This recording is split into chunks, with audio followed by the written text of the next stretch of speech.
Liberia. Spoon gonna tell you what is happening in Monrovia. Spoon gonna tell you what is happening in Africa. Just to spoon, you know. If the children crying for starvation, just to spoon. You want to get a news update, my brother, to spoon. You want to know what is happening, Moravia, to spoon. Politicians want to make their decision, just to spoon. You want to know what's happening in the ministry, to spoon. Yeah, to spoon.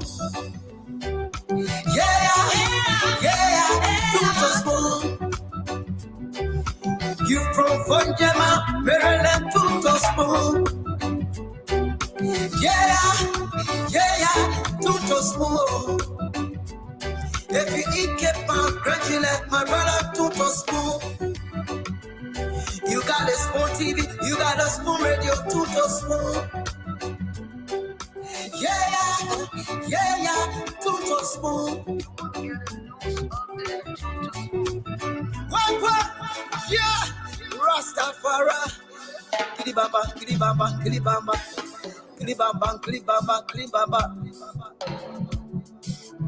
What I want? This one you got today. Spoon TV. This one you got today. Spoon TV. Spoon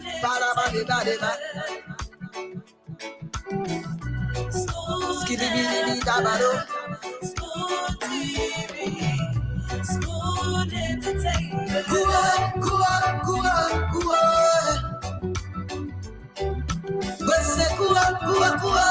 to there. Go to there. On the spoon, yes, information. On the spoon, to be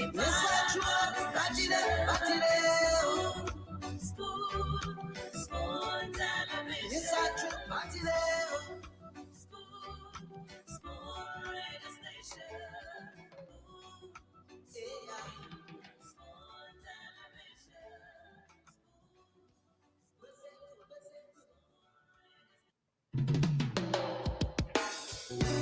Yes, sir.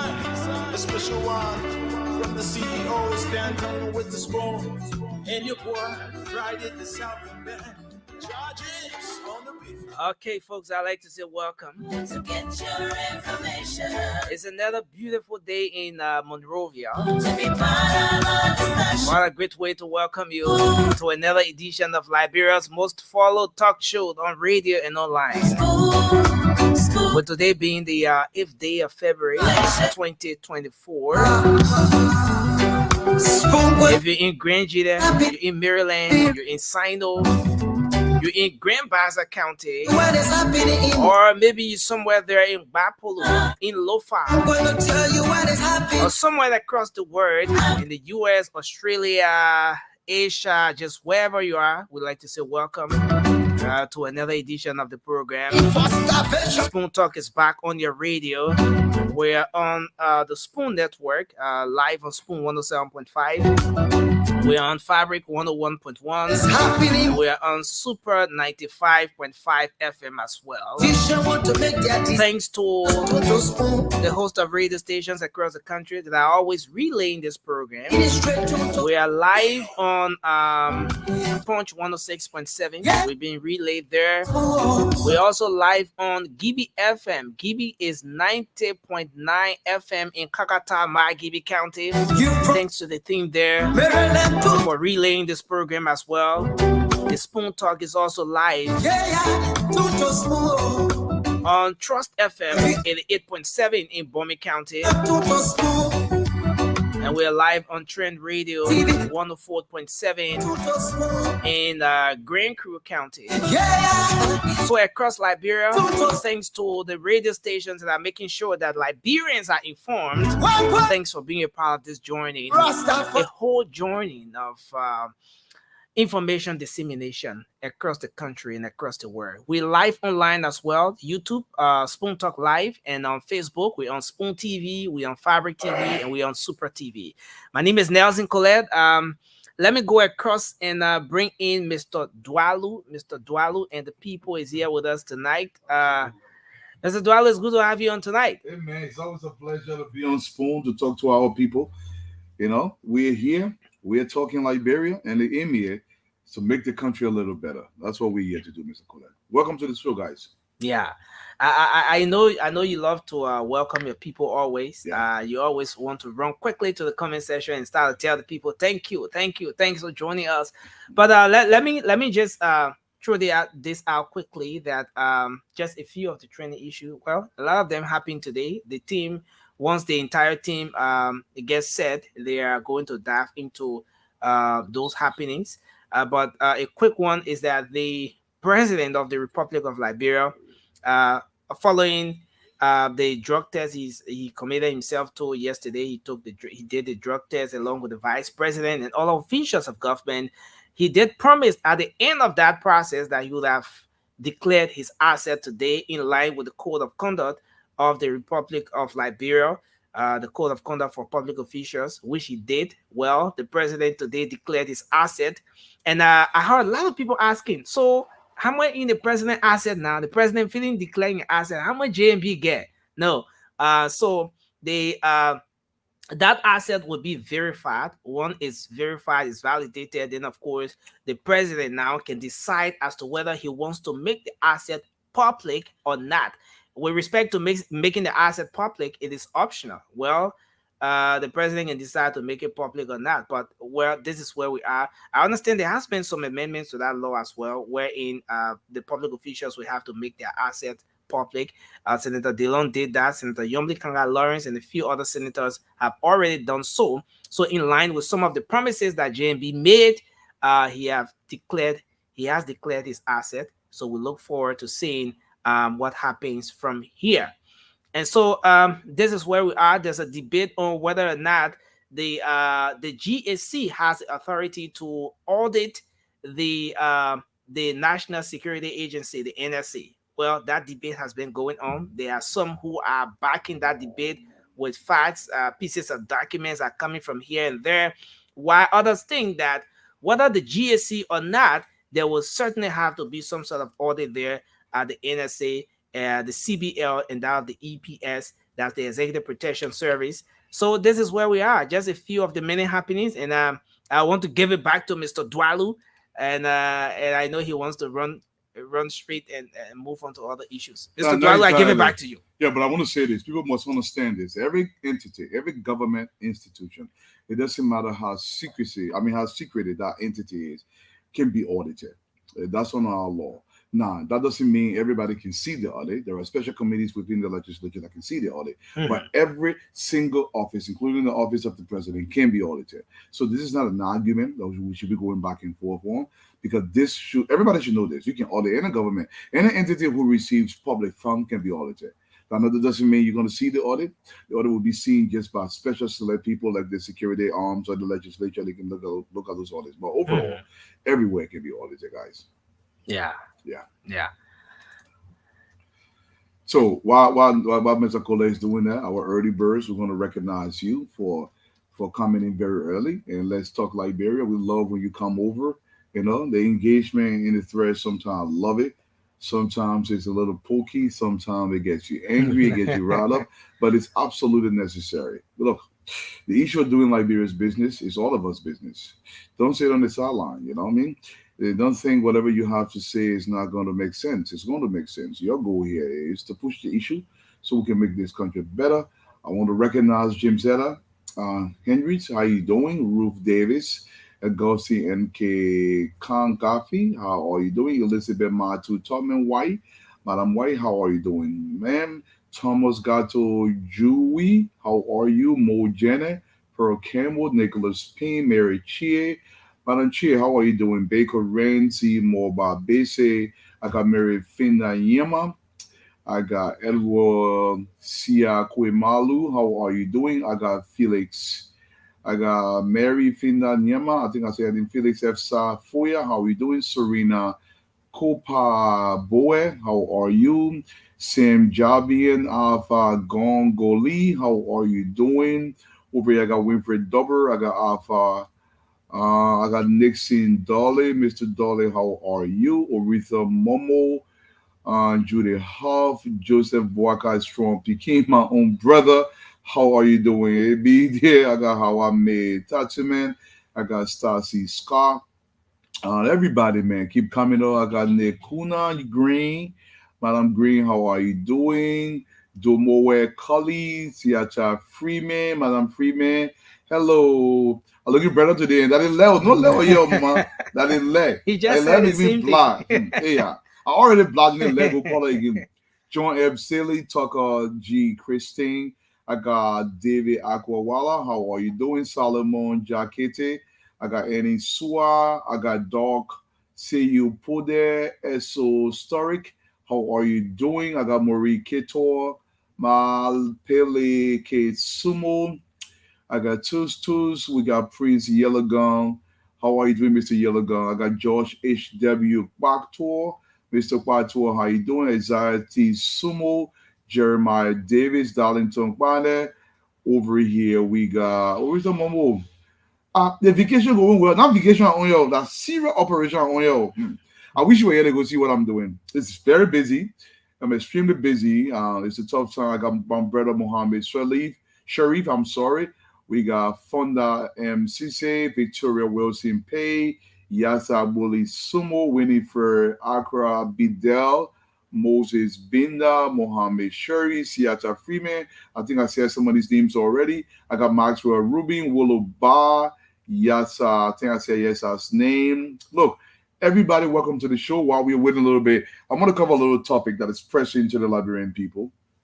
I was fortunate today to speak to a bunch of police officers. And there is a tendency in this country that we blame the police for almost all the ills in society. Some people claim that the police encourages crime, the police not doing the job. But one thing we fail to realize is we are not taking care of the police as we should, and the police is not going to be able to take care of us. I went to listen to some of these officers and some of these cells. Some of these guys have not received a uniform in 5 years, 6 years. They've not received a uniform. Do you know there are lieutenants, watch commanders, entire depot commanders that make less than $200 per month? How do we expect these people to serve us if we cannot serve them? The police officers across this country are not being served. President Bwakai, the new police director, I want you guys to understand something. You cannot put a man on the front line and you do not protect that man, but you expect that man to extend protection to the public. It doesn't work that way. The police are entirely being neglected. You talk about logistics, I'm not going to dwell on that because every single body in this country understands this. We were willing to give vehicles to legislators and people in government, but the police have absolutely nothing to do with people's business. You got entire depot with one weapon, and then you expect this person to go and fight crime. It doesn't work that way, my people. We have to take care of those who take care of us. The police does take care of us. How do we expect the police to take care of us when we are not taking care of them? The police is weak. We have these new batch of recruits that are all in the streets of Monrovia, literally stopping everything because they have to make a living. Sometimes we don't want to talk about these things, but this is what is actually affecting this country. How do we expect? Why would it take 30 days before you can pay somebody? How about pay the police on the 1st and the 15th? Give the police at least a minimum of $500 per month. Give them $250 every 2 weeks. Yes, this is possible. We have the resources for that. We don't have to pay somebody ridiculous amount of money when the police is not being taken care of. Go see the depots across the country. Go see the prison cells. These are infested environment where you put Liberian citizens in these cells and you expect these people to come back into the community without bringing diseases and sickness to their community. These are not cells. These are breeding ground for infestation, for disease and viruses. This is where we put citizens who break laws. The police officers are being neglected entirely. The thing we're playing with, we expect these people to stand in the middle between chaos and stability, but yet and still they themselves cannot be stable. How can we treat the police like this? The police have absolutely no arm. 5 years, 6 years before you give a member police uniform. And he has to buy his own uniform. He has to buy his own walkie-talkie. He has to buy every single thing he uses. There is no stationery at these police stations. It has to be bought. There are no gasoline for these police stations. There is absolutely no light. There are no nothing. How do you expect these people to do the job? The bulk of the resources are going to maintaining cush lifestyles for certain government officials. Yet, we neglect the police entirely. We neglect the army. We neglect the immigration. We neglect the very people that protect the society. We are neglecting them, and we expect them to produce the result in the society. It does not work that way. What we are doing to this country, we are entirely neglecting this country. All of us. The police have to be taken care of so the police can take care of us. You cannot give a man who has served in the police force for 10 years, 20 years, you give him $200 per month. And you expect this man to produce? You don't give him the resources. Nothing. What kind of country are we running here? Sometimes it is baffling that we have not employed it yet. The police is absent. They are absent because the government is absent towards the police. The immigration is absent because the government is absent towards the immigration. Fire service. We don't care about this. Everybody's hopping on because Honorable Sarge's house got burned down. This is not unique. This has been happening for eons across this country, across this city especially. Nobody talks about it. The very people that are protecting our society, we do not protect them. And we want them to do their duty. To do their duty to whom? For whom? Who's going to take care of their family if they die in the line of duty? We neglect them. There are AFS soldiers who got burned, who are entirely neglected. And we expect security in this country. Honorable President, you have a duty, a higher calling to the people of this republic. Your first duty is to preserve the lives of Liberian citizens, to protect their property. And the only way you can do that is through the police. In order to be able to do that duty, Honorable President, you must take care of the police, a minimum of $500 per month. For the brand newest recruit, pay them on the 1st and the 15th, 2 times a month. Don't pay them for every 30 days. They have to have dignity. There must be dignity in work. The police are being entirely neglected. The army is being neglected. We are neglecting the very people that are supposed to be protecting us. And we expect them to protect us. They sit in the sun. I drive around and I see Liberian citizens, police officers, sitting in the sun. Nobody cares about them. How are we supposed to protect this country? We have a duty to the Liberian citizen. To ensure that duty comes to full bear, we have to take care of the people who have set aside their lives in order to protect our lives. We cannot protect them. They will not protect us. How can we live with ourselves when we neglect the police, we neglect the army, and we want security in this country? We are going to Zogorize this country. The Zogorization of Liberia has begun because we refuse to properly allocate money towards the police. Why should a police officer get one uniform in 6 years? Has absolutely no vehicle of any kind.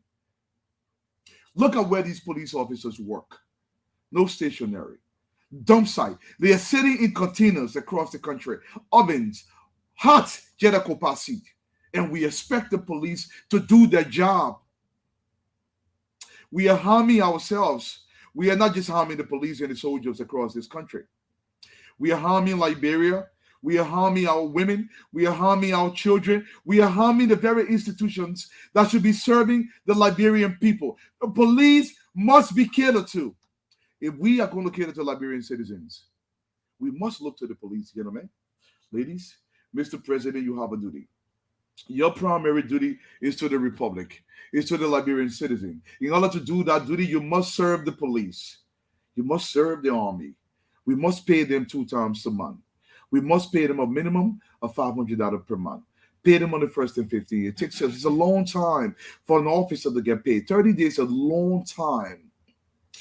We have to look to the people who take care of us, because the only way we are going to protect this society, we have to protect the people on the front line that are protecting Liberian citizens, so they can know that if something happens to them, their families are going to be taken care of. Their daughters, their sons are going to be taken care of. But yet it's still up in Wapudi County in Maryland. in Ima County, we neglect them. We send them to faraway places and we do not cater to them. Liberia will be doomed if we do not take care of the people that are taking care of us. The police officer sitting in the hot sun, the man I will get, the government ministries, go to Central. It's a dump site. It's filthy. Go to any depot around this country. It's filthy. We are shameless people. The people that should be protecting us, we do not protect them. The police must be catered to. $500 minimum a month. Pay them twice a month. Minimum. I'm talking about a brand new recruit out of the police academy. $500 a month. Minimum, twice a month. If somebody's been in the police force for over 12 years, he should be comfortable because he's serving the Liberian people. We must serve them because they serve us. This is the only reason. We must serve the police. We must serve the army because they serve us. If we don't serve them, they will not serve us. Once again, man, you're welcome to the show. Let's talk Liberia. Brother Colette. All right, thank you. Thanks a lot, Mr. Dwalu. And with that, we'd like to go to the lines. But let me bring in Dr. Richardson. I see she's in the background. Dr. Richardson, hello, welcome. Yeah, hello, how you doing? Yeah, we're doing well. Hi, Doc. How you doing, Dwalu? Hurry, I will come back home. I will be there soon. Come back to your second home. I'll be here soon, exactly.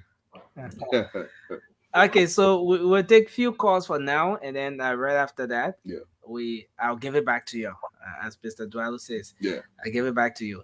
So 0555-101075 is the number to call. I'll ping the WhatsApp number right up here, and then you can call in and make a contribution. Talk about whatever that issue is that is of concern to you. It's time for you to speak out. Okay, so we take our first call here. Hello, you're live. Your name and where you call from? Hello. Yes, sir. That's how you doing? I'm okay. It's good to have you on. All right. My name is Joseph Strong speaking. First of all, I want to thank Mr. Dwalu for his input. He make a very good, excellent point concerning the police. Our officers in this country, they are suffering. They are going through a lot. They have been neglected. They have been denied a lot of immunity. All right. They are not taken care of. So, Mr. Dwalu, for bringing that attention of the president, we that he knows that and to see the welfare of the police. Thank you very much. Thanks a lot. We move on to take this person. Hello. You're live. Your name and where you call from? Yeah, this is last Kuruma from Kongota. Kuruma, go ahead. Let's hear you. This is Mama. A school and one woman they call Jackie. So I appreciate the woman. So everybody should tell the woman to thank you. That school was down. That woman they work for Unity Party. About Mama. Okay. Thank you, sir. Thank you. We take another person here. Hello. Your name and where you call from? Nelson. Yes. Let's hear you, sir. And let me say good evening to Dr. Richardson and Mr. Dwalu. My name is Moba, and I join from Ghana's NTA community. Moba, go ahead, sir. Okay, thank you very much. I think Mr. Dwalu said the incident that happened, I think last night concerning our senator home. I want to say sorry to him and thank God for his life. But I think these are things that we've been seeing over the time that our fire service need to be equipped. But if we have senators around here who they care about bringing boxes and buying Chinese truck, yellow machine for their own profit making, and these are things that we get at the end of the day. We have so many homes been burning. We've been talking about fire service is not equipped, but they are not giving us ears. And today it's coming right before their doors. I think they will go back in plenary and have better get equip the fire sector so that the dry season they can be able to come back to that because it's all over. Even in Chicago, back a few weeks ago, we have a heavy fire up here. Thank you. Let's go you there. Fire service serious. Thank you, sir. Hello. Your name and where you call from? Hello? Yes, sir. Yeah, this is Saturday Yalata from Connecticut. Okay, let's hear you. Yeah, I just want to say that I'm a little bit happy for the appointments of, let's say, law government official. But I never heard my man George Lobo name, and I will be waiting to hear his name as well. I'm happy. Thank you. Thank you. Thank you, sir. We go back to the line and take another person here. Hello, your name and where you call from? Okay, so we lost that call there. Come this way. Okay, so let's get this person. Hello. Hello. Yeah, hello? Yeah, please go ahead quickly. Am I online? You are live, sir. Let's hear you. What's on your mind? Oh, yeah. Hello, Nelson. I'm calling from Italy. Okay. I just want to say congratulations to Mr. Dualu. I really love his speech because we really have to take seriously the police in that country. Okay. Okay. Yeah, that's all. Thank you. Thank you, sir. Let's go back here and take another person. Hello, your name and where you call from? Hey, Nelson, thank you so much. My name is Thomas Kuman. Okay, Thomas. What's on your mind, sir? So what's on my mind? First I want to tell the government thank you for the lists are coming up now. To our brothers and sisters, if your name is not called, it doesn't mean that you are not part of the thing. You know what I'm saying? Let us be patient. Let us give our a chance so that he can work. Thank you. And lastly, one of the things that people always talk about is the issue of 3 days free court that was instituted before. So we hope that the government can revisit that. Yeah. So that you want to do the free call back again? Yeah. Back. Okay. Thank you. Let's go there and take another person. Hello, you're live. Your name and where you call from? Good morning. How are you? Yes, sir. Let's hear you quickly. I'm here from Ayuba Corner. Go ahead, sir. Let me firstly extend my appreciation to the president for making of his government. I'm impressed, and my appeal is again that he must please other place or more later coming. Madam Francis should be there and that's my appeal. Yeah, qualified. So you stay on the campaign here for Dada Richardson and Mr. Dwalu, eh? Anyway. Thank you. Thank you, sir. No man left behind, Dwalu. And I say no man left behind. Now my husband can say Hello, you're live. Your name and where you call from, ma'am?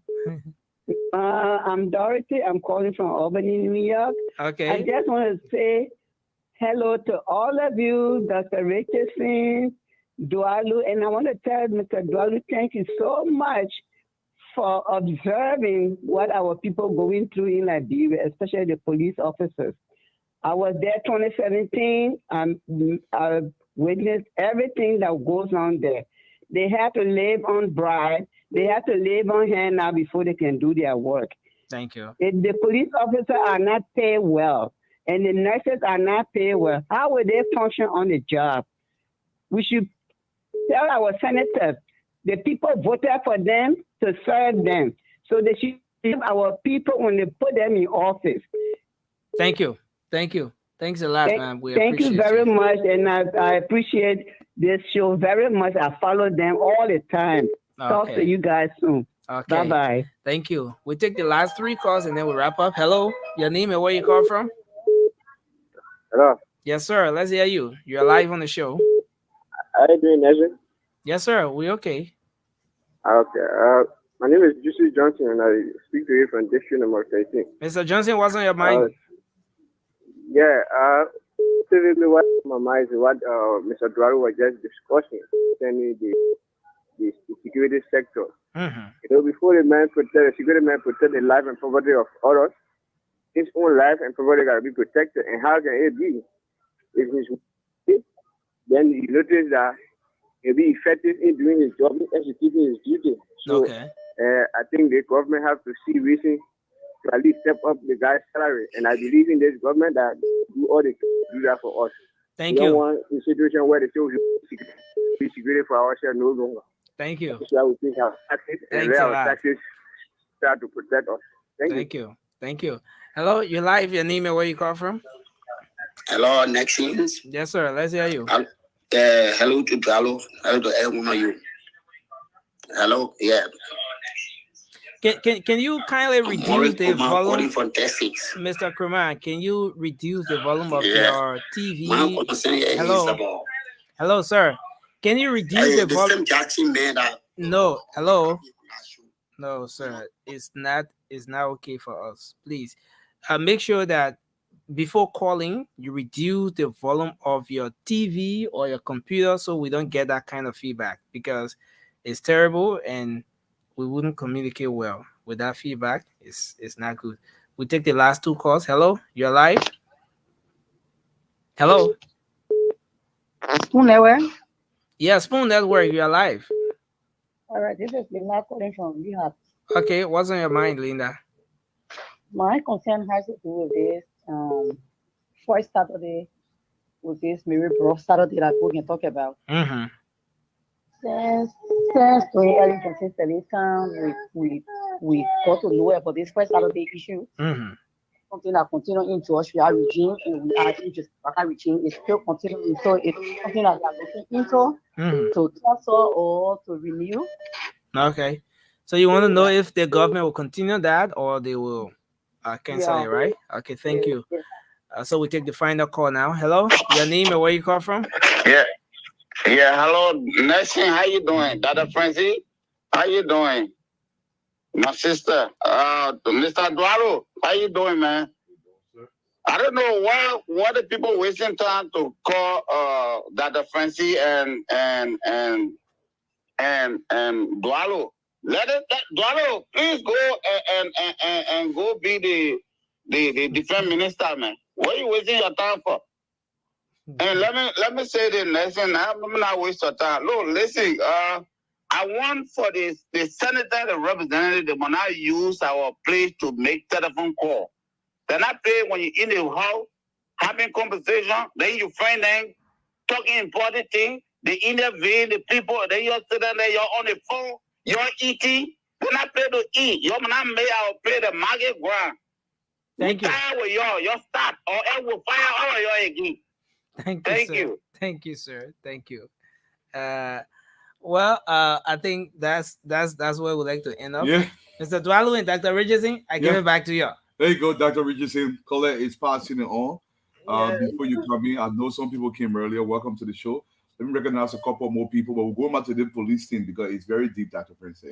I see Naomi Herman. I see Alma Flan. How are you doing, Alma?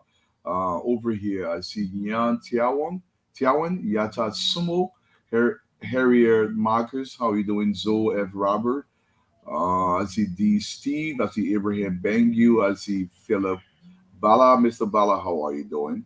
Over here, I think I see Eugene Pia, Dominic Doyen, Philip Bala, Abese Olowu, Alexander Babalo. Let me say this to Dr. Francine. And I want you to come in on this and speak a little bit. Welcome to the show, Stanton. We indignify our police officers. We break them down to levels that it should not be at. We don't give them the proper tools, and yet and still we call them bribe takers, even though we're not paying them adequately. But then still we want security in our community. We want the police to show up everywhere when we are hurt. We want the police to do their job, to provide security across the country, and yet and still we do not provide for them. We do not provide security for them. Look, this is a trade-off. The police officer puts his life on the line. A soldier puts his life on the line to protect the state. By the same token, the state puts his life on the line to protect those service members. How do we expect these people to serve the Liberian people when we indignify them and we do not protect them, Dr. Francie? Are we doing right by our police officers? Well, I'm agreeing with you. It's a two-way street, but I believe more of the responsibility is with the government, the people who pay taxes to pay the police. So somebody has to take responsibility for at least training, revitalizing, renewing, revamping the police. So if we pay them well, and those who are in the service to serve the people, we keep them, they train.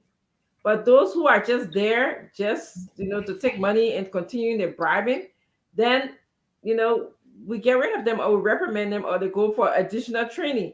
So it's a two-way street to me. We do you do us. I agree, Dr. President Stanton. If you want to chime me on this, well, listen. If you want professional police force, there is certain clout. The reason why most professional organizations maintain certain standard is because the people that are working within that confines, they will realize I have to behave a certain way when I'm here. So if you're paying them adequately, if you're holding them to a higher standard, they produce at a higher rate. It's been empirically studied for university after university understands it. To get somebody to think a certain way, you have to treat them a certain way. But we treat it for legal flagage, and then we want professionalism. Stanton, is that possible? Or are you still on the phone, Dr. Francine? Let me come back to you. Yeah, I'm here. I'm waiting for you. But you won't go to Dr. Richardson. You'll do your social event. No, I'm here. Okay, Stanton, let me ask you a question simply. Can you get a professional police officers if we do not treat them professionally? And by professional, I mean paying them at least a living wage. By professional, making sure they're properly uniformed. By professional, I mean making sure they have logistics to be able to do the job, making sure they're in the proper facility, making sure we are holding them to a higher standard. That's what I mean, treating them fairly. Do you think we're doing that with our police force? No, I don't think the men and women of the Liberia National Police has been treated well. I don't think so. I think it's embarrassment.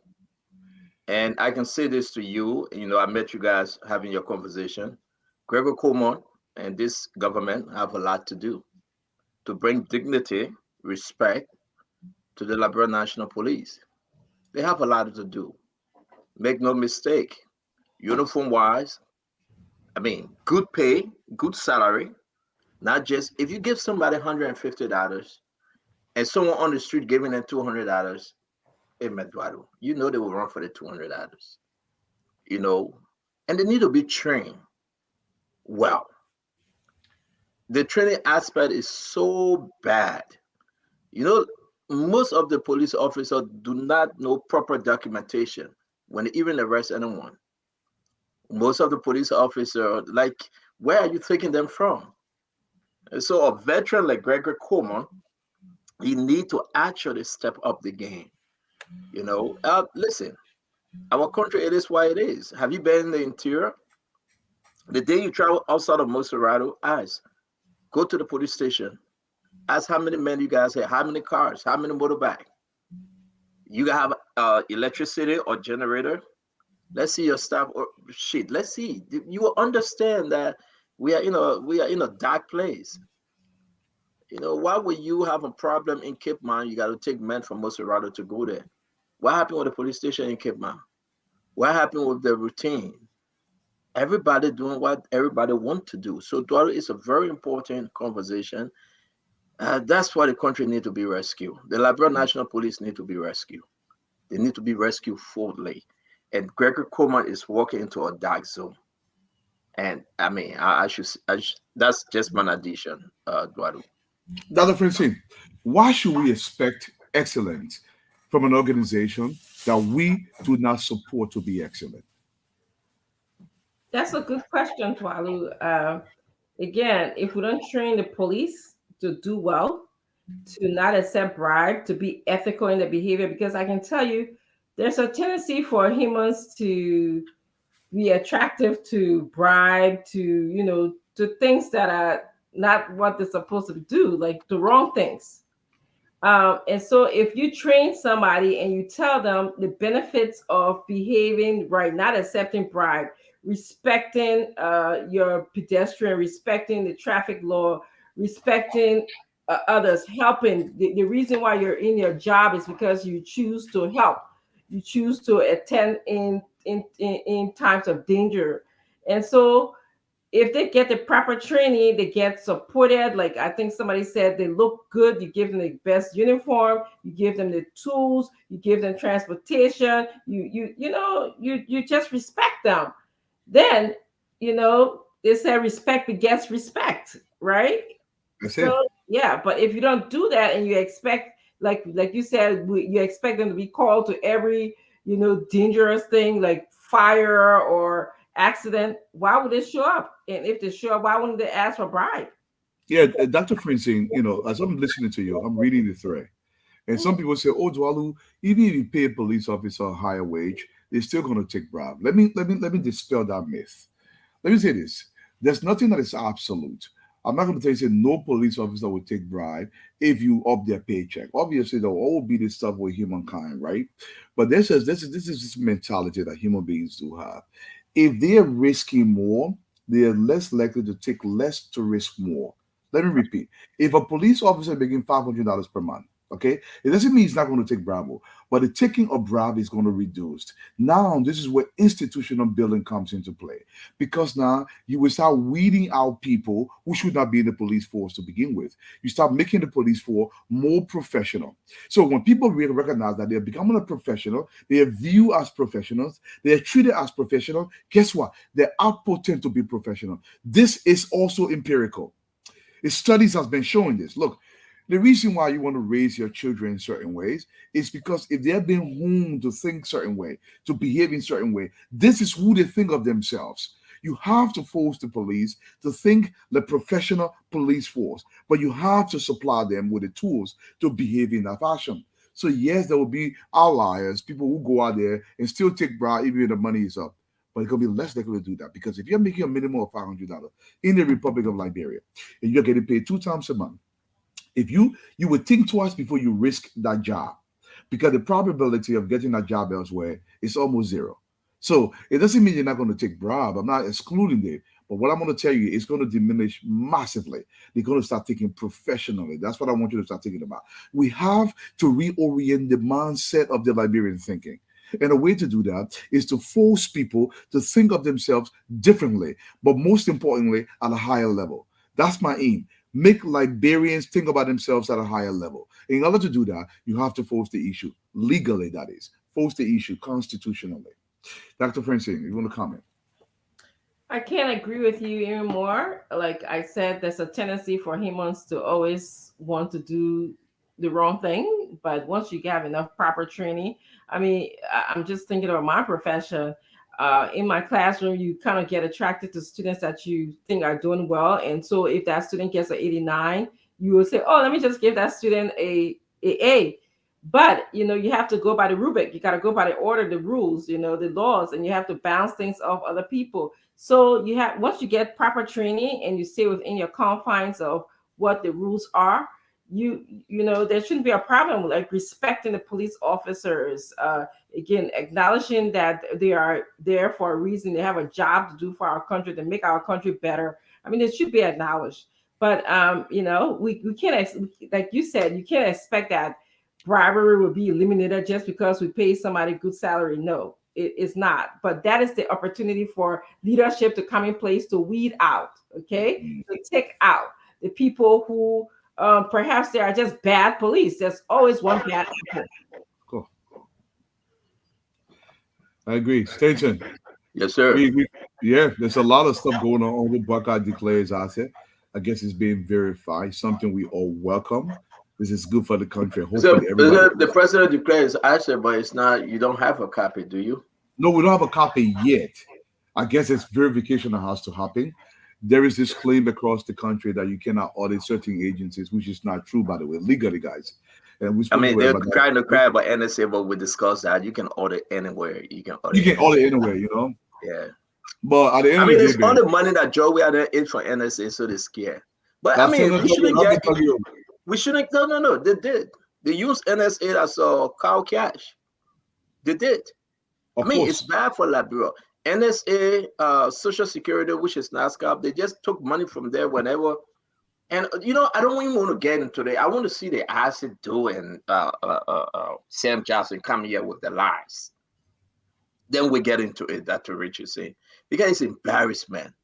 The amount of money that went through NSA, and when the president select audit NSA, and you get sedition shaking, you get the president, former President George Manneh, we are making phone calls and they're sending these little 3-line statement and saying that don't audit NSA. Are you kidding me? You know how much money came through by way of NSA? He thought you support the people operation.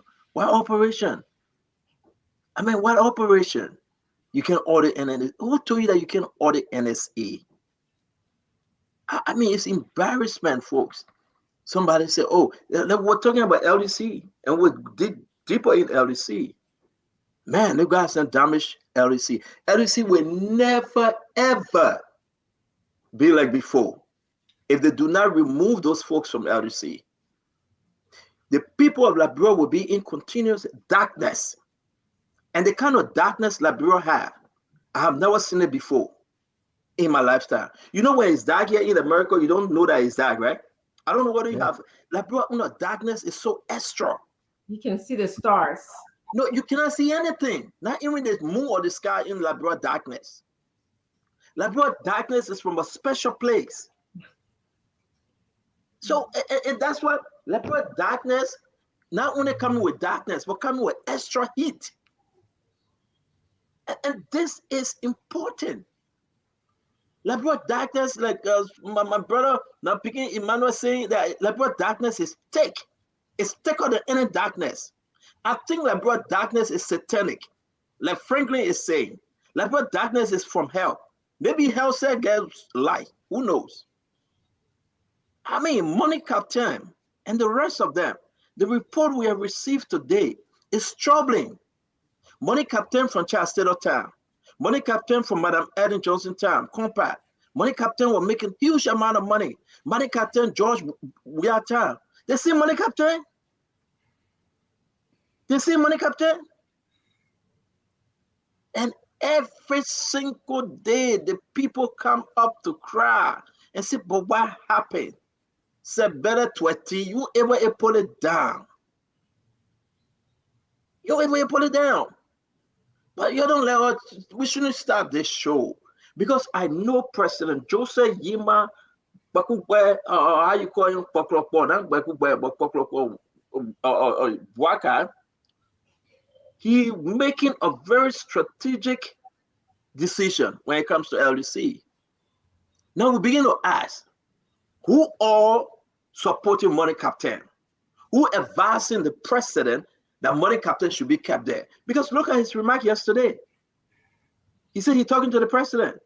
What lies have they taken to President Bwaka? Begging President Bwaka say keep Money Captain. He said, what's your interest to keep Money Captain that put us in darkness 6 years ago, put us in darkness 12 years under Madam Salif, kept us in darkness, sent Charlie Kinta? Why you still want to keep him? I mean, it's nothing personal about Money Captain, but it's bad governance. So Liberia need to hear this. The darkness in Liberia, man, it can kill a boy child. I don't think it can kill a girl child yet, but it can kill a boy child. To tell you the truth, that the Richard said, is that true? How would I know now? Boy child. No. I want to call Liberian people, let it tell us, have you traveled outside of Liberia and you experience different environment? You will come to understand what I'm saying. That the darkness in Liberia is bad. It's worse in the whole world. That darkness can not only kill a girl child, but only a boy child. You mentioned something. You mentioned from Charles Taylor time to Ellen Johnson Sirleaf time to President Weah's time now to President Bwaka's time. It seems our country has been stranglehold by people who believe they're the only person that should serve in government have the only mind. Let me tell you something to you. Most organizations that excel around the globe, they change their leadership because sometimes when you infuse new blood into the system, they think differently. That any kind of different skill these people that have been in government for eons have. There is nobody in government that has any special skill that cannot be learned or has not been learned by other people around the globe. They've been given an opportunity to serve before. They have not delivered. They've done the same thing. I don't care how many times you recircle them. They're not going to produce because they're complacent. In fact, they love the system the way it is. Sometimes, look, Dr. Francine, so that when I leave from work, I would just drive and look at my country. And I see what is possible. I mean, can you carry camera with you? Call one of the beginning. Just get in, get us something. They will go with you. Don't be cheap on your own station. I mean, at your station yet. Ask Madam Titi. Can one of the beginner with you? Just drive around. Duadu. I beg you do that before you leave on Sunday. Do that, Duadu. I begging you. Come Okay, one of the beginner. Go one of the beginner. You just drive. Let's see the real Liberia. You know, do it. Let it go live. Yeah, I will Talk to arrange people that on the because street. I want you, because I'm not a psychologist, but I've lived long enough to understand that people's faces, they tell a story. And the Yes. story is one of desperation. It's a story of hopelessness across this country. It's a story of what much is going to change. How am I going to get employed? Look, I continue to champion this cause, and people don't want to listen to this. The great private sector in this country can be birthed, and we can put men to work. This is possible. But nobody will listen because this thing is about, look, I don't know why people don't understand this. Liberian men, let me tell you something. Article 8 of your constitution says this. If the government does not provide job for you, or an enabling environment where jobs can be provided for you, you can come together. Go read Article 8 of your Constitution and sue your government so that jobs can be provided for you. This is not something that is a privilege, it's a right. You have to work because dignity must come to the Liberian family. Nobody cares about giving dignity to the Liberian family. All we care about, look, you see more expensive SUVs, what they call them Jeeps in Liberia, scattered all over the place with RL plate, driving around with sirens, and everybody's okay because you have something. But the next man, next door, you see the faces of our people. I'm talking about chronic destitution. Do you know that 80% of the adult population in this country have never made more than $500 per month in their entire life? And this is a country that is so rich, and yet it's still we just sit and nothing become of it. People who served before come back to government. They have not delivered anything to their people, and they believe it's their birthright. I went to school in 1964. Your education is obsolete. You've not renewed. Dualu, again, we will say this over and over. I know the rest of the team going to be joining us shortly. This is total embarrassment. This is a national security issue. The darkness in Liberia. Because of darkness, the criminal rate have increased, Dr. Richardson. Because of no LEC, no electricity, guess what? People, businesses, they have a greater impact on the businesses in and around the country. Everything will go up high. Because of darkness, because of total darkness, it causing people homes to get burned. Look at Sir Joseph. I don't know the cause of his home, but thank God he and family okay. But I will say this to you, Dr. Richardson, guess what happened? You see people houses burning down. They have to light candle, Janko lantern. And you want us to sit here and praise the management of LDC? I see no reason why the president in his good wisdom will keep money captain except somebody pushing him, convincing him because he has some personal interest and connection to money cartel. Except somebody doing that he can give them special contracts. I mean, Liberia, man, for God's sake, the people try with the compound money. Who was the head of that compound when they gave the money? Isn't the money captain? And somebody, please help me. How much was he making out of the compound money? The double dipping is too much. You serving as a board member, you serving as a CEO, you serving as a consultant. You alone getting 3 different salary. Never happened anyway. You bring all your friends there inside to chop. You chop, I chop, go by chop. Liberia is an elephant meat. You alone. And you did the same thing with Auntie Mary Bro. She getting paid from GSA. You say she will come and do the recovery at LDC. And you paying her too, $18,000. I mean, the document we have in our possession is so, listen, I hope they can audit LDC to the fullest, but do it in the absence of the current management. Because like bro, on audit is getting concerned in Antuado. Like bro, on audit is go there. I know the man, my manager cancel. They won't let's do this one. Yeah, I love when President Boyka said a forensic audit from outside. That somebody don't know anybody. Mm-hmm. And but what Glendy tapping in the live feed, and she dragging the car on the show. And your black Glendy from tapping. Yeah, Dr. Richardson, please do. Please black Glendy from tapping. I've got no power to do that. I try to put you in situation. Yes. But again, the best thing we want to say, folks, we want to say thank you for joining us. It's going to be a very interesting program. We're going to bring in Ikanan, R. Phillips. He will be touching on this LDC issue. We're going to talk about President Boyka, declaring his assets. We're going to also talk about the auditing of NSA and CBL, the importance of those different places. I just want you to understand, this is huge. Make no mistake, today's show will be very interesting. Thank God Sam Jackson is traveling. So he and a friend, Ed Gray, would that be on the show talking Tabata? Ed Remy Gray come in and say that my friend. Money Captain, what your friendship have to do with Liberia? I'm waiting for Conor Gray. I am. Because that's my friend. That's my interest. The country is going down. The country will remain back for 1 million years. This is the money captain, Ralph Money Captain. This is the man from Charleston of Town. When men were nobody who were hearing this name, Madame Salif. No, let's go back to Sawyer Town. Or maybe go back to Doe Town. If Money Captain cannot change the system, this is him. You have tried him.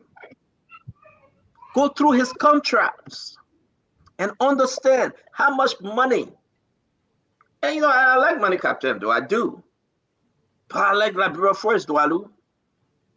Go through his contract and understand. I mean, do you really show that he have done a better job, do I do?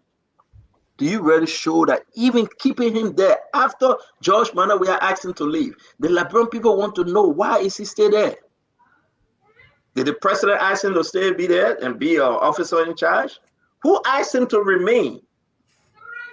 Do I know who asked him to remain? You want me to answer? Yeah, bro. I'm waiting for you and Dr. Richardson will bring a cannot outfit his own. But Stinson, look, I sometimes they can say, oh, Dwalu can at night and forget about it. Let me tell you something. There is this belief in Liberia. I don't know who thought about this.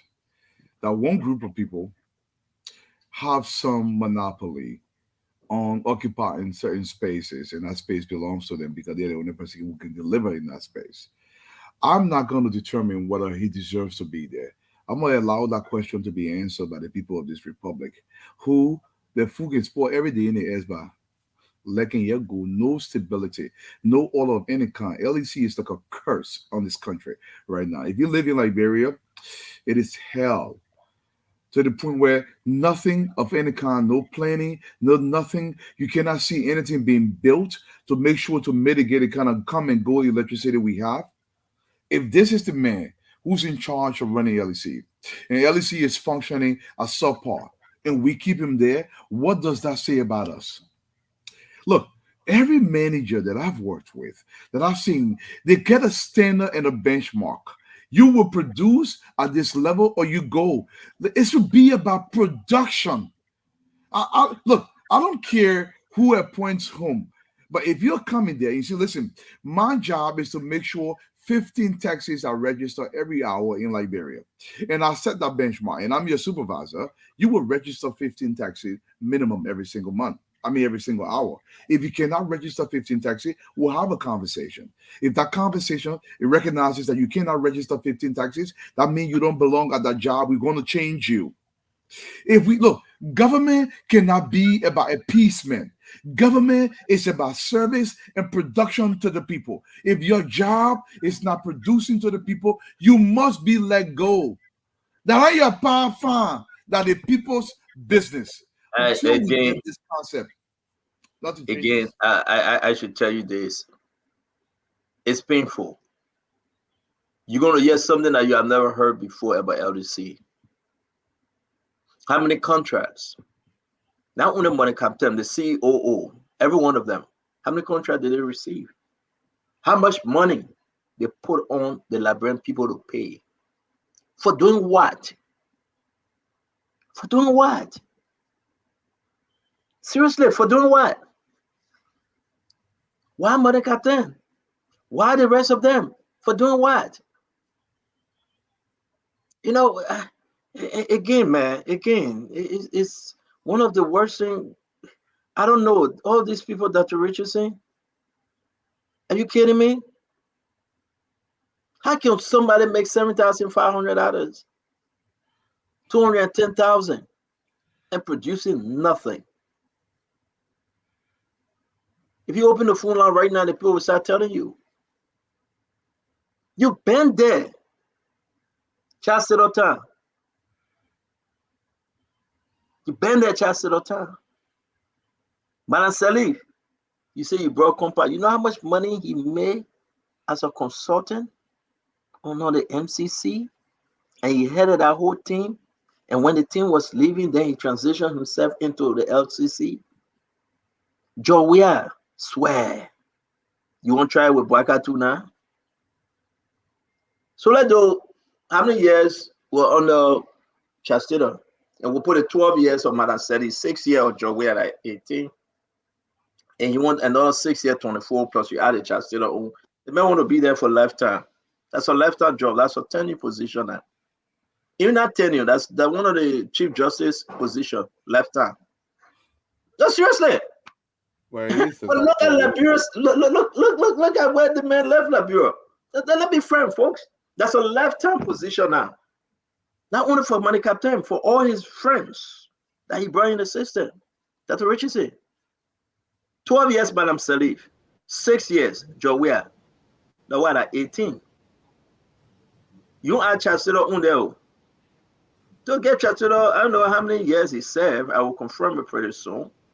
But I just said that will bring you up to 22, 20, 22, And 26. by the way, the average Supreme Court justice does not even serve 20 years because they have to retire by age 70. So the average is between 10 to 15 years because by the time the mega lifetime position. Yeah. Then the man is the next Prince Johnson. And Prince Johnson going for 27 now. Oh, you bounce. So Chancellor, somebody said Chancellor of 5 years. So you add that to the 18, that would be 23. Then you want Joseph Boyka to give you 6 years, then that would be 29. Lifetime position. Lifetime, Dr. Richardson. Why are we so bad to our country? But they're begging President Boyka. They're begging him and say, please keep him. Now Liberian people ask why they should keep him. They're begging him. They said, please keep him there. But you know why they should keep him? We'll be starting the show in the next 6 minutes because I see our Philip just went off. Once he get back, we'll start the show. The rest of the team will be joining us because this is what we do and we do it best. We want to say thank you for being patient with us. Thank you for joining our program. We'll talk about NSA. Yes, indeed, President Joseph Yema Boyka can call for an audit on NSA. Don't let no sedition lie to you. The reason why they want to lie to you is because we have stole a lot of money from NSA, so they want to cover that up. But we'll audit them. The next place we're going to audit, I think everywhere, the president said everywhere will be audited. Yeah. MCC, 145,000 went MIA during the transition period. MCC. Safwa got to come and talk about it because he will be taking over. Okay? DEA, Honor Abi Kraman. I can tell you right now, with this given a space, just within less than 2 weeks, you know how many drugs they are confiscated? Over 5 million drugs that are confiscated. The DEA office, we're sending someone there, is a trash can. I don't know how we are not operating that place because you know what? They themselves were bringing the drugs in.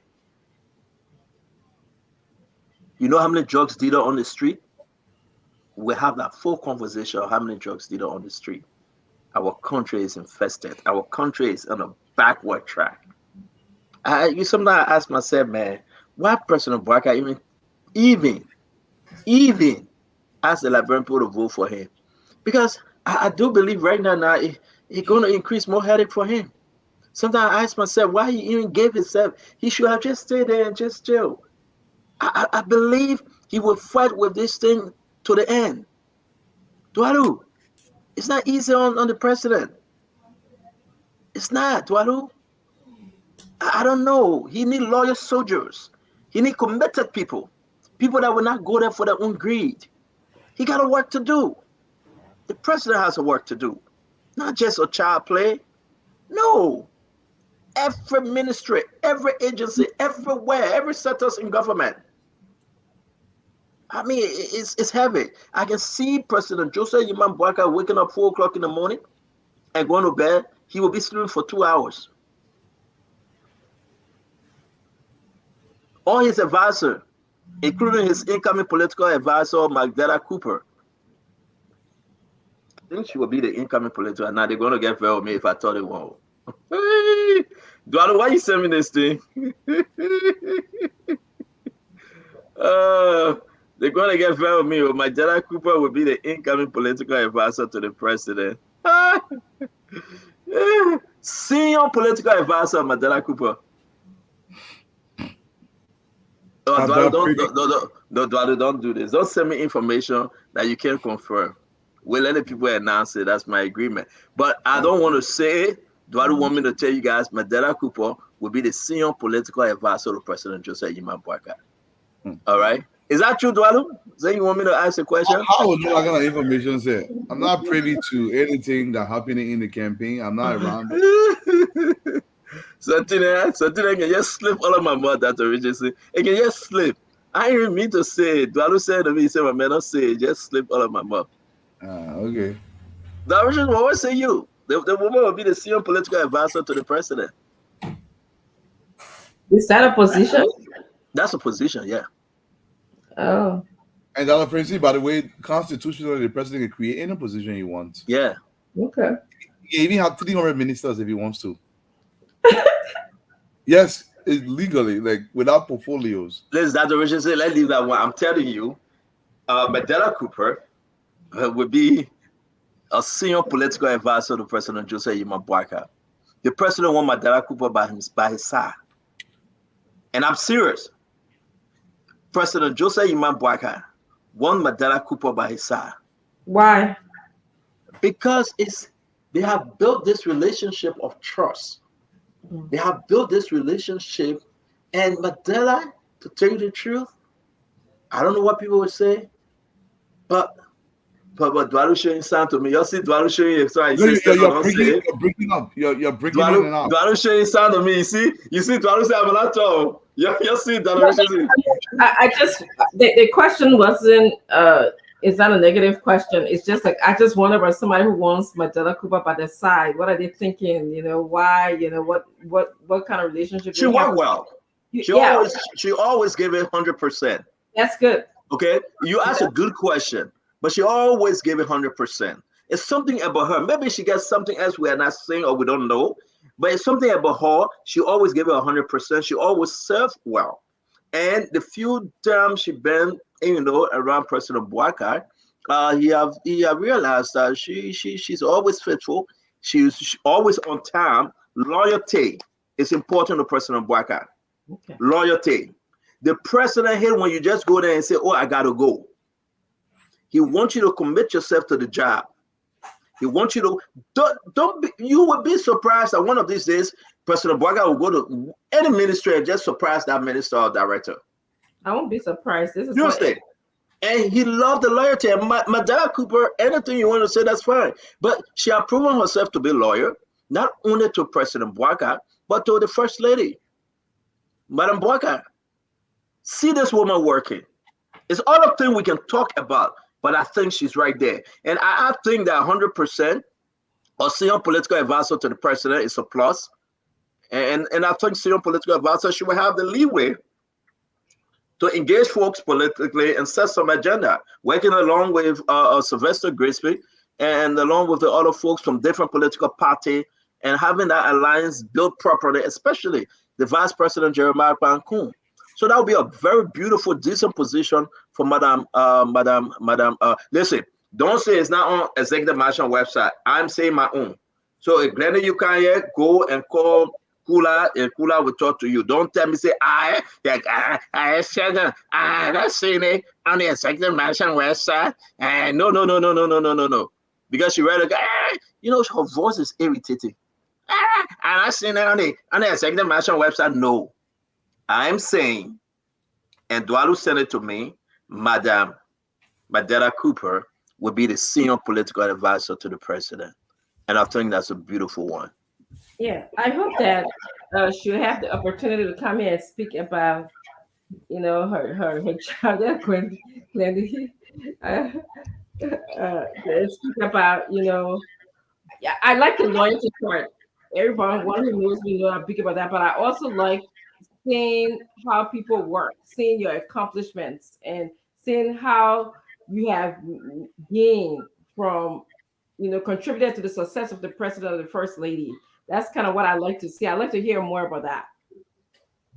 Like, what was she assigned to, and how did she do it? Did she do it to the liking and not to the liking of Liberians?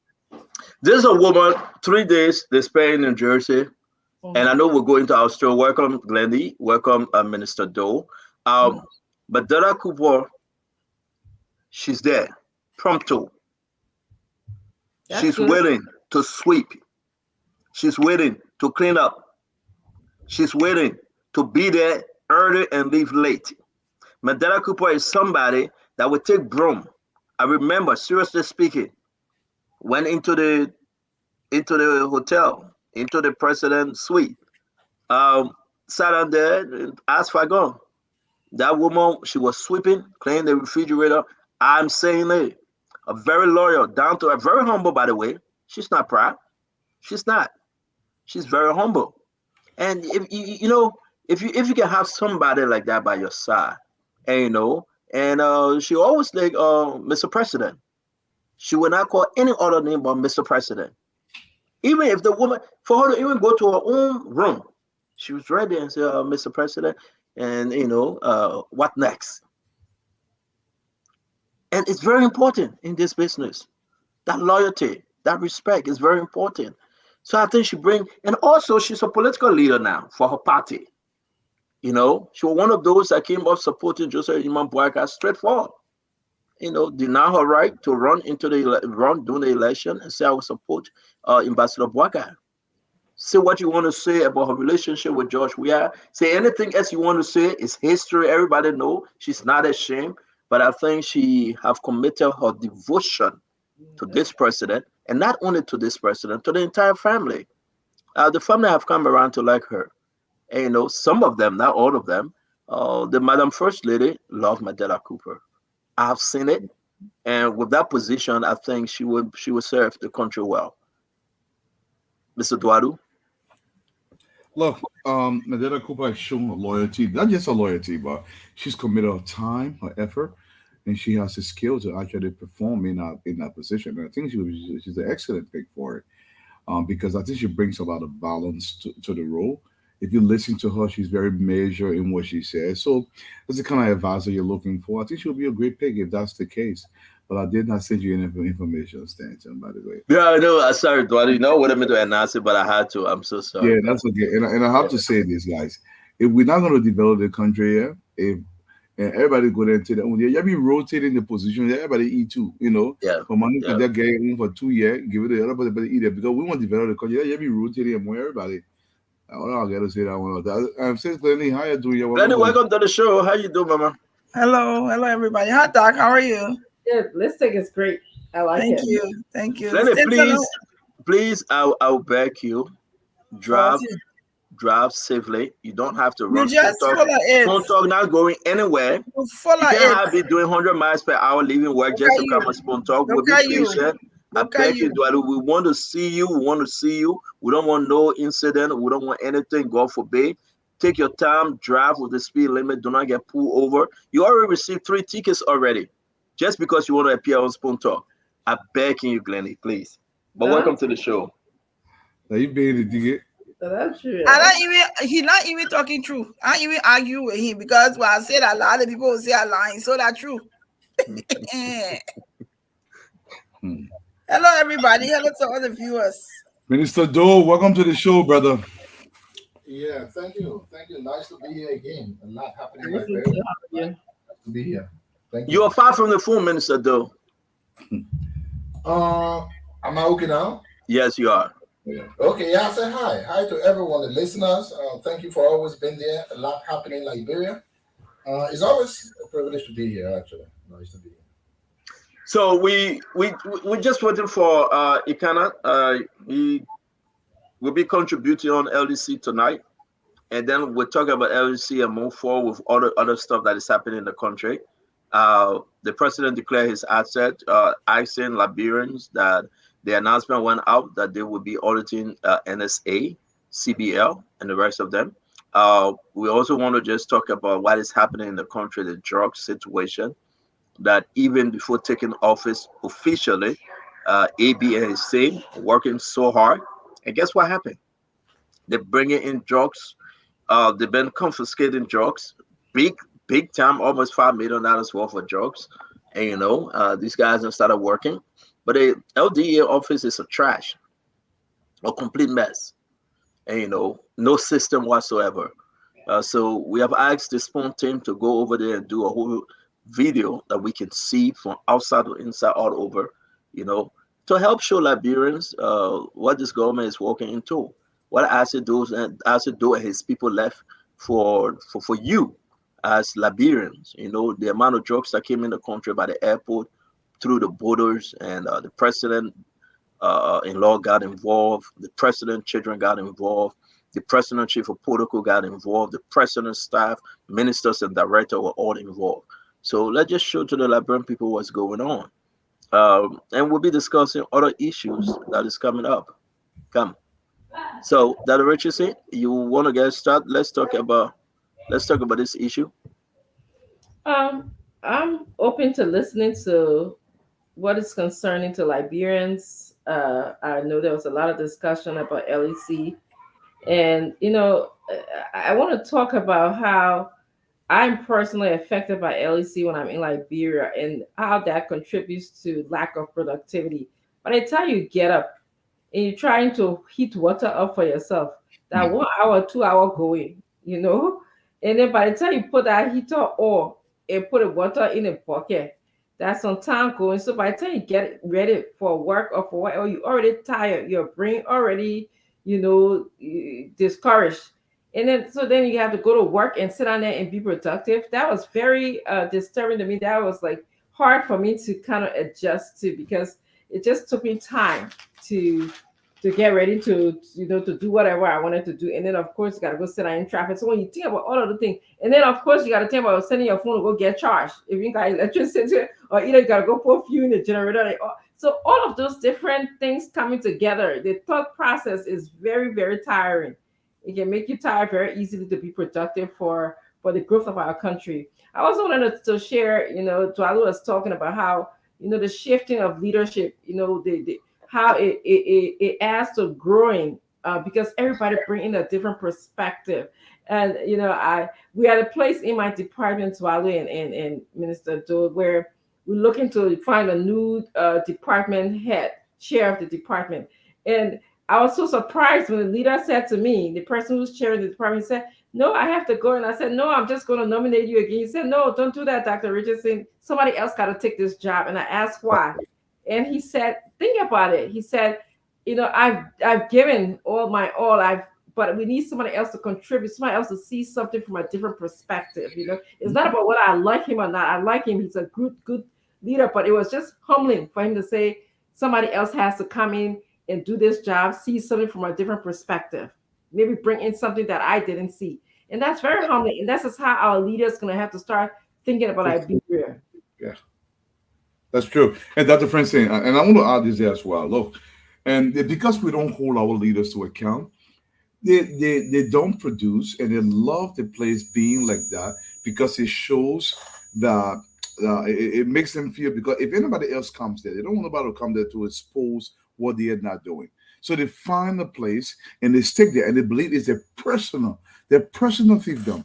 They can sit there and produce absolutely nothing. The concept of stepping aside so somebody else can try too because you've done it another way, it should be. We don't have that concept. And then sometimes I blame the top echelon of the leadership in this country where if people are not producing, you just keep them there because of some alliance or some form of friendship or some sort. And it has not helped this country for a very long time. Look, if you're a leader, whatever your subordinates do, it reflects on you. If you're not doing your job, they cannot continue to ruin your name, especially not serving the Liberian people. And my brother Minister Arthur Jackson served in the position. I'm pretty sure he delivered at that position. If Arthur Jackson is the person I think he is, he wants somebody to come after him to do better and much better than he did. It doesn't mean Arthur Jackson is any less of any kind. It just means the organization is strengthening and getting better because we have to build government institutions so we can improve this country. That's how it should be. It shouldn't be about, oh, that was Opon's project, that was President Weah's project, and that was Ellen's project. So Honorable Baka should not continue. It will not be. It's not a project. It's a government continuation of what the service the people need. Deputy Minister and Doe. Yeah, sure, I agree with you. Like they always say, government is continuing.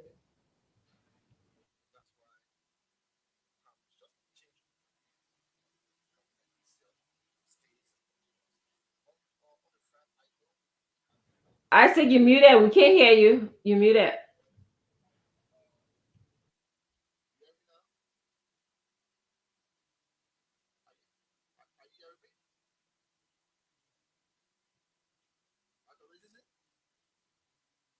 Doe, that's the reason. Can you hear me? Can you hear Dwalu?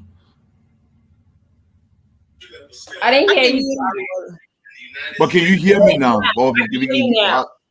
Okay. So can you hear me now? Can you I hear can me? hear you now. Okay. Oh, okay. I'll All say right, Doe. good. I'll say Doe, Yeah. guys. Sorry, I meant I'll say Doe, not I'll say Jackson. I know. Yeah. Yeah. So as I was saying, I agree. Government is continuing it. The only thing is that the individual change, but the country remains and the government remains. It's still government. It's just like there are little changes will be here and there, but to the larger extent, everything remains the same. But frankly, I know we will be having a lot more discussion in few happiness. I know someone was talking about LEC. You might thought we have had a lot of discussion on LEC now. I thought we have gone to something else since a lot is going on. I know today the president declared his asset. We want to say congratulations to the president, although no one can argue that what was wrong yesterday is also wrong today. The president violated the code of conduct that asks public officials to declare their assets before taking office.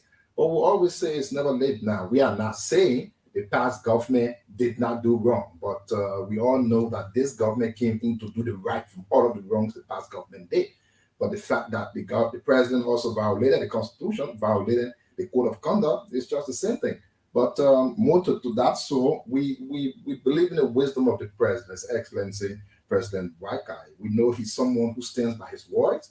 We've always been told that he's one of the most transparent people, and that said, it means whatever he says are those things that he does. And so we are of the belief that before day breaks tomorrow, the president's asset that he declared today will be published. Now, this is not law. I'm not sure the law asks for anyone to publish their asset. It only asks you to declare it to the legal authority, but it was the president doing a campaign and throughout the 6 years as opposition who told the Liberian people that he will declare his asset on day one, though that did not come true. And he also said he would publish his assets. So we hold him to that, and we know he will do just the right thing, and many other more things that we add there. Sis Glenn, you want to come in? So just want to say hello to everybody. Quite a few people reached out to me yesterday. I'm fine. I'm good. I am my father's daughter with my mother's beauty. I know who I am. I believe who I am. I trust who I am.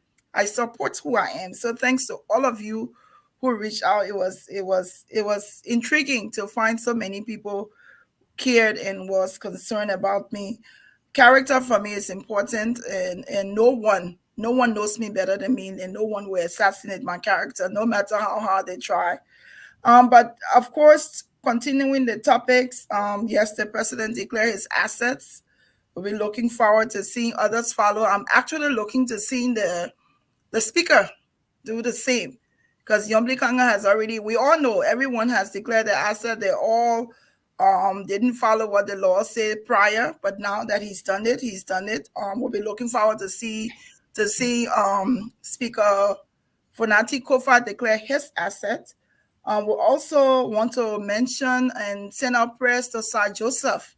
We watched last night on Spoon that his home, he lost everything, got burned down. My prayers go out to him and his family. I followed the news. I hope he's doing well. We're also hearing topics about audits.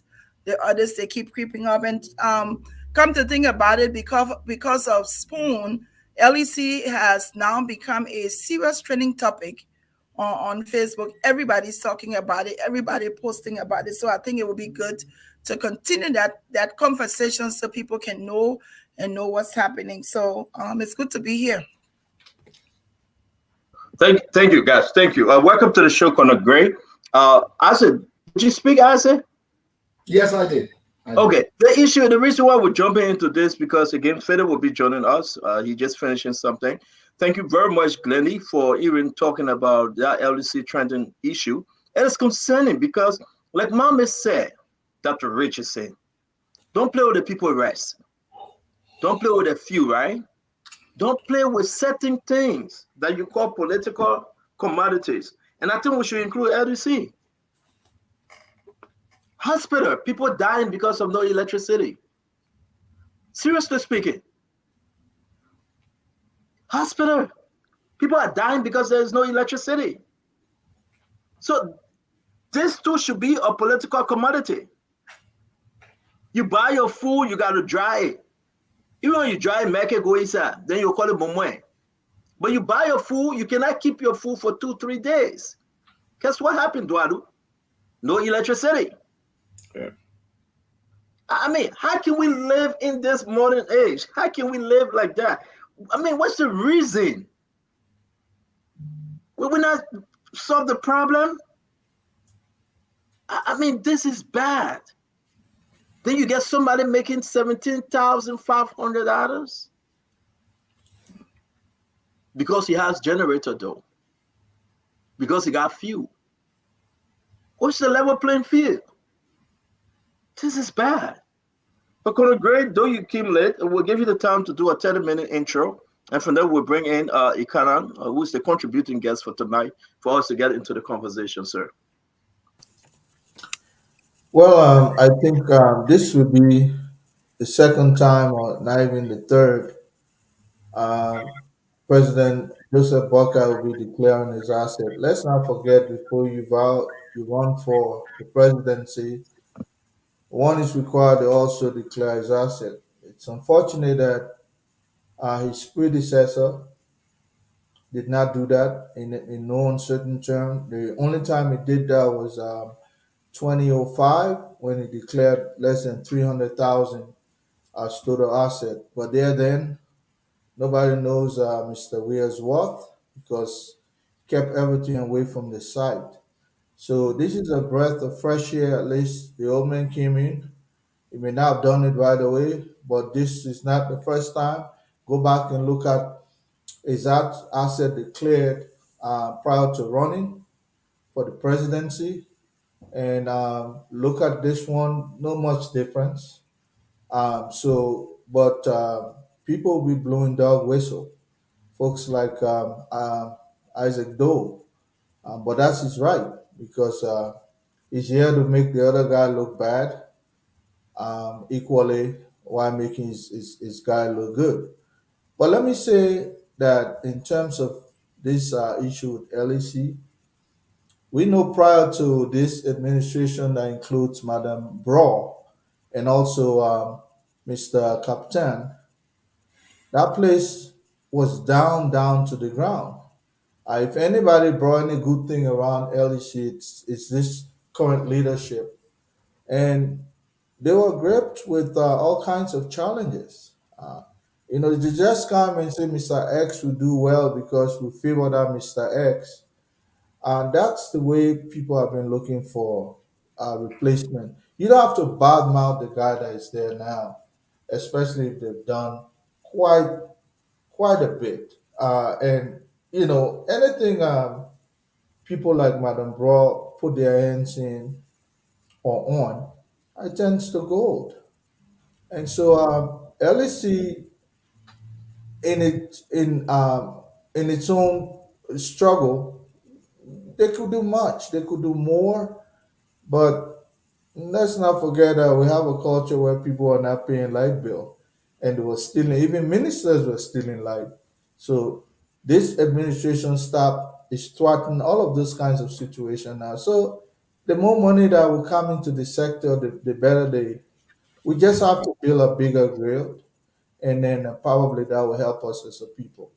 Well, I don't support any person coming in and saying that they'll wave the magic wand, and then LSC will be light will be everywhere.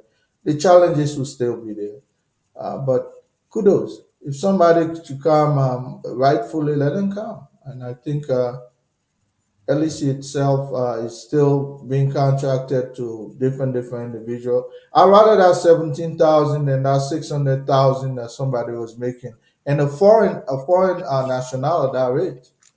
But we're not happy with our own always. If it was 600, nobody would make noise.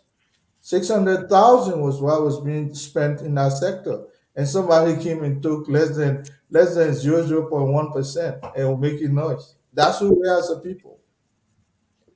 All right, thank you very much. We're having some Facebook issue. We are having some Facebook issue. They are not streaming from Spoon. Mr. Duadu, let me bring in Ikana Watt. I got to go in the back and work on it, but can you take care of the show? Let me see what's happening. Brother Ikana, welcome to the show. Mehmet, you just come in, we'll give you 2 minutes intro. I think let's go ahead. Okay, Brother Ikana, welcome to the show. And an opening statement.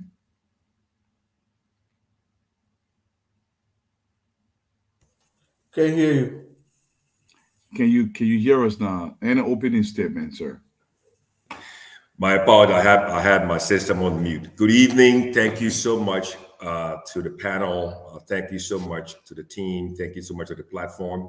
Thank you for the opportunity to be on your show this evening to talk about something that is so critical, so vital to our nation's development, progress, and economic prosperity. Electricity. This is something that I'm passionate about. This is something that I work in. I have a long, deep, and high career in it. This is something that I currently do, and I'm one of those people who truly believe that Liberia's future development and economic prosperity is rooted in the establishment, the building of a strong, deep, and wide foundation of energy, electricity. Because without that, we will continue to wallow and continue to go in this wilderness and trying to find a way out. So without electricity, nothing's going to work. And I'm so happy and excited that it has now come to the forefront on Spoon, which is the largest platform for Liberians. So again, thank you so much for the opportunity. Yes, sir. Thank you so much. And I'm going to come and ask you a couple of questions. So please excuse me because I'm ignorant when it comes to the issue of electricity. You're the expert. Now, do you currently advise our LEC or you're an independent person just speaking on? I do not in any capacity advise, consult, or do any work for the Liberia Electricity Corporation. I'm a private individual. My last interaction in the Liberian political arena, I serve as the senior policy advisor for the Robert Morris campaign during the just ended political presidential elections, where he ran as an independent on the ballot.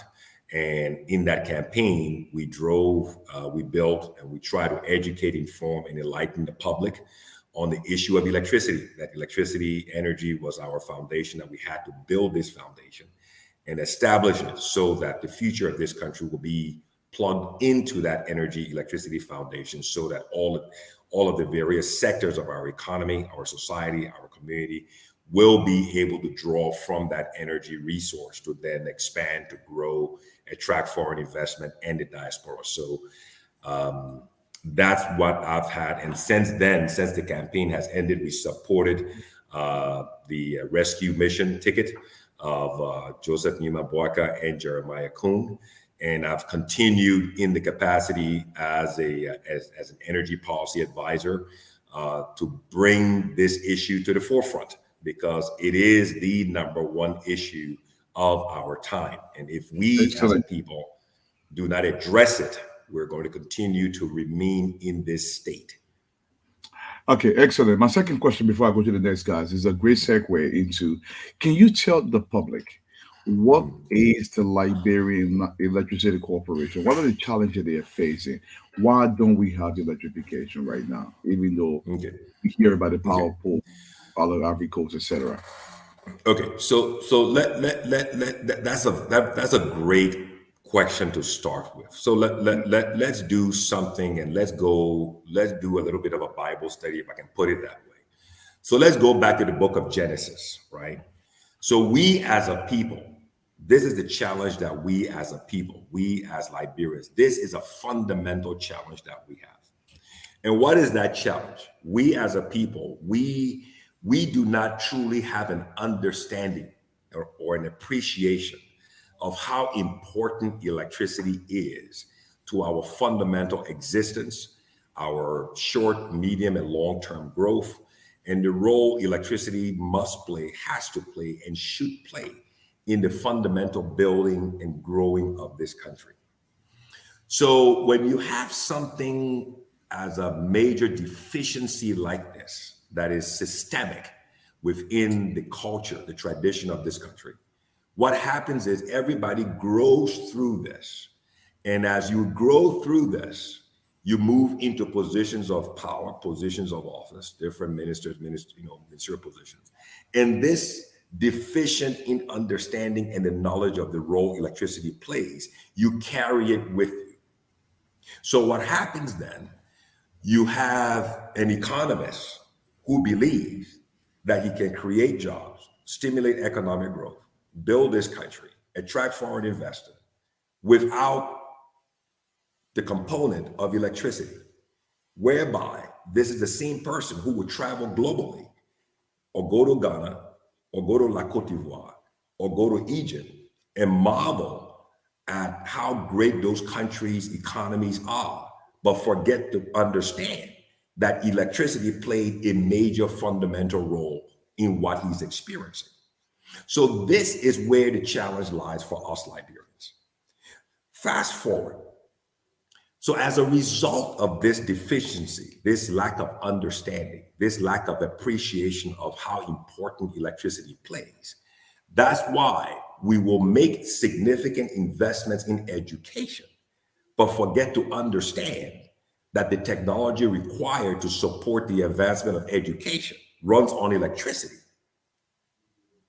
We will focus on driving and building telecommunications infrastructure, but forget to understand that such infrastructure is wholly dependent on electricity. So there's a disconnect. There's a fundamental disconnect that runs all the way through the system of all of us in this country. So what we've been trying to do is to say, look, we've got to get electricity right. If we can get electricity right, bring it to the forefront, get a fundamental understanding of the role it plays, then what will happen is every aspect of our society, our economy, branches of government, as well as the different pillars of this government, from education to healthcare, national security, agriculture, the industrialization of the agricultural sector, all of those segments or sectors will then be plugged into that foundation. And then everything else from that point connects itself. And then we can attract the foreign investment, attract the diaspora population, and then we can address all of the issues as a people, as a country, and we can rise and grow and expand economically and create jobs. You got me with a couple questions for Mr. Phillips. All right, so what do you need to do?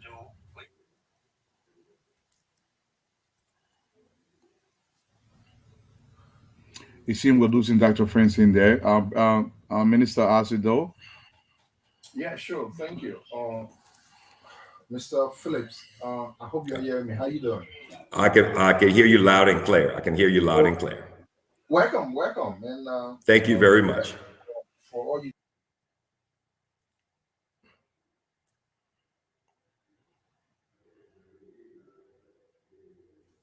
Mr. Doe, you're muted. There you go. You're muted. Mr. Doe, we can't hear you.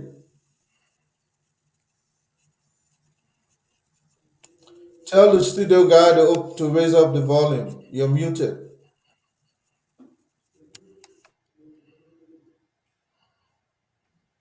Hello? Hello? You're good. You hear me now?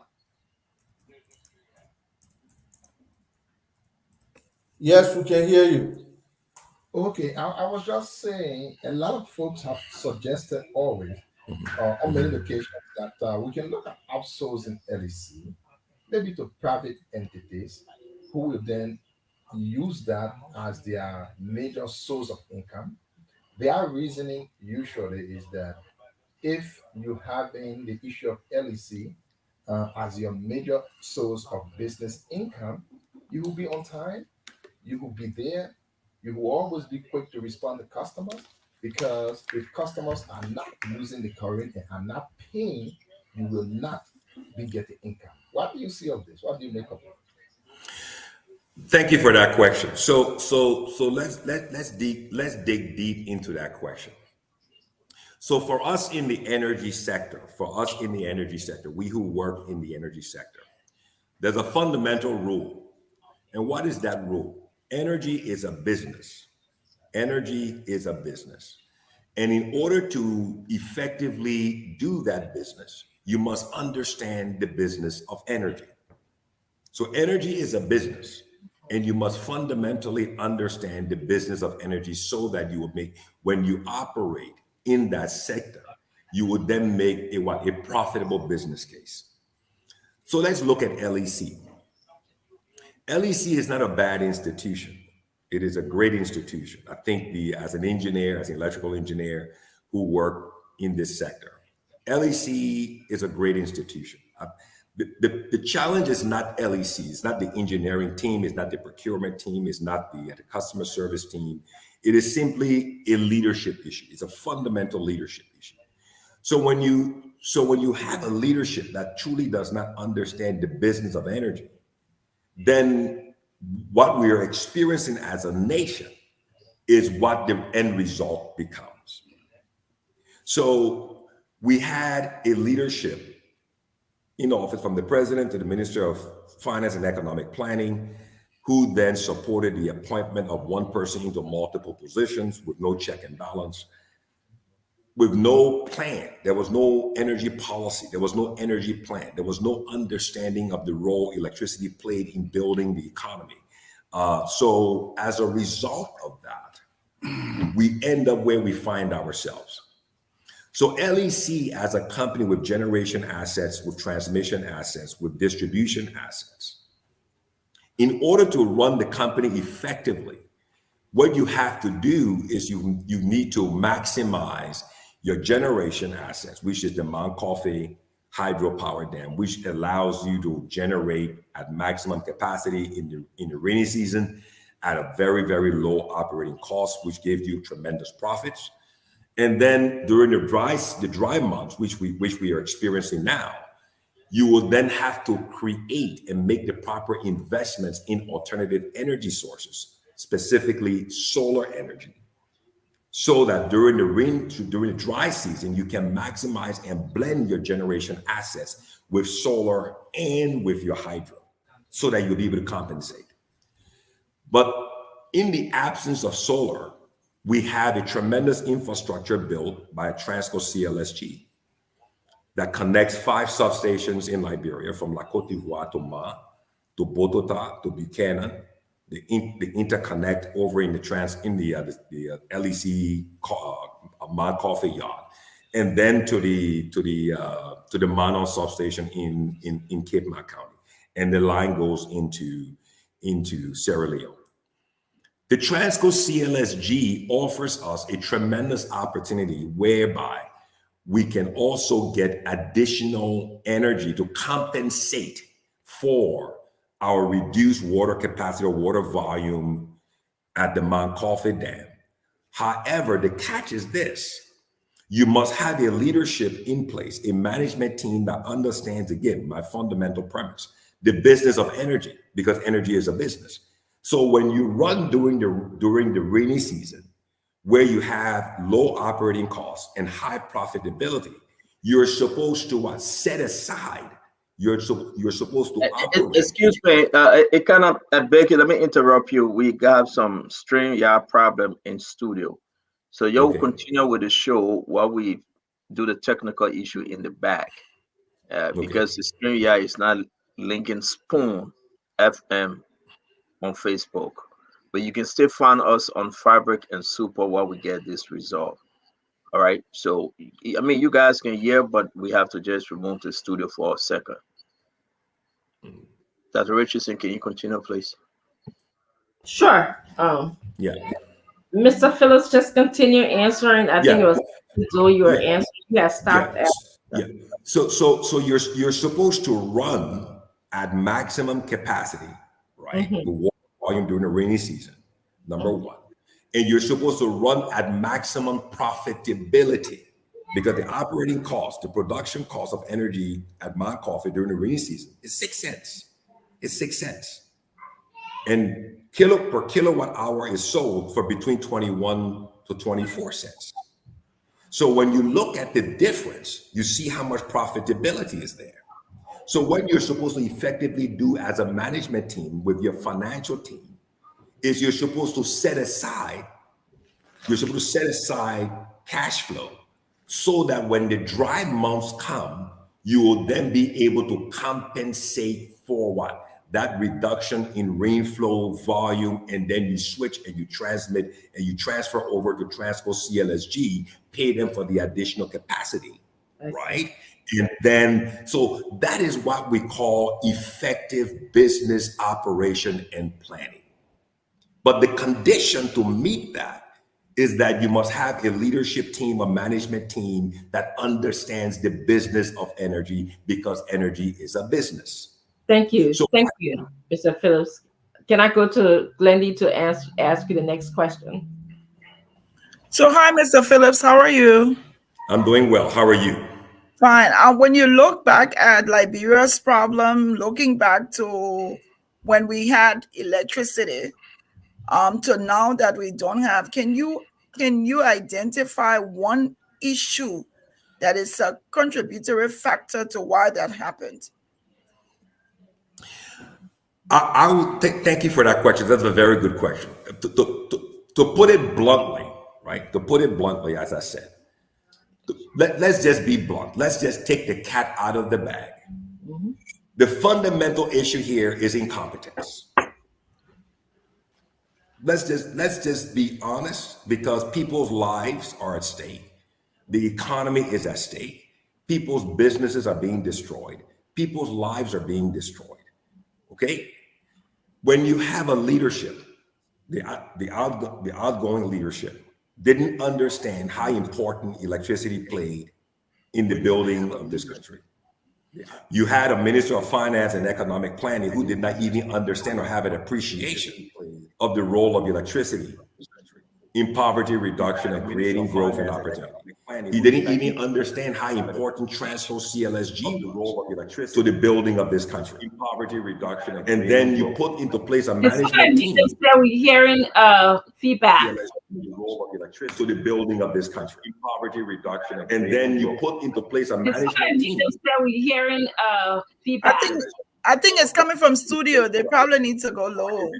And then you put into place a management team. We're hearing feedback. I think it's coming from studio. They probably need to go low. And then you put.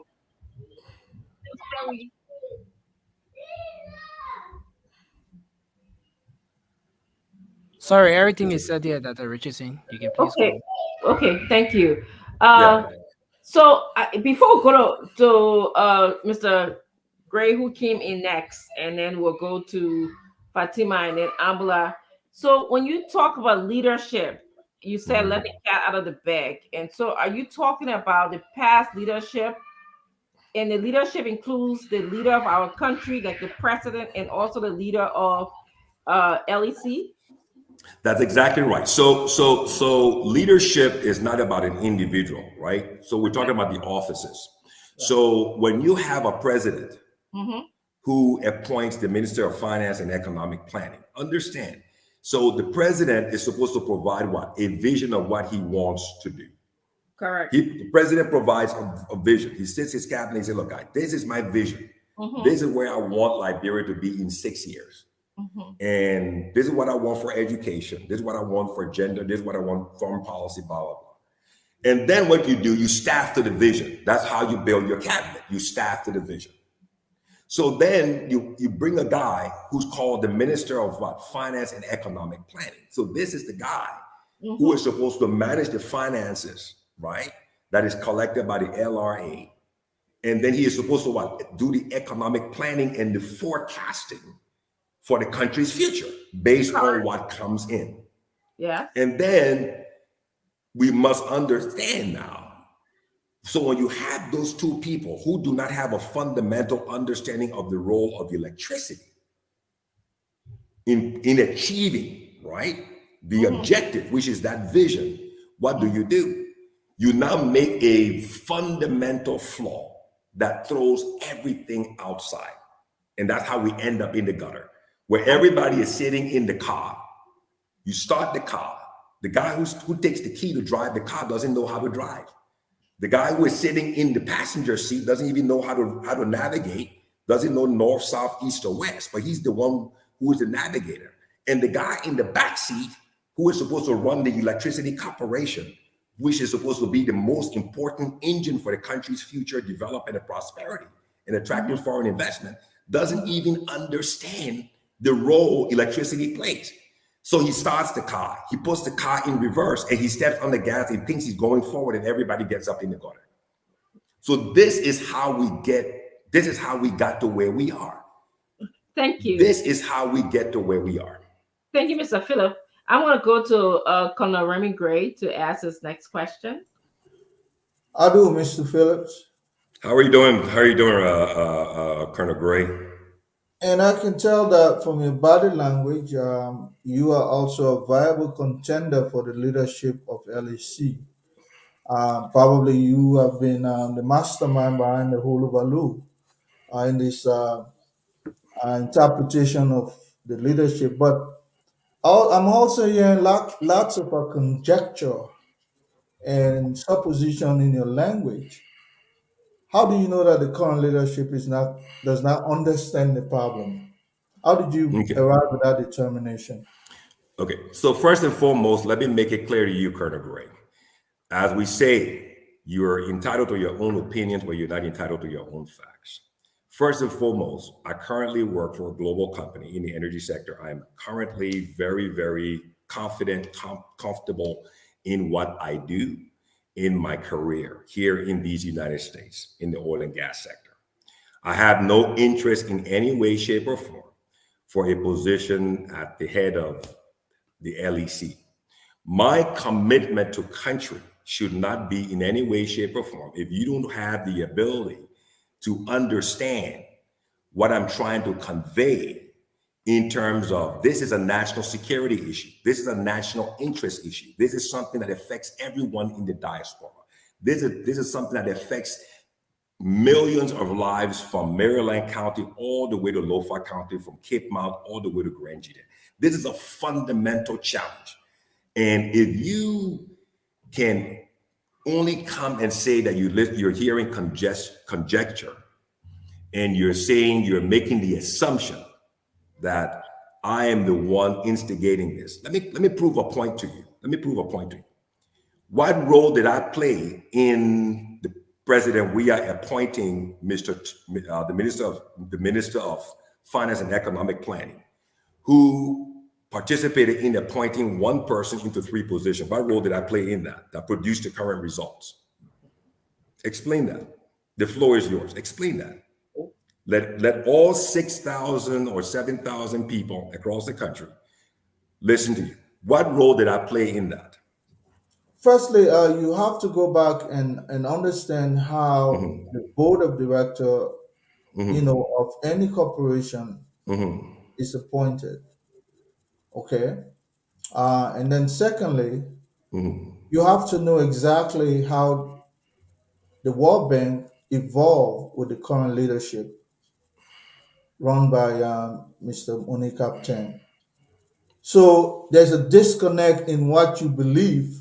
One person, hiring one individual for three different leadership positions. That is flawed because the current leadership is not only appointed by one person. One was a job that was put up in a contentious way and people vied for it. You know that. And then he became the finalist and he won the admiration of the employers. So that does not sound to me like you're talking about one person employing three. It's like he went through a competitive process and he became the choice. How can Okay, you reconcile that, sir? Okay, so as Jesus Christ so clearly answered the question when his disciples asking something similar to what you're asking, how will we know the false prophets? What was Jesus's answer? By their fruits. Let's look at the fruits that we're seeing across the country today.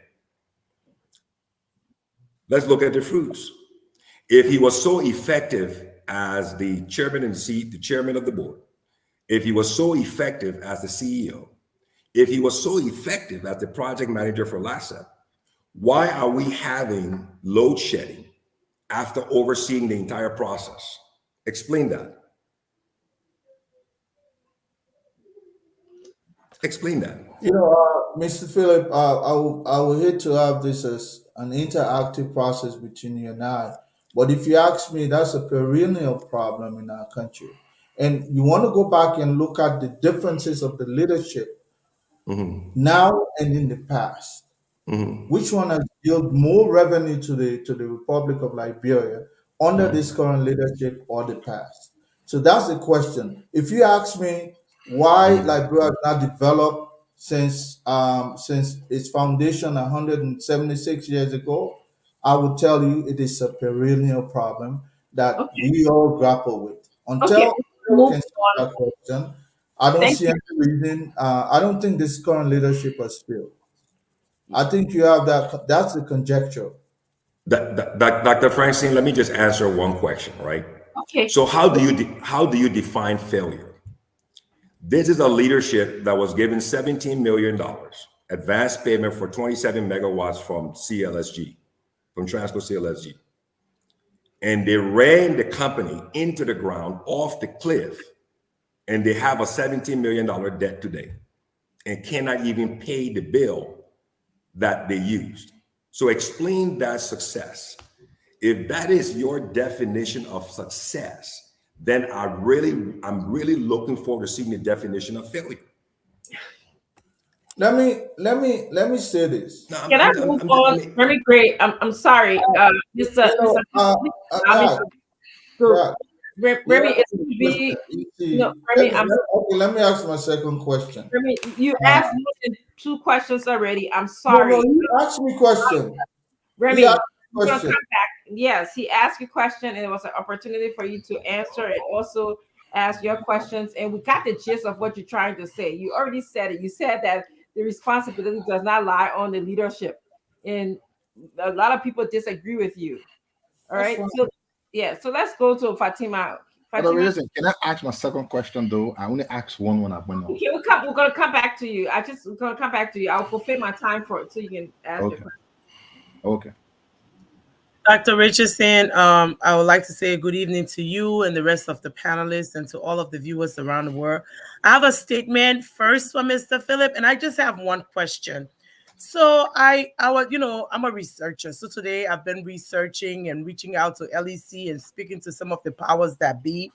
And these were the facts that I gathered. So what you're saying is no mistake. I totally agree with almost everything that you said, but I just want to put it in like nutshells that we can Okay. actually take out and deliver and serve. Okay. Okay. So the first thing was, I found out today that the last leadership, the government of Liberia, under the leadership of George Manawia, actually just for supplying electricity to them, the government entities, owe LEC $11 million. That's the first thing I found out today. Okay. That when the audit was just recently done, when they were trying to audit the LEC, they found out this, that the government itself, government entities that have not paid LEC at all any funds, they owe LEC $11 million. The second thing I found out today was, although they also owe, the country also owe LEC $4 million extra, the government continued, like, they knew, LEC informed them that during the rainy season was when electricity was generated. And they said that when they decided to extend electricity to Grand Jide, to Maryland, and also to Nima County, for the 2 first years of it, they just let the electricity run with no one being in charge of collecting revenue at all. There was no revenue generated at that point. So I think what you're saying about the lack of leadership, it was just the last year that they started to generate revenue and put someone in charge, Mr. Floyd, in charge of that area. So for the last, the first 2 years, there was no collection of, they were just giving free current. And today, I spoke to 3 different LEC people. And today I also found out, this is the most interesting thing that I found out today. As you know, there is the African Cup of Nations going on in Ivory Coast. There are a lot of foreign partners and people in Ivory Coast. So Ivory Coast is not trying to share their electricity at this point because they need it for their guests. And because, like you rightfully said, electricity issue is also a national security issue. Correct. People cannot have their country into total darkness. So I am saying to you, my only question to you is that, being that these facts are laid out, because there, I actually heard from Mr. Doe, and I don't like to mistaking his first name, so I'll just call him Mr. Doe on the panel. He stated to us in the chat today that, why is Joseph Boakai's government such a failure in 2 weeks? He stated that there is no electricity in Liberia right now because the government is in power. We should have electricity. Forgetting to know that this is dry season. The necessary steps that you said should have been in place during the rainy season to help to make sure that electricity was provided during the dry seasons were not in place. How can my question now to you is, who is at fault at this stage? Tell us. We can't hear you, Mr. Phillips. There we go. Okay. So very good question. So let's unpack everything you said there, right? So number one, the cross-border grid, there were 3 grids that were built as part of the West Africa Power Pool. These 3 grids came across the board from La Côte d'Ivoire. One came into Ganta, one came into Zouedru, and one came into Plibo. These grids came online around 2017, 2018. Mark the date. These grids were not brought online 2, 3, or 4 years ago. These grids came online between 2017 and 2018. These are facts. This is not my opinion. These are facts. So as I said earlier, we have a leadership issue. So when you have a lack of leadership and a lack of understanding in the business of energy and the energy business, then the result is what we see today. So all of us on this panel, we are Liberians. So let me just ask a question. When did we find out that we have a rainy season in Liberia? Is it just this year? So this is my point. All of us were born in this country, and from the time we started crawling, we knew that there was a rainy season. So when was the planning supposed to start in the energy sector, in the leadership of the LEC?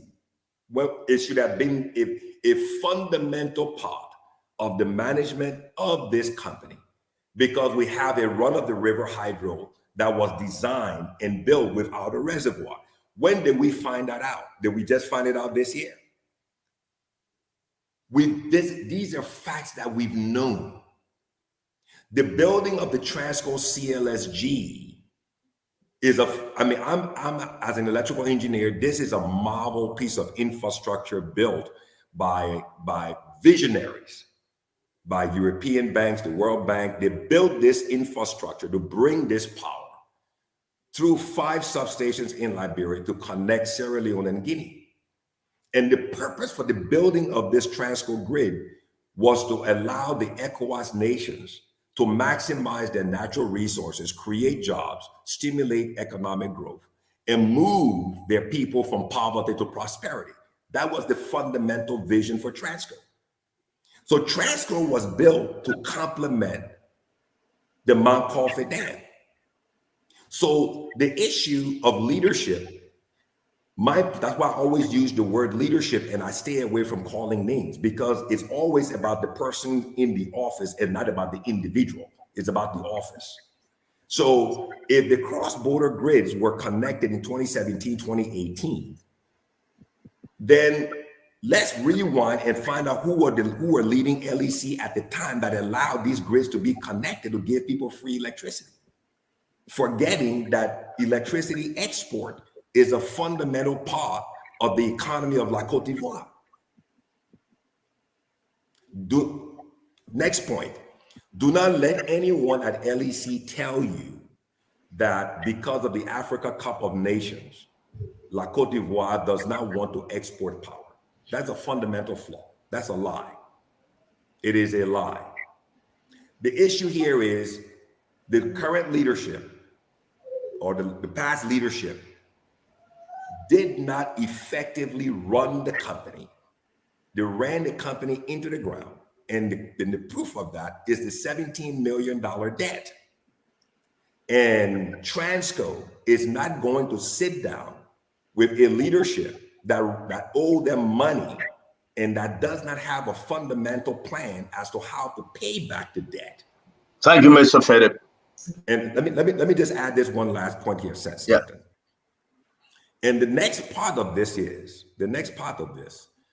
said that the government of Liberia owes LEC $11 million, right? Okay.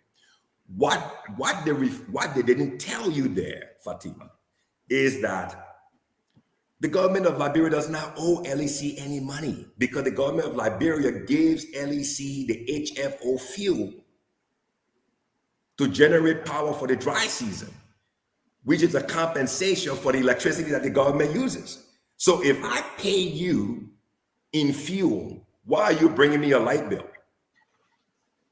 Explain that to me. I give you fuel, which is a subsidy to offset my utilization. And the responsibility is yours as the leadership and the management to run the company effectively in a profitable way. And the leadership does not even understand that running the thermal plant using HFO is not a profitable option. You cannot generate power running the thermal plant and sell that electricity and make profit. No. It is a lost proposition.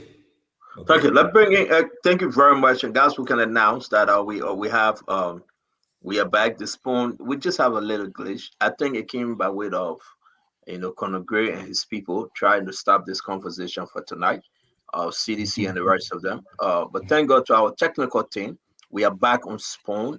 You can find us on Spoon, Super Fabric, YouTube, everything on social media. And let's enjoy the show. Mama, you need to speak. Yes, I will speak, but I want to do 15 seconds housekeeping on the facts. Conor Remy grade is 600,000 a month that Mr. Captain and other people sending around was not for an individual. It was for the entire management team that was hired.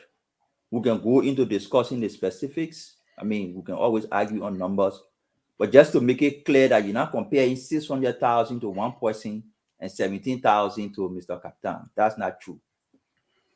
The second thing is, as I don't disagree with the guest, but Liberia knows that electricity is a problem. When you read the growth constraint analysis of the country, that says what is stopping Liberia from making progress? That's what the growth constraint report says. What is stopping the country from making progress? They list a few things. Electricity is one. There you go. Paramount. So the country has realized that electricity is a constraint to growth. But the problem why we cannot address the electricity problem is because of some of the things that are happening there today.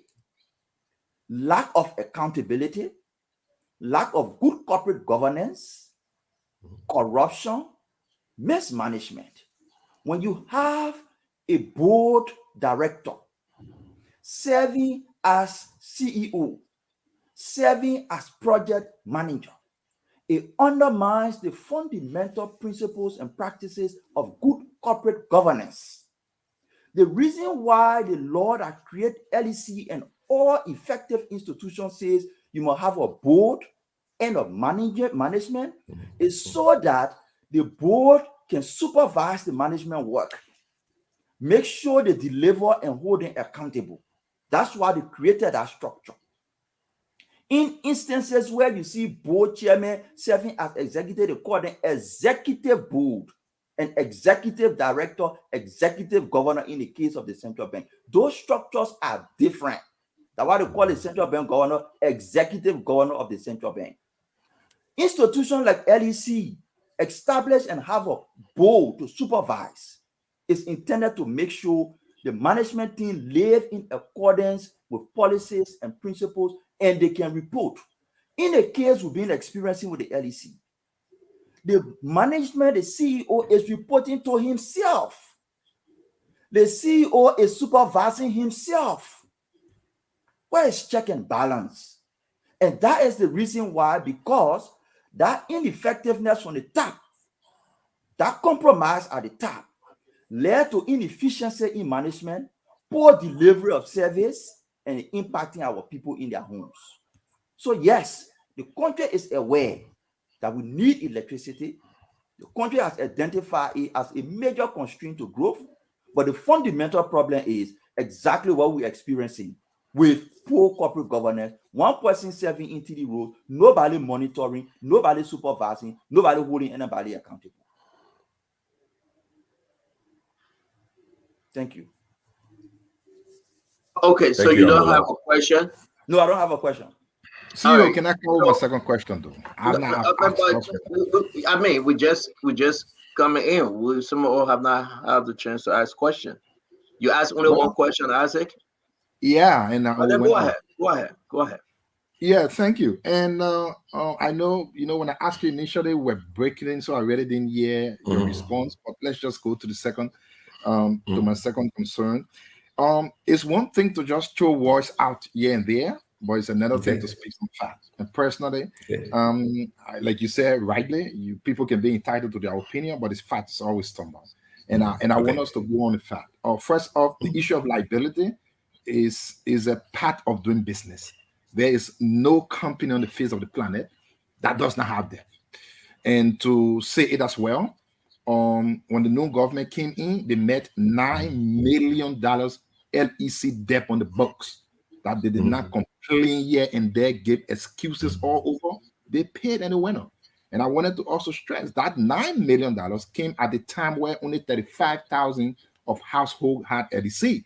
But right now we are talking 11 million, 17 million, whatever million. We are talking about 140,000 households, which one can understand makes a little sense. I know you've said a lot about the management. But there's my question. All of the excuses we are giving today, we all understand the reason why we are discussing LEC now is because LEC is on its worst run for a long time. So people are finding ways by all costs to bring up problems. But Mr. Phillips, I want to ask if you agree with me.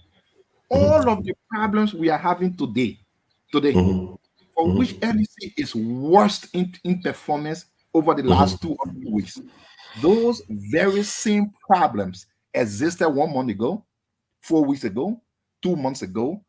Why then, despite the same problems, same condition, same management, we had roughly about 18 hours of electricity flow per day, unlike now, where we are having just 6-7 hours a day? What exactly is the issue? And I will appreciate if we just take politics out of it and be sincere to the facts. Question. Okay. So let me take a stab at this. Okay. So let's go back. You mentioned the issue of liability, right? So every company, most energy companies, electricity companies, they run with liability, with debt. Okay. But when you look at their debt level, okay, let's look at the debt level.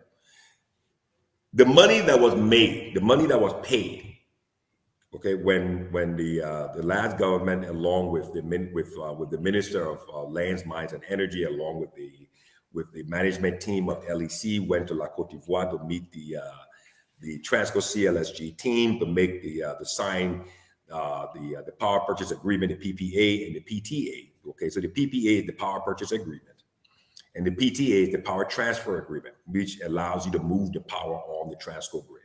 Okay. So the money that was paid for the 27 megawatts, which was about $17 million, how will you define that? That was an investment. That was an investment. That was an investment. And in all business, when you make an investment, there's a thing called what? ROI, return on investment. So as a leadership with the financial team, you make an investment.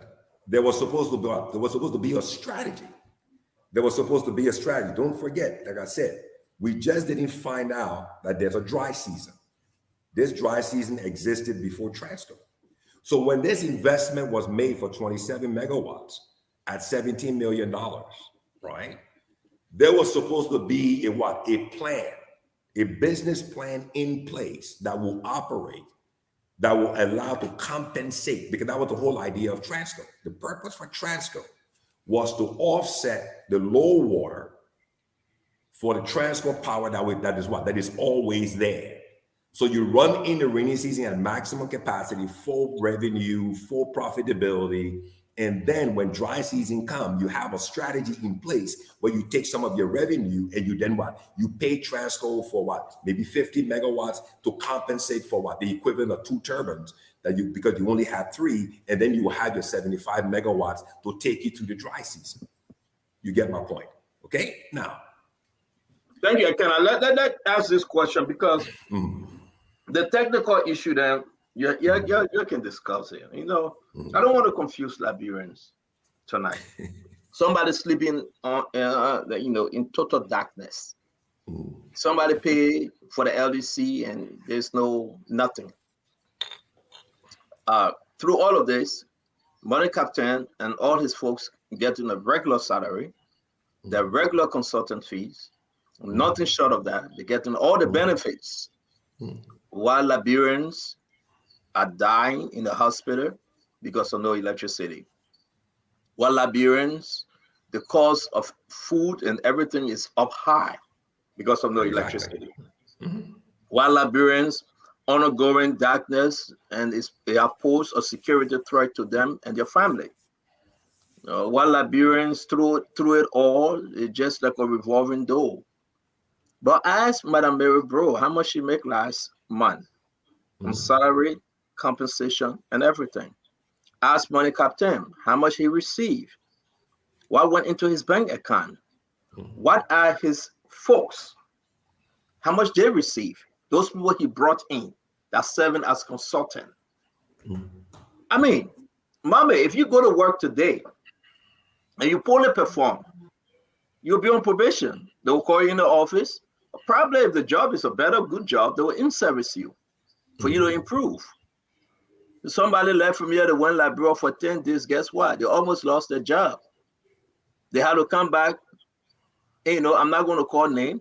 They had to come back begging, because they were at the point of losing their job, a good job too, with federal government. Why should we keep money captain for 29 years and we stay in this mess? What else can we ask for, Glendy? If you no call, no show tomorrow, Glendy, you do it 3 days, you're out.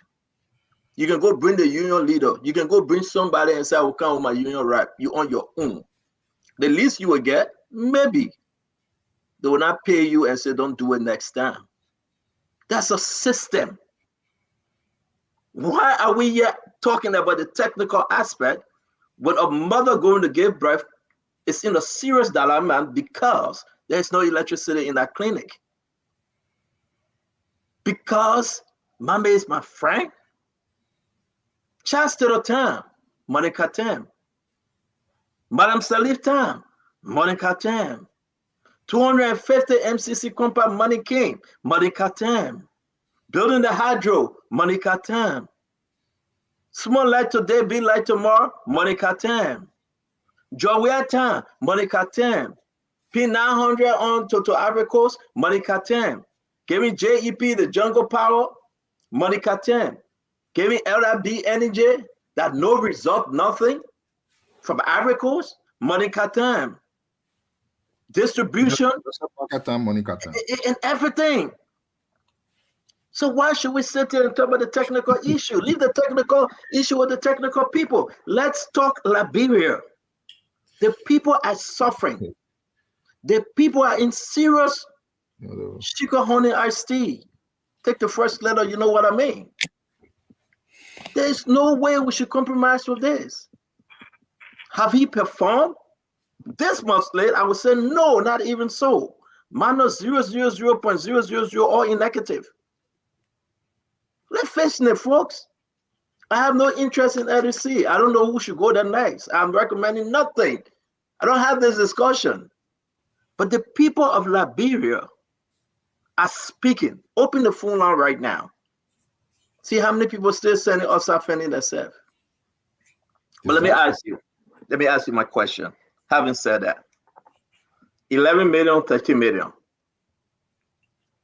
The distribution of these different contracts, Mr. Phillips, you think they were properly distributed, they were properly built upon, or you think they were done on a favoritism or style, like that's my friend, I will give him this contract and the kickback? I don't want you to say something you don't know, but do you think right now Money Captain and the Mary Bro and all of them should be there, should stay represent and work with LDC right now as we speak?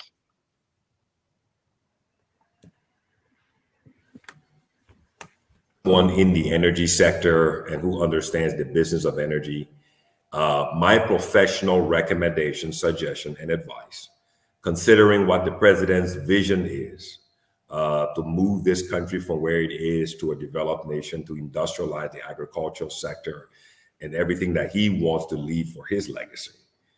In order for him to achieve that, this current team is not going to get him to the Super Bowl. That's just fundamental. Because the results of this current team are, as you said, they're abysmal. They failed in every definition of the word failure.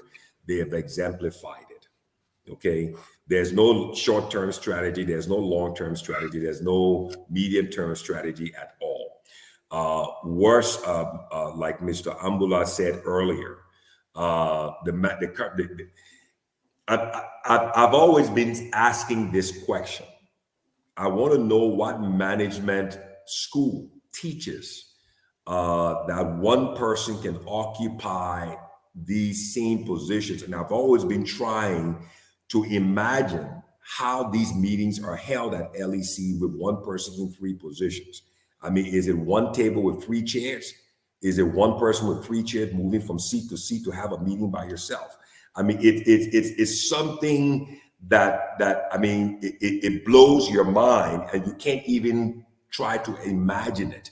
And as a result of that, as I've always been saying, Stanton, energy is a national security issue. It is a national security issue. And until the leadership, the present leadership of President Joseph Yimambwaka and Jeremiah Cohen come to the understanding that their legacy, what the president laid out, arrest, that equation should actually have electricity equals to arrest, because you will not be able to achieve the agriculture, the roads, the rule of law, the education, the transportation and sanitation. You will not be able to achieve any of those pillars in arrest without electricity. Electricity is the foundation of arrest. Electricity is the foundation of arrest. So it is so important. The question you ask is fundamental. The question you ask is so important that, like you said, hospitals, you can't even imagine if you were to have your reporter stand to go out this week to all of the hospitals and let people tell you the effect of the lack of electricity in the hospitals. When people can tell you at the schools the effect of the lack of electricity. So how can you understand let me interrupt you, I beg you, and not have a leadership that will implement a policy and appoint people that will we got to bring this. we got to bring in the rest of the guys. Okay. Let me ask my last question, and we'll go back around the table. But again, though, how much money? Because the folks that saying, well, they are bringing $2-3 million a year from the recovery of power theft. If we look at the bank records, it's in the cluster report. We are not seeing it. Number one. And number two, 6 years under Josh Manawea. Why do you think money being generated couldn't afford to pay that which is owed to Ivory Coast? Very good point. So let's unpack that, right? Let me explain something here. Just give me the time. Let me explain this.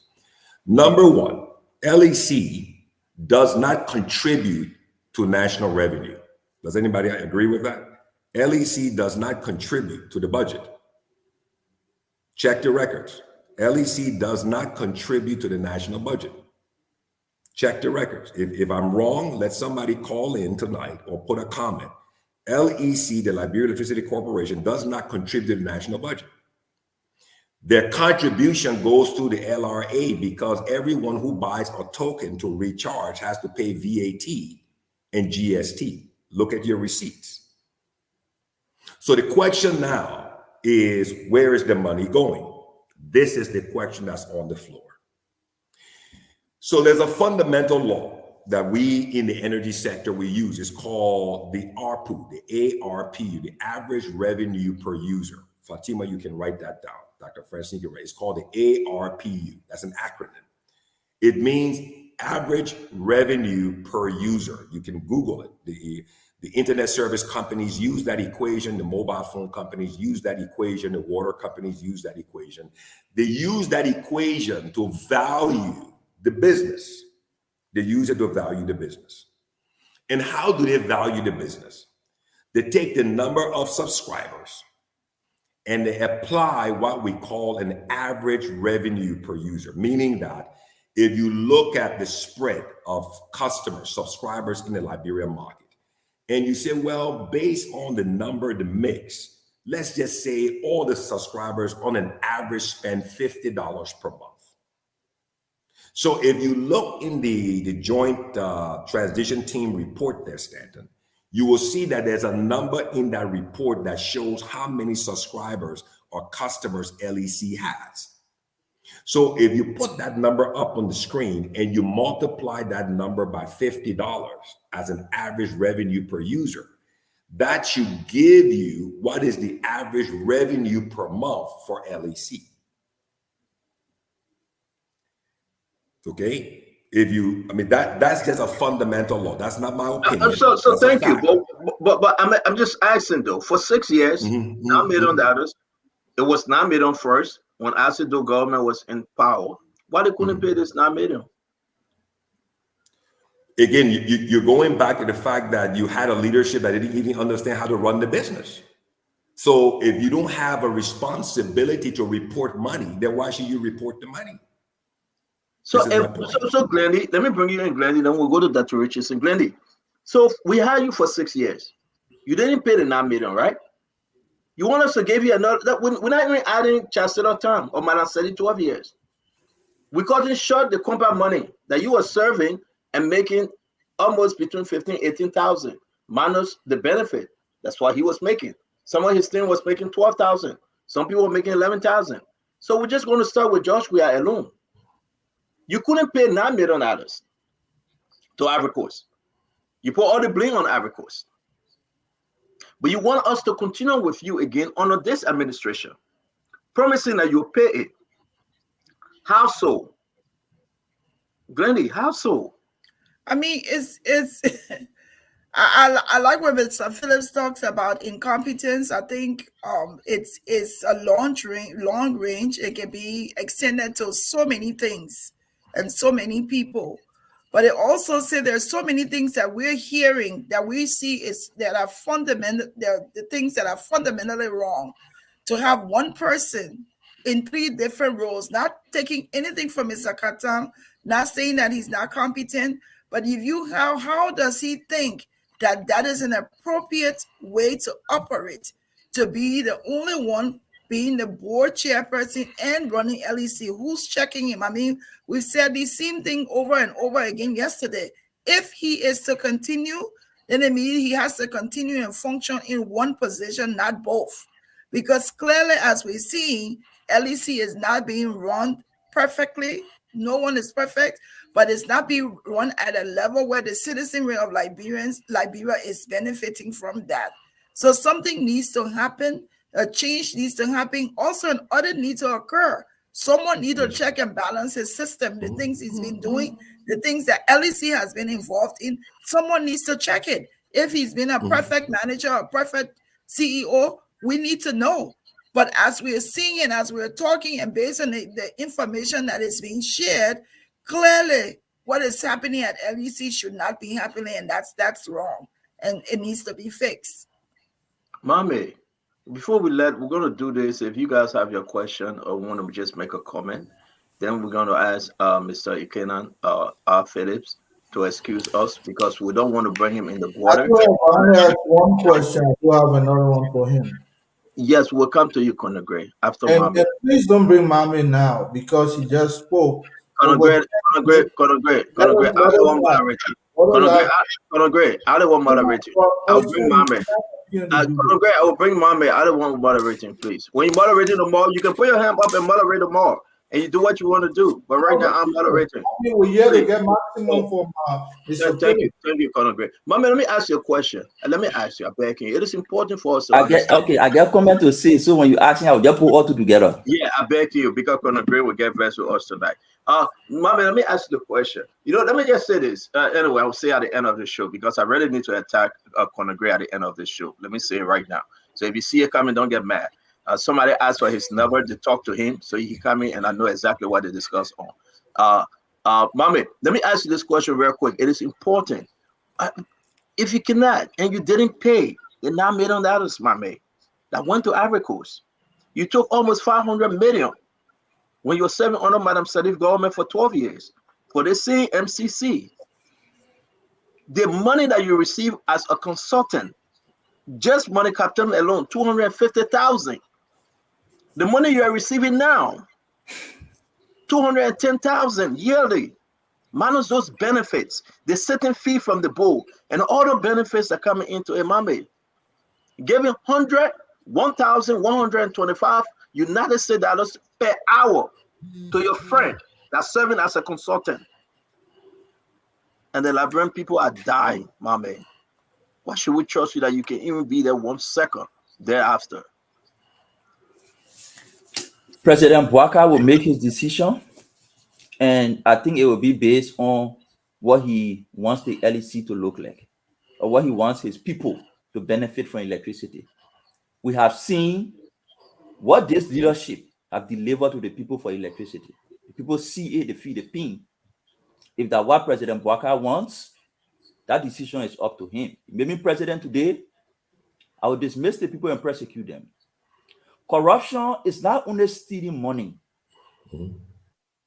It's not only stealing money, there are administrative corruption. And that administrative corruption can lead to financial corruption. That administrative corruption can lead to destruction of services, ineffective services that undermines people and undermines productivity. So one person serving in 3 capacity undermining check and balance is a form of administrative corruption. It gives you so much power to make decisions without check and balance. And that's the reason why we found the company to where it is today. The few corrections I wanted to make here, the few things I wanted to say here. People, Mr. Katan and people keep arguing, no company operates without debt. Yes, reasonable company, all companies operate without debt, but their debt that they incur is debt to invest in capital, for capital investment. They don't take debt to pay people like Maryborough to be roaming in the community, say they're doing power theft. They don't do that. They don't pay debt to waste. They take debt to invest in issues that generate income in the long term. More people got electricity this on a job we had than the previous. Yes, because we got additional 27 megawatts through CLSG that the early administration signed. But here's the catch. The more people you put in electricity, that E and worry. The thing like brother called E and worry. You get the electricity with all the people who can pay. Ask all the people in Liberia, all they got E and worry. So you brag about putting more people on electricity when you cannot pay the debt for the electricity you put the people on, that E and worry electricity you get the people. And that is the reason why, because you can pay the debt, the company is refusing to provide additional electricity until we can pay that money. You asking why it's happening now? Because the company were lenient. They kept asking for their money, and every time they were telling us on the show that, oh, we finish pay the money. At least if you finish pay the money, you keep lying that they finish pay the money, not knowing you people have not paid the money. So the company is saying they can't move forward. And Money Captain went on ELBC, just to add, and he said it, that some of the money were paid. We got a clip on the ELBC. Sure. He said it. Why did you lie to the Liberian people? But continue, because I don't want this going on to shoot and kill on spot. I will conclude on this, and I just want the Liberian people to know this. We're talking electricity, let's just understand what really happened with this thing. 27 megawatts from Ivory Coast, 33 to the Bomber Bridge, Simple Bridge facility we have, megawatt. The plan is we were taking additional 50 to add to that 27 and 33 so that we're able to meet the capacity, the current capacity as per the report that we read.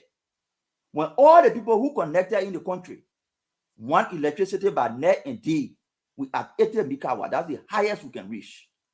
So the government say, okay, since we got 27 already coming, and we got around 33 to Bomber Bridge, let's bring in let's carry this 23 to 50. It will take us to 83 so that we're able to serve everybody. The company in Ivory Coast agreed. Say, yes, I can raise it up to 50. But the first set of electricity I gave you, pay my money, I will take it up to 50. We cannot pay. Who caused us to not pay? The current administration ran the company down the drain. They sold the electricity and they not pay the debt. What did they do with the money? They had to explain. Part of what they did was they politicized electricity in the country. Instead of giving electricity and generating revenue, they were empowering politicians within CDC to go and be donating electricities, donating transformers. They had the president meter project, the president electricity project. That's how they compromised an entire business into politics.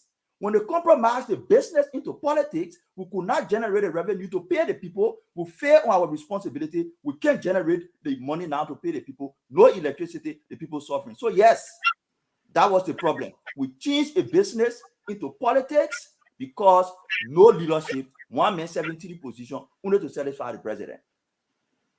Thank you very much, Mohamed. Ladies and gentlemen, please, Be patient. Listen to Colonel L. Remy Gray. Colonel Gray.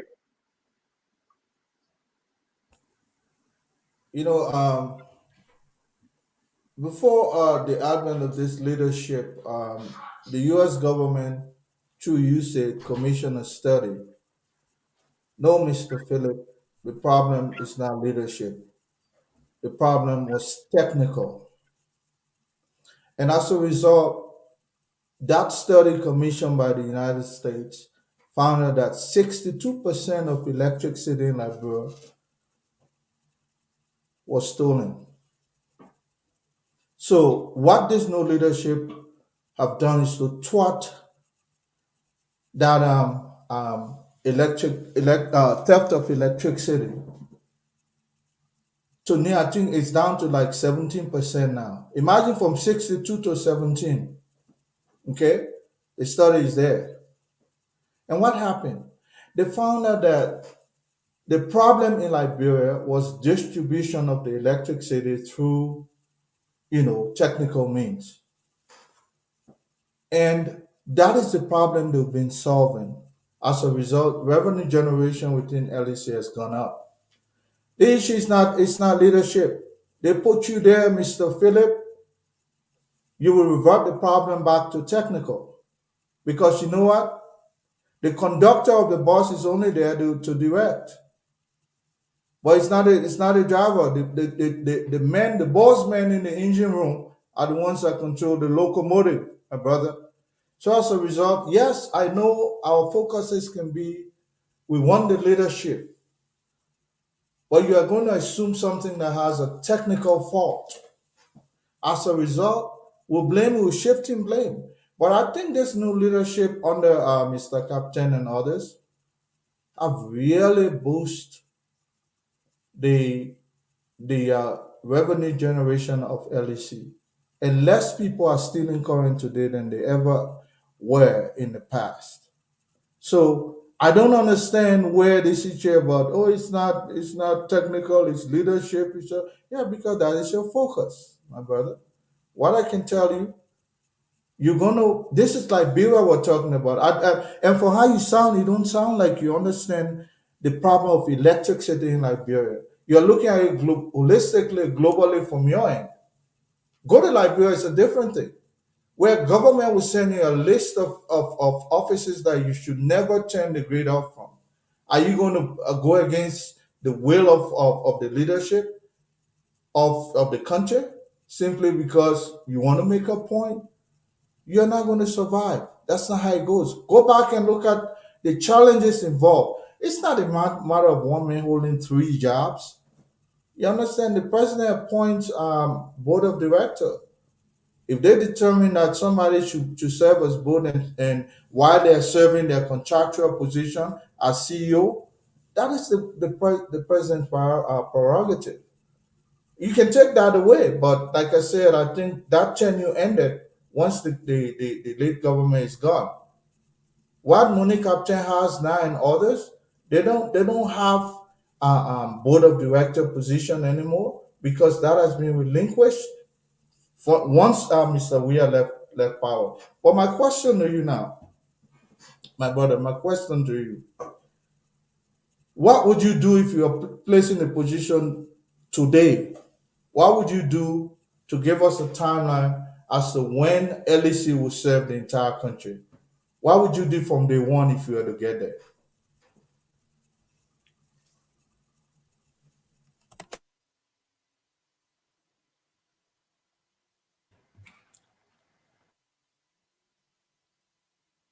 Yeah, standard. Let me answer this question. First and foremost, Colonel Gray, I'm an electrical engineer. I understand the business of energy because I'm in the energy business. Okay. The fundamental issue when I use the word leadership, you have to understand that leadership comprises of several people that make a decision. It is not an individual. Leadership is defined as a team. You're a military person. You have men under your command. You do what? You came up with a mission. You were given a mission, and you assemble a platoon or two platoons, and you give each person in that platoon, each of them came with different what? areas of specialization to carry out, to execute the mission and report to you, and you give them tasks and you set KPIs, key performance indexes that they were supposed to achieve. Let's look at the current leadership. What are the key performance indexes? You said that the issue is technical, right? Okay. If I agree with you that the issue is technical, let's go down that road.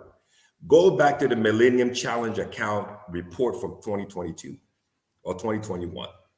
Go there and read, and you will see it clearly that the LEC management team did not anticipate, that was the word they used, did not anticipate that the bringing on of the Mount Coffee Hydro Dam, that the demand from the population was going to be so high that their lack of understanding of the energy business, they did not bring enough conductors, transformers, and meters to connect the customers. So you have, so explain this to me. You have a leadership that is managing an electricity company that is bringing on a hydropower dam to feed a country or a city of over 2 million people that have been without electricity. Everybody's been running Tiger generators, and everyone is in anticipation of electricity. So where's your ability to forecast? You're a colonel, you're a military man, you run on strategy, you run on tactics, you run on planning. So where's the planning from the leadership perspective? So my point here is, Colonel Gray, we cannot exclude people from their responsibilities. Okay, now let's go back to the issue of, you said that the LEC today generates more revenue, right? Where is the revenue? If they generated more revenue today, why can't they pay the $17 million debt that was invested for them to get a return on the investment? Why can't they pay it? If I invest $17 million and I run the company and come back with a debt of $17 million, Stanton, you're a businessman. That's a bad management team. You'll fire everybody and audit the company and lock them all up because they can't even account for your money. They can't even account for your money. So you're saying they generated more revenue. Okay, I'll give you this point. They connected more customers. I agree. But where's the forecasting? You're connecting more customers and you're not even forecasting that your generating capacity is being maximized. So you're supposed to work with both your right hand and your left hand. You're connecting more customers and you're adding up your demand capacity. And you know the customers you're adding on, you're depleting your generating capacity. When will you realize that you've maxed out your generating capacity and you have the dry season coming? When do you realize that?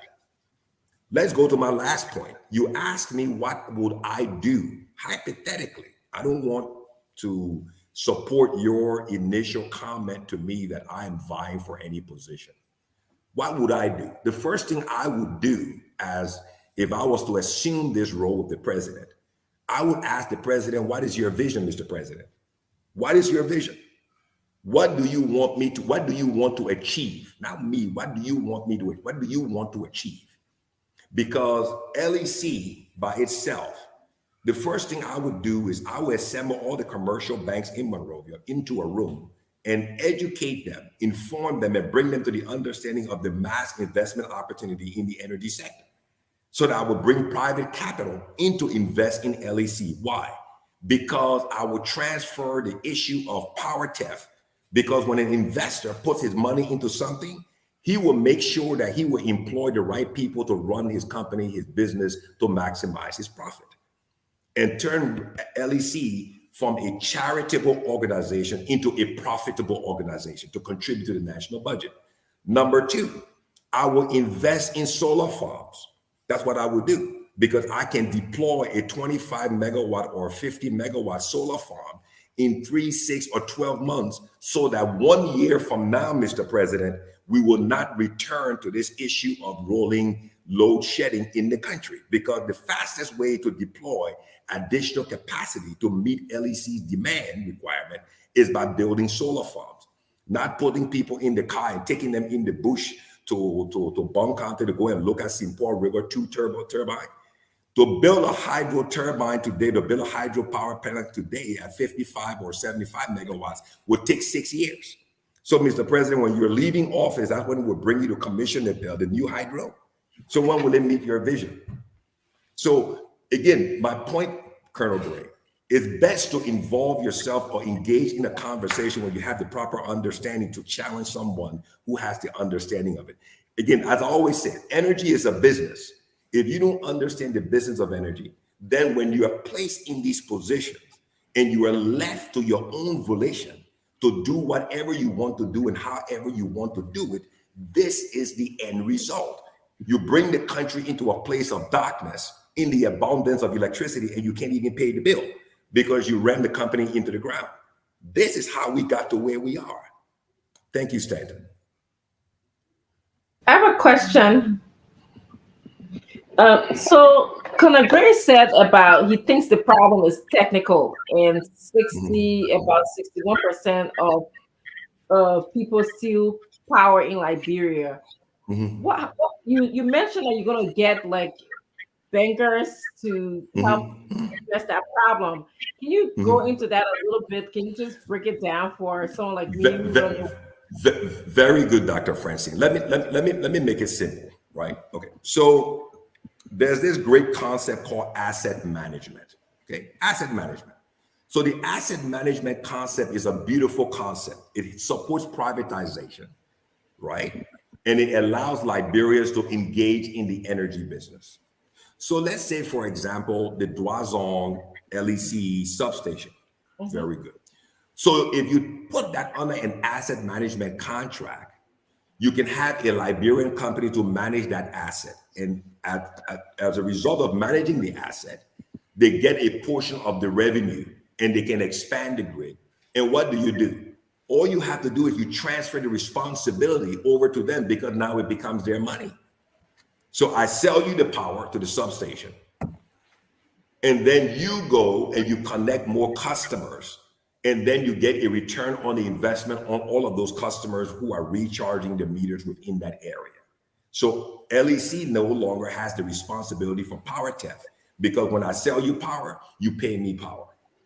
The other big problem, Dr. Francine, in this issue of LEC is there's a company called Libango. Libango is the single only exclusive monopoly company that is allowed to resell LEC recharge tokens. So it is the only company, exclusive company, that sells LEC recharge tokens. So now think about this, Stanton. If you are a company like LEC and you want prepaid for your electricity, right? You want prepaid because that becomes the point. That becomes the issue now.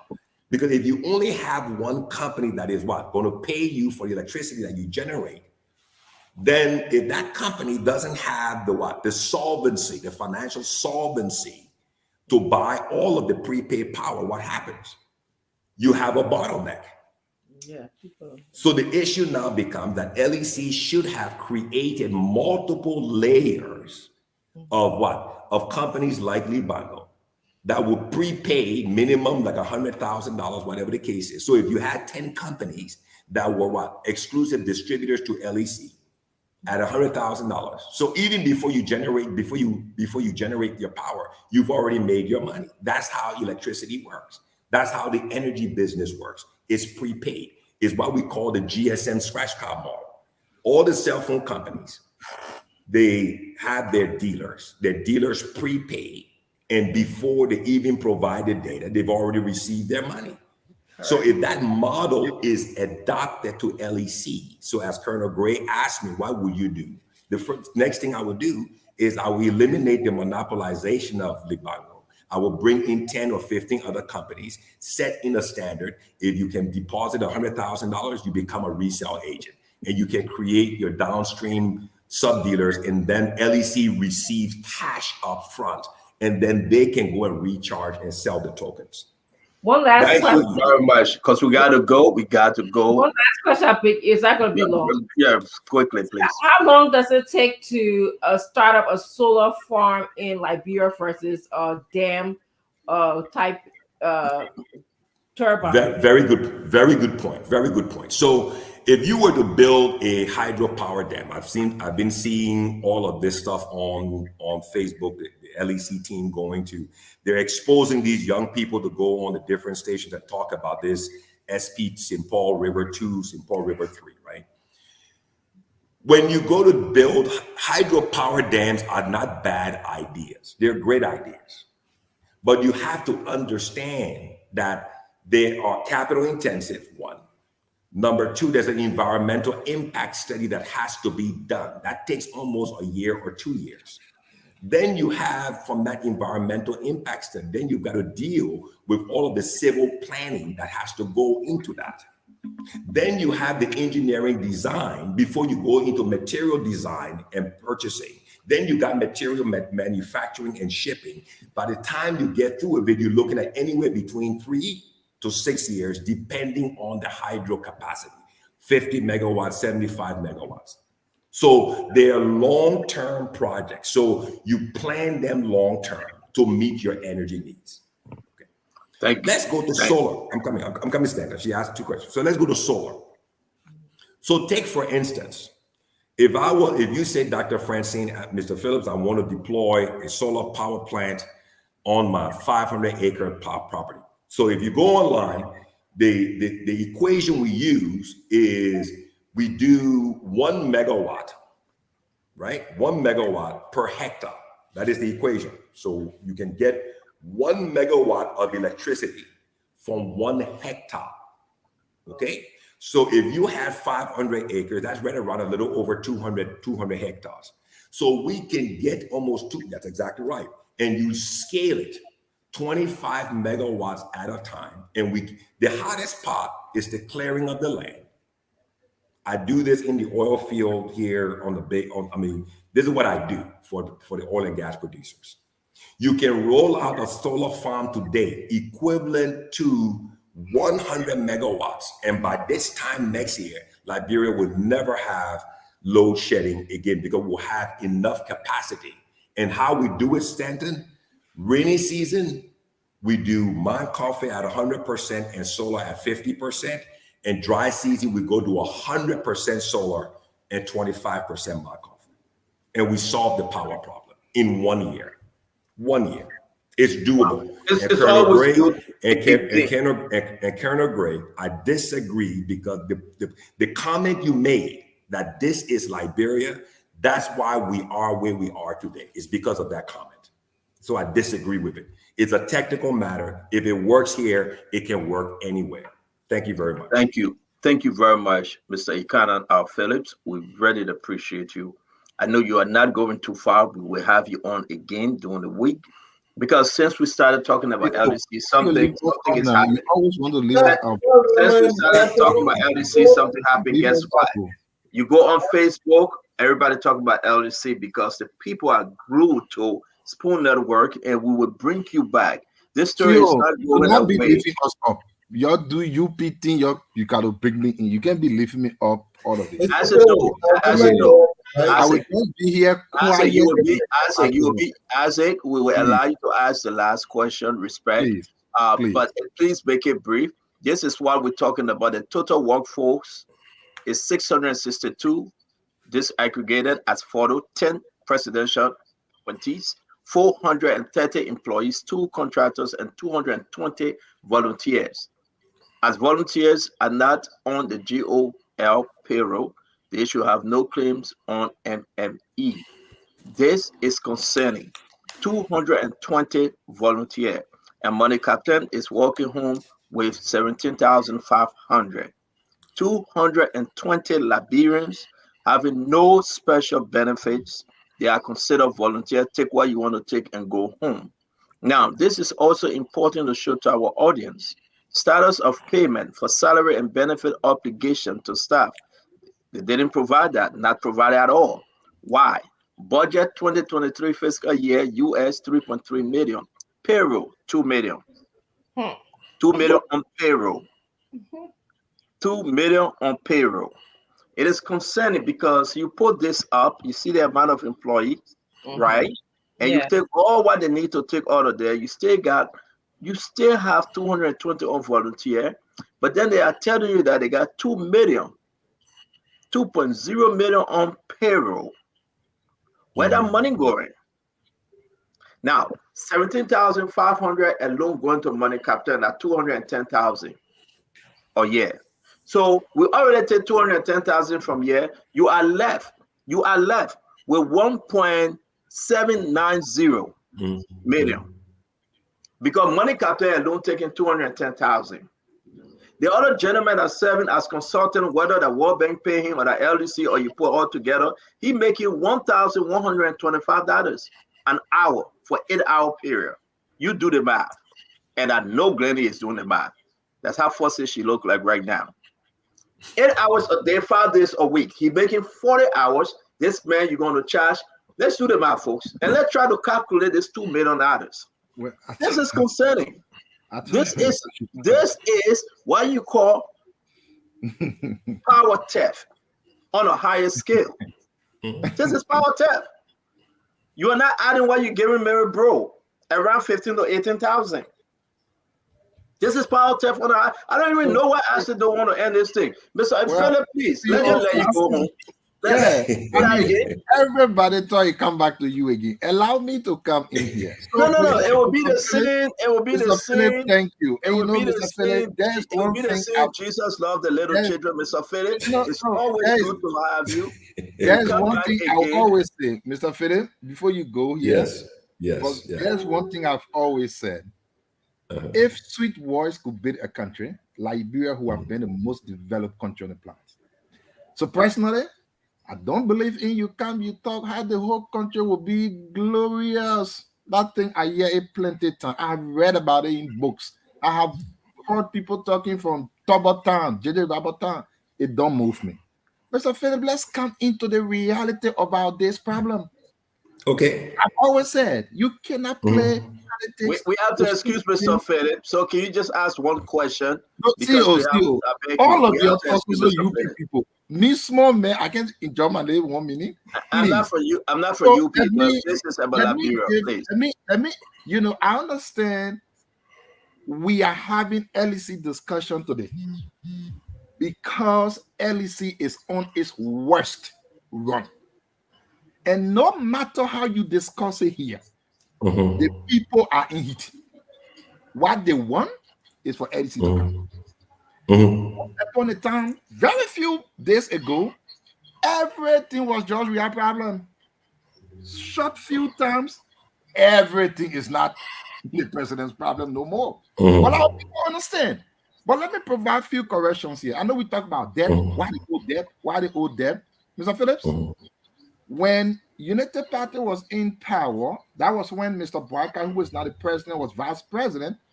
The debt that came from the United Party government per household was $257 per household debt.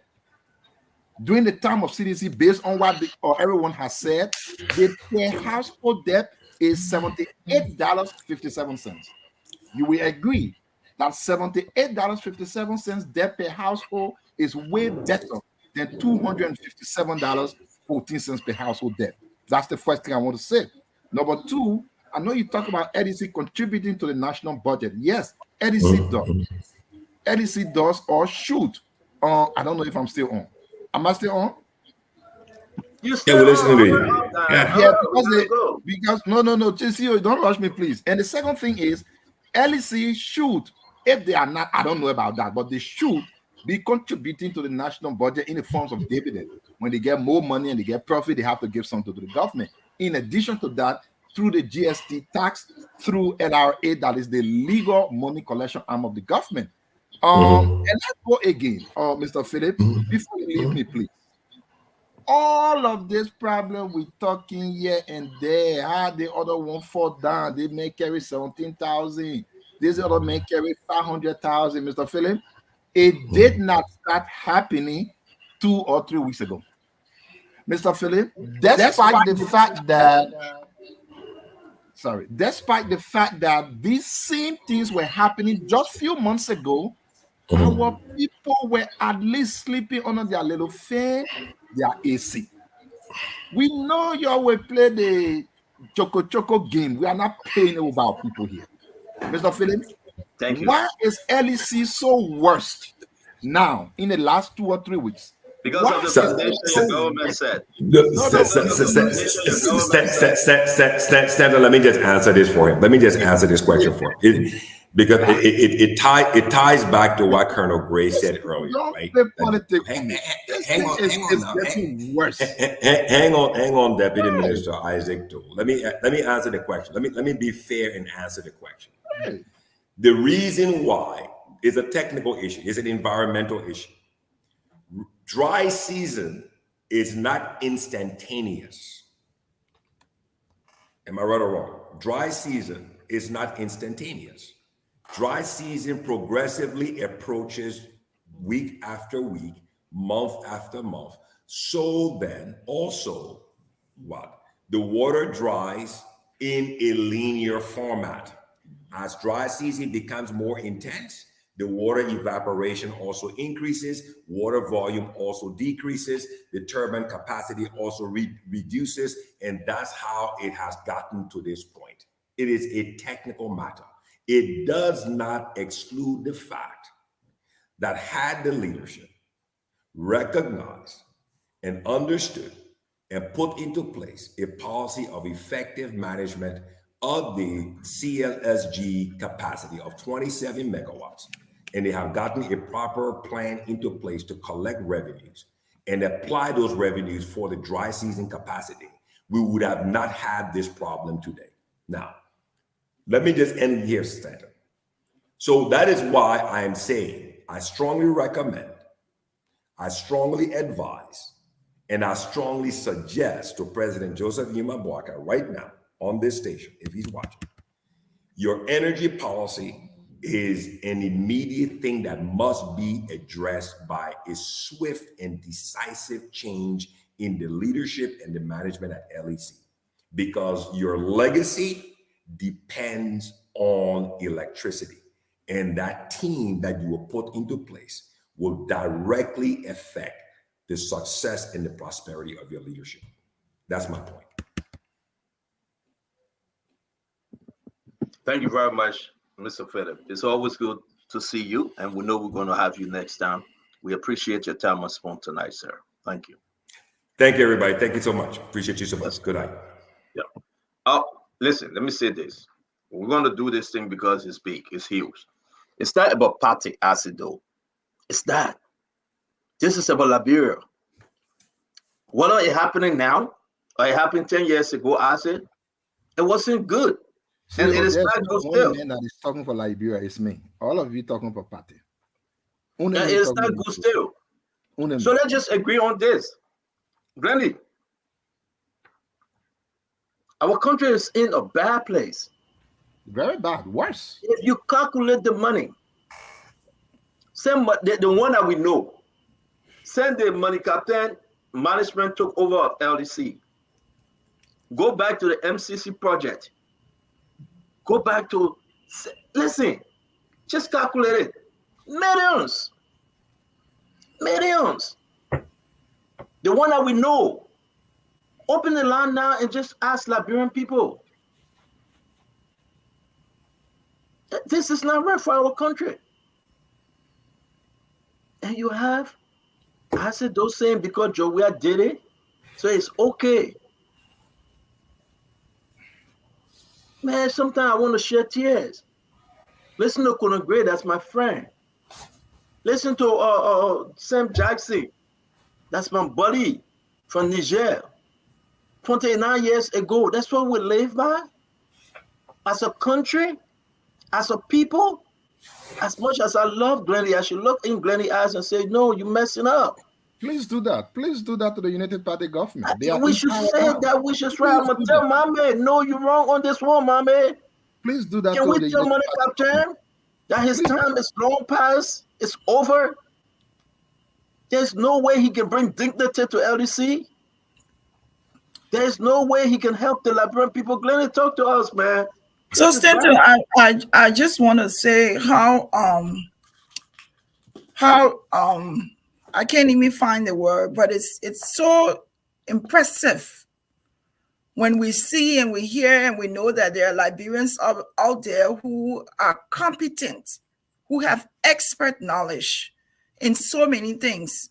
I think even him coming, Mr. Phillips coming and just talking, we've learned a lot this evening, and I want to appreciate the fact that he was even invited, that he called on and was able to make the time today. I want to appeal to Spoon that this topic should not be left alone. Regardless of what side of the aisle you may fall on, this is about Liberia. The heat, I haven't been there in a minute, but the heat that's there, the things that the people are going through needs to be addressed. So I want to encourage you to continue this topic. If people are in positions with this new government, no matter who they are, if they are not functioning, if they have no deliverables, they don't need to be held in the position. They don't need to keep the position. There are more competent Liberians out there. All we have to do is to research them. We have to seek them out and find them. And that is not everybody who has an expert knowledge that's looking for a job. This man says he's an electrical engineer. It's already set. If he has expertise and if he can be a consultant, then let's tap into our bases. Let's tap into what we have to be able to help our country. Everyone doesn't need a job from Liberia, but they have expert knowledge and we can benefit from it. And it's almost like somebody was putting on the feed. Money Captain is not the only one that has to be at LEC. There are other people. He has served his country a lot. We thank him for his service. But if it's not working, we have to speak about it. And we can only speak about what we know, what we see, what we're hearing. True or false, he can come out and debunk those things. But based on what we're seeing and what we're hearing, the other guy, when I calculated the money, that $270,000 annually. That's a lot. For what? The people that get foreign. $1,125 times 8 hours times 40. Then I multiply 30 days. That's $270,000, I believe. That's a lot of money. Don't give us the Prophet map. Give us the real map. You said $1,125. No. Don't do that thing. Oh, the man making a lot of money. You want to? The man making 1,125 times 8 hours. Times 30 days. No, hold on now. The man making that per hour. 1,125 per hour. Per hour. The man work 8 hours a day. Yes. Okay. For how many days a week? So no, hold on now. So one day with this amount of money, the man making $9,000 a day. Okay. So if the man is making $9,000 a day, we shouldn't do the Prophet key math because that math is not correct. If the man is making $9,000 a day, now let's do it times 5 days. That's 45,000. 45. Okay, times 4 weeks. That's 270,000. 270,000. Times 4 weeks. That's 180,000. Now you're doing here. 180. See, say times 4 weeks. Yes, times 4 weeks. 4 weeks. So times 12 would be $2.1 million. Yes. Yes. This man is making just on a consultant fee alone $2.160 million. See, okay, is that the first rested throughout the year though? He works every day of the month and the year. That the first human But you don't understand the man working 8 hours or a day and 40 hours and 40 hours a week.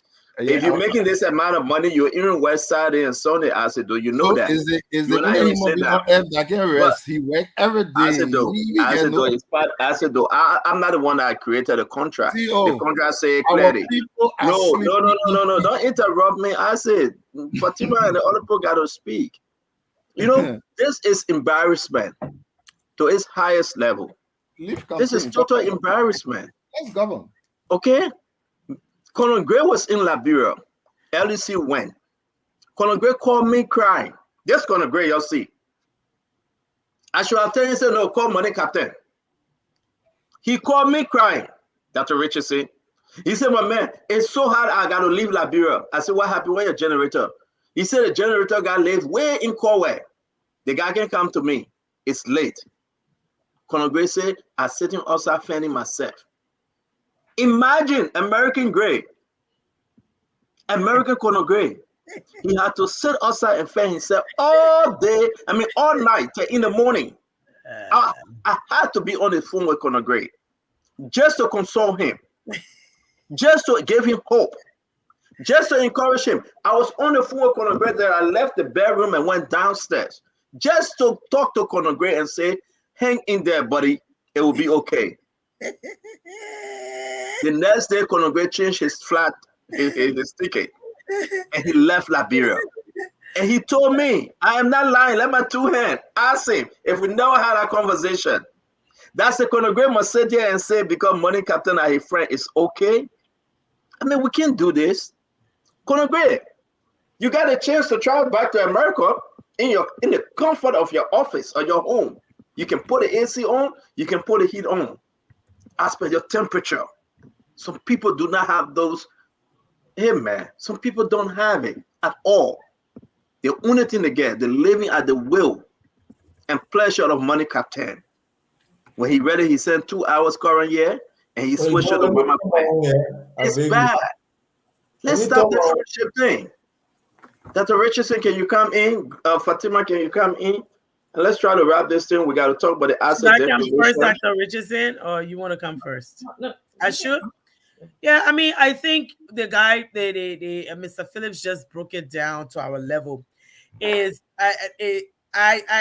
really sad that when you've seen ineptitude for 6 years and see no systems in place, have it your way like it was McDonald's or Burger King. And now in 2 weeks, you're trying to blame a new government with new ideas and new people to play. And you're trying to blame them for everything else. It does not work. It does not fit and it will not hold. Now, I think we have seen our president, Joseph Nima Boakai, will act. The problem, the best problem, the solution to all these problems is to hire competent people who are experts in their field to move our country forward. Because when we talk about competency and education and applying it, not just to come and talk and have talking points each and every night to state, you don't have to state something a million times that will make it a fact. It will never make it a fact. Stating something over and over and over, like my girl said, if the glove doesn't fit, you must quit. If it doesn't fit, it will not hold. You can come here with all your talking points. Liberians have not started sleeping in heat today. This is what they met there. Joseph Boakai has been in power for 2 weeks. This is the dry season. Everybody knows about it. Liberia is not the only country. Right now, my uncles in Sierra Leone, they're experiencing the same thing. Having shortage in the morning. I mean, they're having electricity in the morning, having no electricity at night. So if as we know, the power system, that's how it is. Dry season, there is no water to supply to the hydro. Okay? So we all know this. Don't come and blame me on Joseph Boakai. Our hope and our vision is that this president will put incompetent players at the LEC and all aspects of his government. And I know he would. I'm a papa. I know he will do the right thing. Put competent players to turn the wheel of power. Let's give this thing 100 days. We will not be all this tabata. No, you're not. Let me tell you something. From what Liberians experienced the last 6 years, they will give this government an opportunity to make it right. And it will be right because everyone will support their country. We want to support our government. We don't want a failed government. We'll support our president. We'll support our government. We'll make sure the president put people that fit inside. Nobody go on a job to go learn. We want experts in their field to move our country forward. So, and this whole electricity issue is a national security issue first and foremost. You're not going to attract, like they never attracted any investor. All the quarter they say they had 18 hours. They never invited. No investors were in the country. That's how they ran our country. They never had no investors for the last 6 years. So we want to attract investors. We want to move Liberia forward. And the only way we can move Liberia forward and to have competent players at the wheel of power to turn the wheel of power in the right direction to move our country forward. So, thank you. Thank you, Fatima. Dr. Richardson. Yeah, it was very humble. We're not closing though. Oh, okay. After that, so Yeah. okay. Well, it was great having Mr. Philip here tonight. I mean, just to understand that we have a Liberian who's an expert in the field and who, if asked, at least could contribute to the country. I learned a lot. One of the things that was very impressive to me was the fact that he was integrating the use of solar solar panel into generating energy for Liberia. For goodness sake, we have enough sunlight. What is taking us so long to get up to par with the technology? And I really appreciated him saying that. I also appreciated you saying how you can sort of use the hydro system a certain amount of time. You know, like when we know that it's rain season, I mean it's dry season, we can go less on the hydro system and utilize the solar system in a good combination that will make Liberians get energy. He also talked about the bear rock and something that I was hearing him say if he could provide a vision to the president is for him to understand that the bedrock for some of the basic necessities like healthcare, road, infrastructure, the economy is electricity. If we don't have good electricity, we can't do any of the arrest program that the president has on his agenda. So I was just, it was really a pleasant conversation. It was really great having him here. I hope that he comes back. I hope that this government can use him in some way to help solve the problem of electricity in our country. Thank you, Dr. Richardson, Mohammed, and Conor Gray. After that, we got to go to the asset recovery, the NSA, CBL. If you want to incorporate, that would be fine. The President Bouaka has said that they will audit NSA. I think Minister Doe have different view on that issue. That which I disagree. We have the document approved that the president can order audit on any ministry or agency. And that's exactly what President Joseph Yuma Bouaka did. Membe, where are you with all of these different information? I mean, I like the presentation on electricity. The president has his vision. He will decide who can implement that vision. We only express our opinion on these issues because it's concerning to the people. We express our opinion on it because sometimes we know about it. Like in the case of the energy issue, we received the cluster report. Any human being with blood running through you that read that cluster report and don't get angry with what's happening in your country, something must be wrong with the part of your body that controls your patriotism to country. If you read a cluster report, you don't get angry, something happened to you. Something must be wrong. Millions of dollars invested. The people are still in darkness. The issue of power theft has been in our country for years. The only solution is to put Mary in the community to run beyond people. Where in the world, check all around, where people have addressed power theft issue, whether it's in Ghana, whether it's in Nigeria, whether it's in Sierra Leone, Rwanda, all the places people address power theft issue efficiently. Was it to take somebody and put in the community to be running behind people? We switch in their hand and calling them general? Why people treat our country like this? They create a scenario that nobody can do anything besides this one person. They create a false narrative that, oh, the sector, this man is so the expert for it. But yeah, I don't have problem if one person can do it. But I look at the performance. What's the performance? What are the indicators of performance? People are in darkness. You run a company for 6 years, you can pay your bills. And your partner is saying they cannot increase the number of power to you because you can pay your bill. You run an ineffective management system. One person having 3 chairs. You can't do that in America. You can't do that anywhere. But you present a scenario that only this one man can do it. The president has his vision. I know they already started lying that, oh, World Bank coming to give 300 million for some power plant somewhere. That's lie. They did it during the campaign with the Riverside Road. They said, African Development Bank has agreed to pave the road. Where is the road today? Black lie. So sometimes we can say what we say, yeah. There are other people saying, oh, they sit on spoon, they talk, they feel we will follow their instruction, the team will take instruction from them. No, we're not giving you instruction. We give our opinion. If you think it aligns with yours, that's fine. If you disagree, that's fine. The public will be the judge. When we start on this show, we talk about the transition process and the flaws in the process, and we're asking people to engage in the proactive communication. You say all the things you wanted to say. Yeah, we today. So yes, let's engage. Let's keep talking. We'll keep talking and see what they can do. Nobody is forcing you. Nobody is pushing our opinion on you. Nobody is acting as expert. We're sharing opinion based on what you say you would do.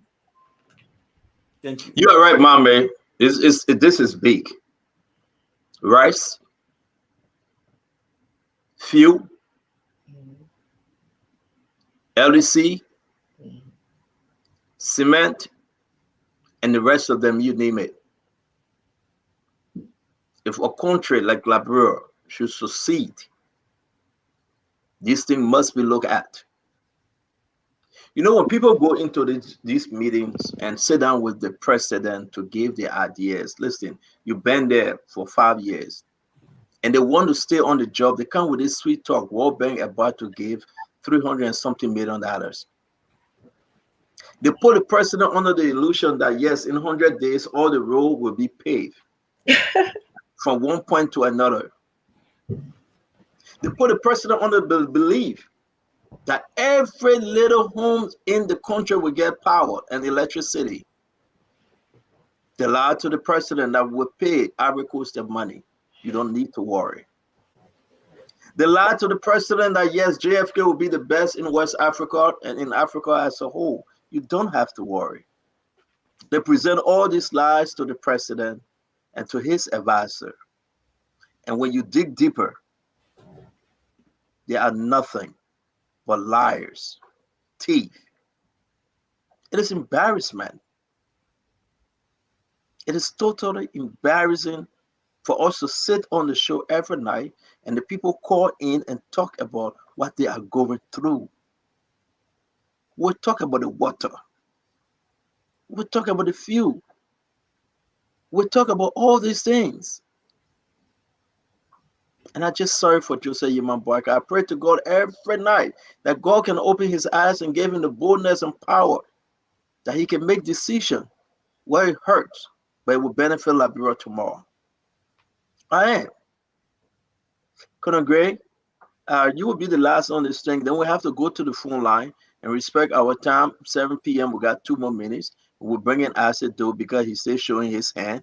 I want to be fair. After he spoke first, he still showing his hand. But we got to go to the phone line.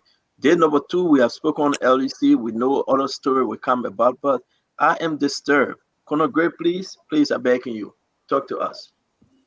All right, now, firstly, my brother, they say when you have not assumed the problem, you don't know the weight of it. I run a company where I have about 106 employees. Every day I go to bed, I think about how to pay them at the end of 2 weeks. Before that, I was an employee. I dare my employer to owe me 1 day beyond my statutory time. But now I have that problem. I know how very difficult it can be. Regardless of how much reserve you have in the bank. You know, Mr. Witherspoon, you have to go take a line of credit, hundreds of thousands of dollars. I don't know, Ed. Yeah, sometimes I have to use that. I have to take credit to pay. That does not mean I don't have reserve in the bank. But before then, I didn't know how difficult that problem was. Mr. Philip made some good problem, but before commenting on what he said, when I went to Liberia, my brother, the small place I got there, I had solar. that I paid about 10,000 for. One guy claimed one night and stole it. I mean, look, that individual, I don't know how much they're going to go sell it, but they climbed the roof and stole it.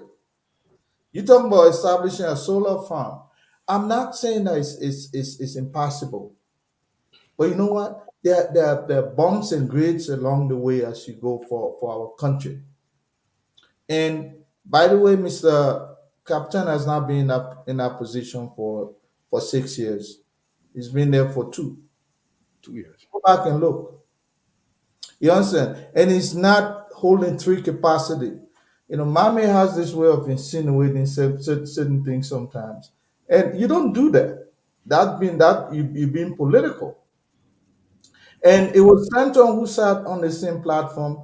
That day I was in Liberia. How much capacity are you owing? But no, hold on.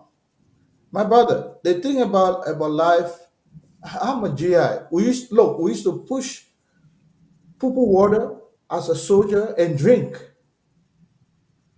That's the kind of atmosphere I serve as a soldier. How much jobs?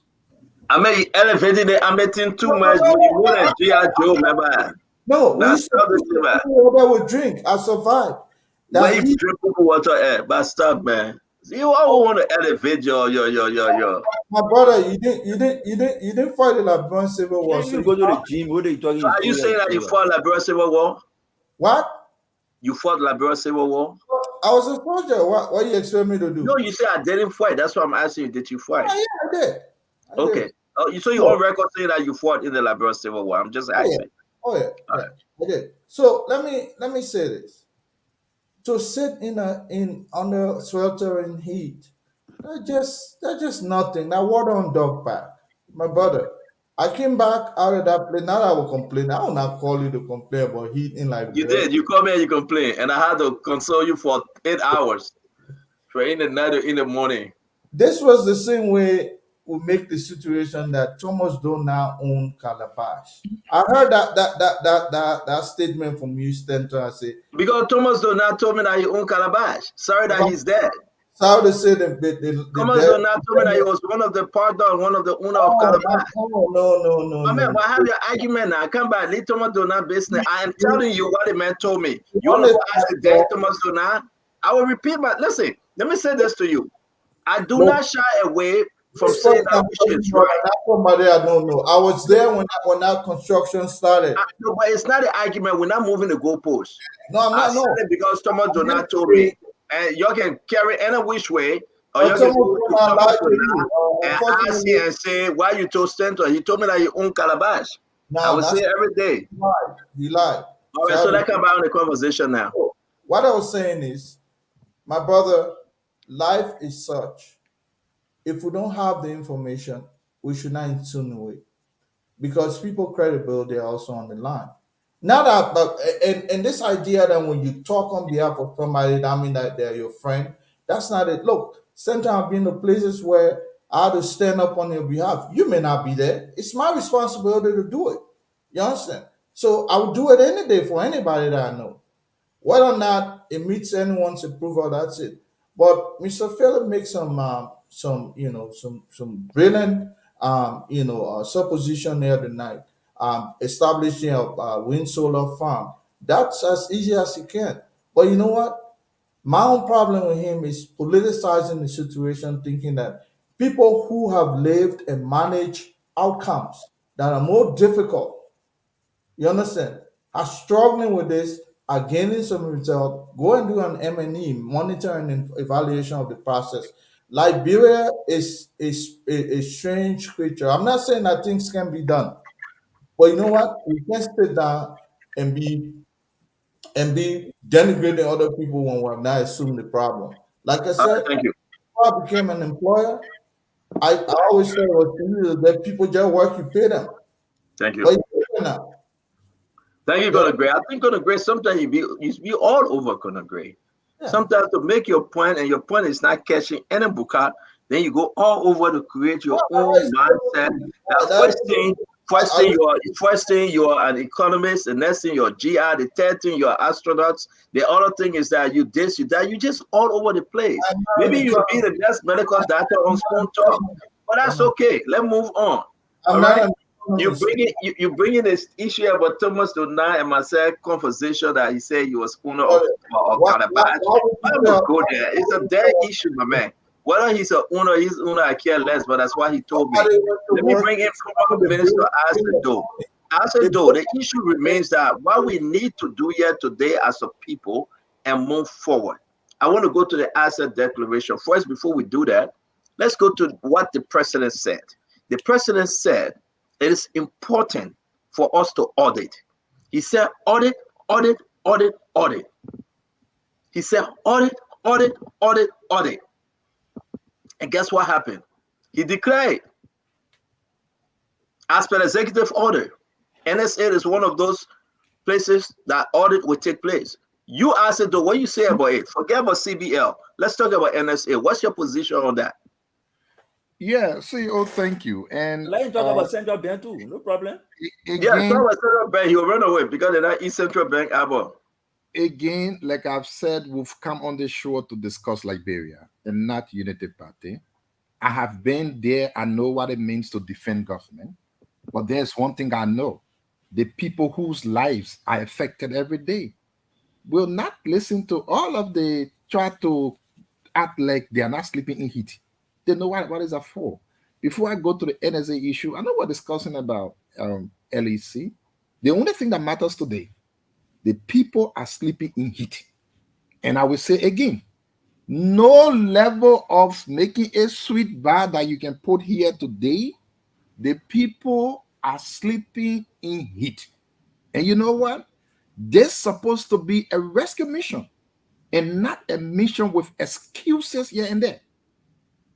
One of the longest government serving person we have ever had is Mr. Bakar. When the president, then Kennedy, was campaigning, he knew exactly what he was campaigning on. It was not somebody who didn't know what the problems are. Now you are in power, you are looking for all of the excuses that are over the mountain on just to bring it. The Liberian people will not buy into excuses. What they want you to do, as you've promised, is to get the country running from day one. I didn't say so. You said it. You can come here and explain all you can. Very few times from now, if rice price goes up, you will come back here and be looking for all of the excuses and faults. The Liberian people are there. They will not buy into that because you came to rescue and you did not come to give excuses. Let me go to the NSA issue. You know, like I've told you, CEO, Liberia is a country of law. No one is above the law, not even the president. Although the president enjoys certain constitutional privileges, it is not because you are the president, you can just say, oh, you're going to shoot that man because I'm president. No. That's not how it works. There are institutions that are guarded by constitutional issues, and the president must respect those because that's what the law says.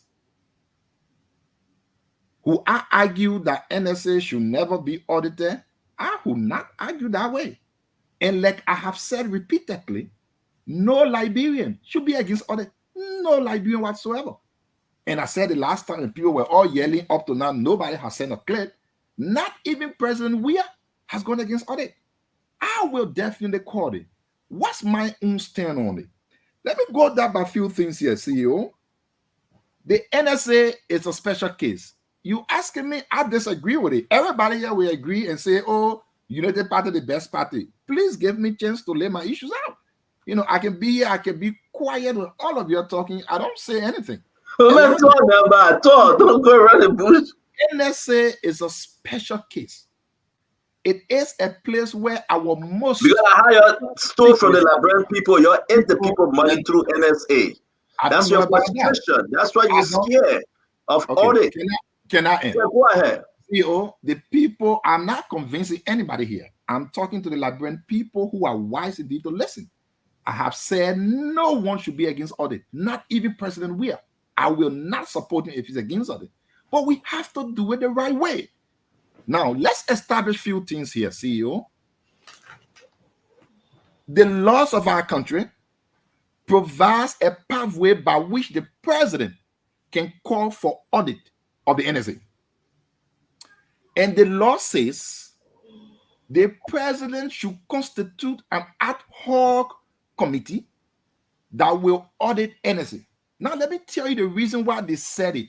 When that law was being drafted, Mr. President today was the vice president of Liberia. He was the head of the Senate. George, I wasn't there. We were in government. President Soli was the president. Why did they do that, CEO? Because you go up, you come down.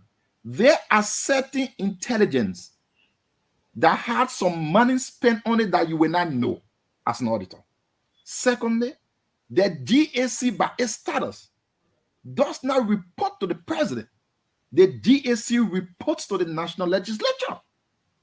That's the reason why those who put the laws together, they say, you know what? Since it is law that the president cannot interfere in issues of accountability, that the GAC cannot report to the president should have a pathway by which he can audit NSA that GAC cannot audit. My own stand is that the president was wrong. It's wrong. He knows it. To audit GAC, to audit the NSA. The law calls for the president to appoint. He was not appointing any auditors to audit NSA because of the operations of NSA. And let me close on this, CEO. If you were to go to audit at the NSA and the NSA noticed that somebody is doing something in RLJ and they want to go there to rent that entire place to monitor the person, do you think you're going to see documents that say, oh, the NSA rented RLJ? No, you're not going to see those. You're not going to see this. That's the reason why NSA has never been audited. Money. My brother, I got nothing to do with NSA. Very fast, too. Very fast. I'm only telling you what is right. I don't, and let me tell you. Thank you, Asidor. Let's move on. Let me end this. NSA has never been audited by an extended auditor because they have their own internal processes. My own take will be, since this NSA has never been audited, what will happen if President White Guy asks for NSA to be audited from 2006 because they've never been audited? What will happen in this country if the audit starts from 2006? And that audit should follow the law and not ordering GAC to go and do the audit. You're trying, Isaac. You're trying. You will not succeed. I'm telling you what is right. I don't. Listen. Isaac, indeed, you are. Listen, I will ask all citizens to contribute to your Cash App, buy your internet, buy your fuel, get your new car, because this journey for 6 years will be a very hard one for you. It will be a very tough one for you, Isaac. I'm feeling your pain right now. I will ask President, we have to stop chasing after pigeons and put you on payroll because you're trying, but you're not succeed. You're not making it. You're not making it. Not at all. Love. We need to rescue. We need to rescue you. Isaac. We really need to rescue you right now. You're coming with no argument. I'll say we need to rescue you, Isaac. This is exactly. I beg you, hold on. This is independence of, from general government financial arrangement. This is about NSA. Okay, I want you to read it. Just the last line, the last sentence that we put in green. I just want you to read it. I'm gonna read it. Let me read. Accounts. I said not you. Okay. Should I read it, CEO? Yes, ma'am.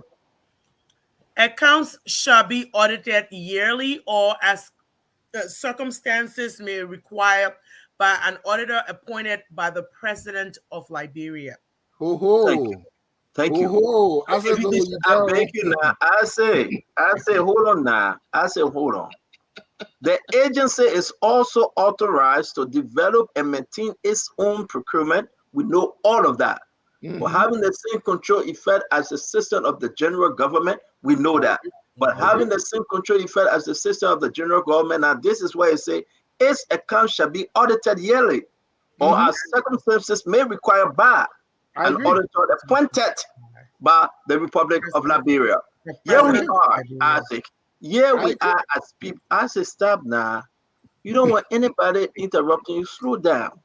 Tomorrow when we come, we will put up your cash app. Tomorrow when we come, we will put up your cash app and we'll ask people to start, contributing. And I think the people will help you. So now I have no job. Let me come to you. Let me come to you, Dr. Richardson. While we try to close this program, it's a shame, Dr. Richardson. All these years, what we have in our possession when it comes to NSA, they've been using NSA to enrich George Manawia. It's a fact. They've been using NSA and NASCAR, which is Social Security, to enrich the agenda of George Manawia. That's the reason why today CDC is so afraid for them to audit NSA. The president have the power, and he did. He is exercising his constitutional power. But what running through the spine, the vein of seditions, a lot of stuff will be uncovered. A lot of embezzlement, misappropriation. That Joe Well would sit there and just call and say, you'll bring this amount of money and put it on an NSA. That triangular form of corruption. Can we discuss the last Lancy? And I just want, I say, you said nobody might interrupt you. I beg you, no, brother. That you. Your cash app will be up tomorrow. I can promise you. So this is you. And I want every Liberians to pay attention to this. When Jose Yiman Bwaka, the president of this republic, called for audit, he's not joking. Have you ever sat with him? Audit. Have a conversation with him? Audit. Watching football with him? Audit. Everything is audit. And it's not only limited to NSA or CBL. It's all going through. That's his full commitment. He got his life hanging on that. He have asked the American to bring forensic audit, and they are willing to pay for it. So the code not catching CDC yet. The code will catch them properly. Let me hear you, Dr. Richardson. When you close on this one, it's important for us all to just understand. Asido can talk his own, but millions of dollars went through NSA, and the past government is hiding, and they want to hide it, and because they know the hands are in the cookies jar. Dr. Francine, Special, Chinewith, Richardson. So as I read the last paragraph that you highlighted in green, it says the president can appoint an auditor. And it appears that President Bawka has appointed an auditor to audit the NSA. So I don't know what the argument is about. The president has the right to do that. I think that audit is good. In order for us to have a renewed start, we need to know what's been happening so that we cannot repeat the bad or the wrongdoing of the previous government or the previous, not necessarily we as government, but all governments. So I think that the president is in the right, given what I read.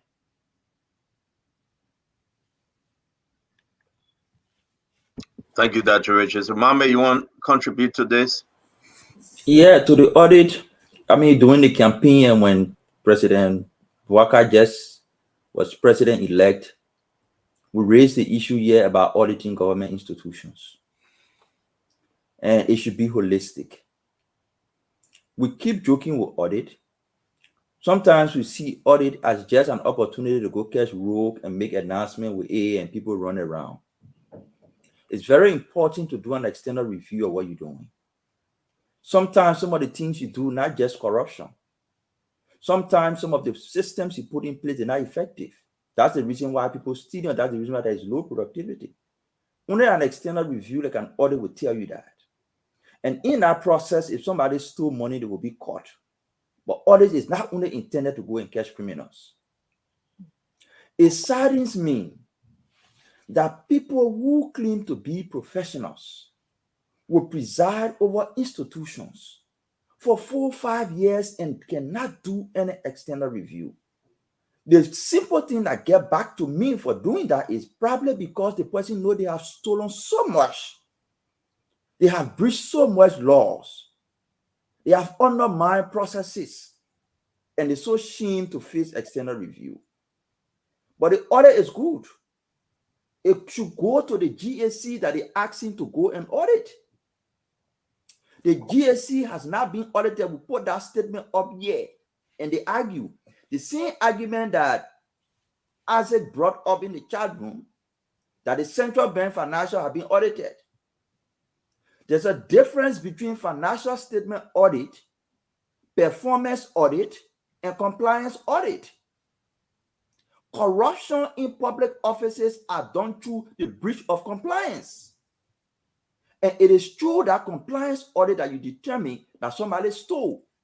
Procurement is captured under compliance audit.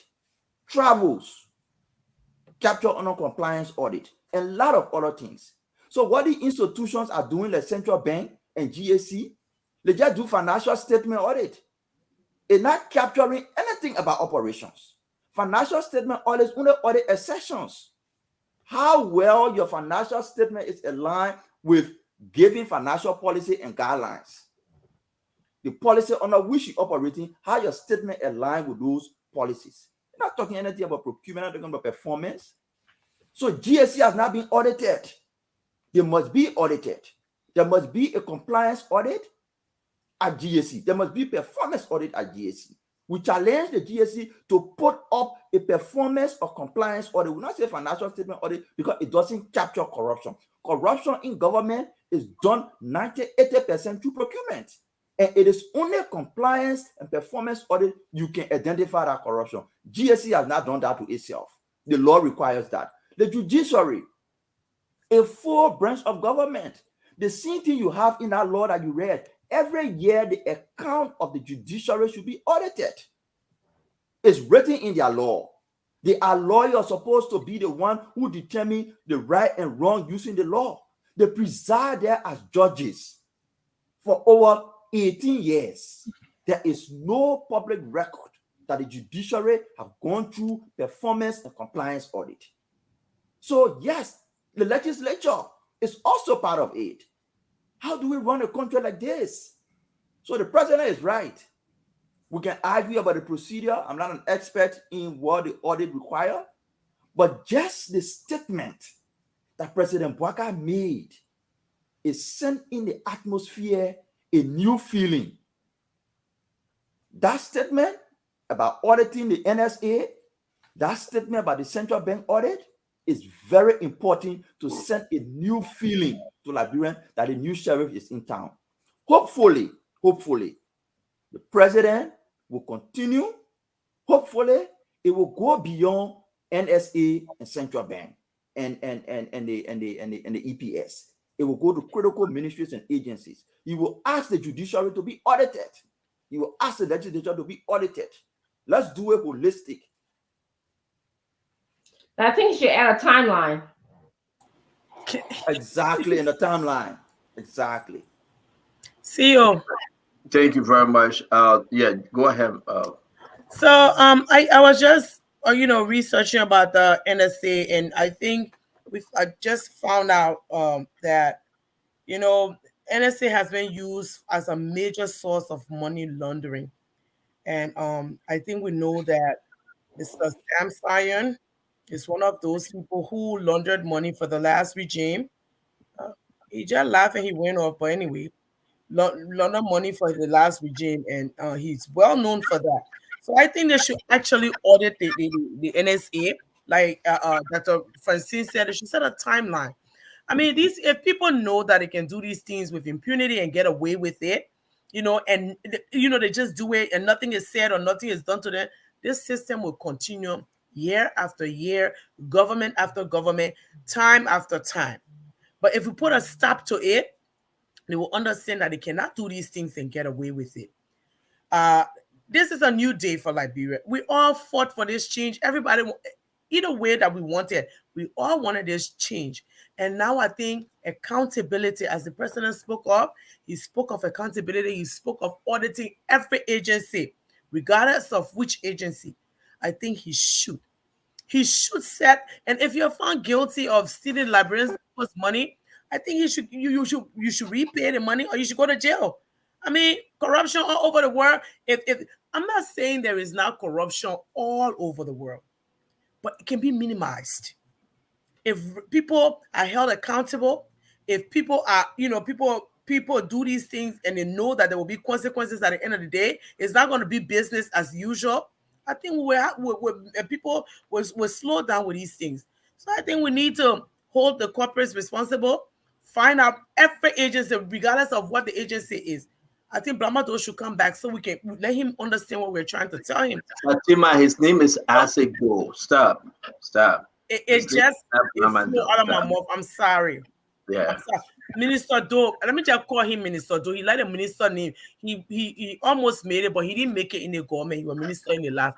So if Minister Doe can come for us to explain to them that all the things that they did in the past government, we will audit them. Every agency should be audited.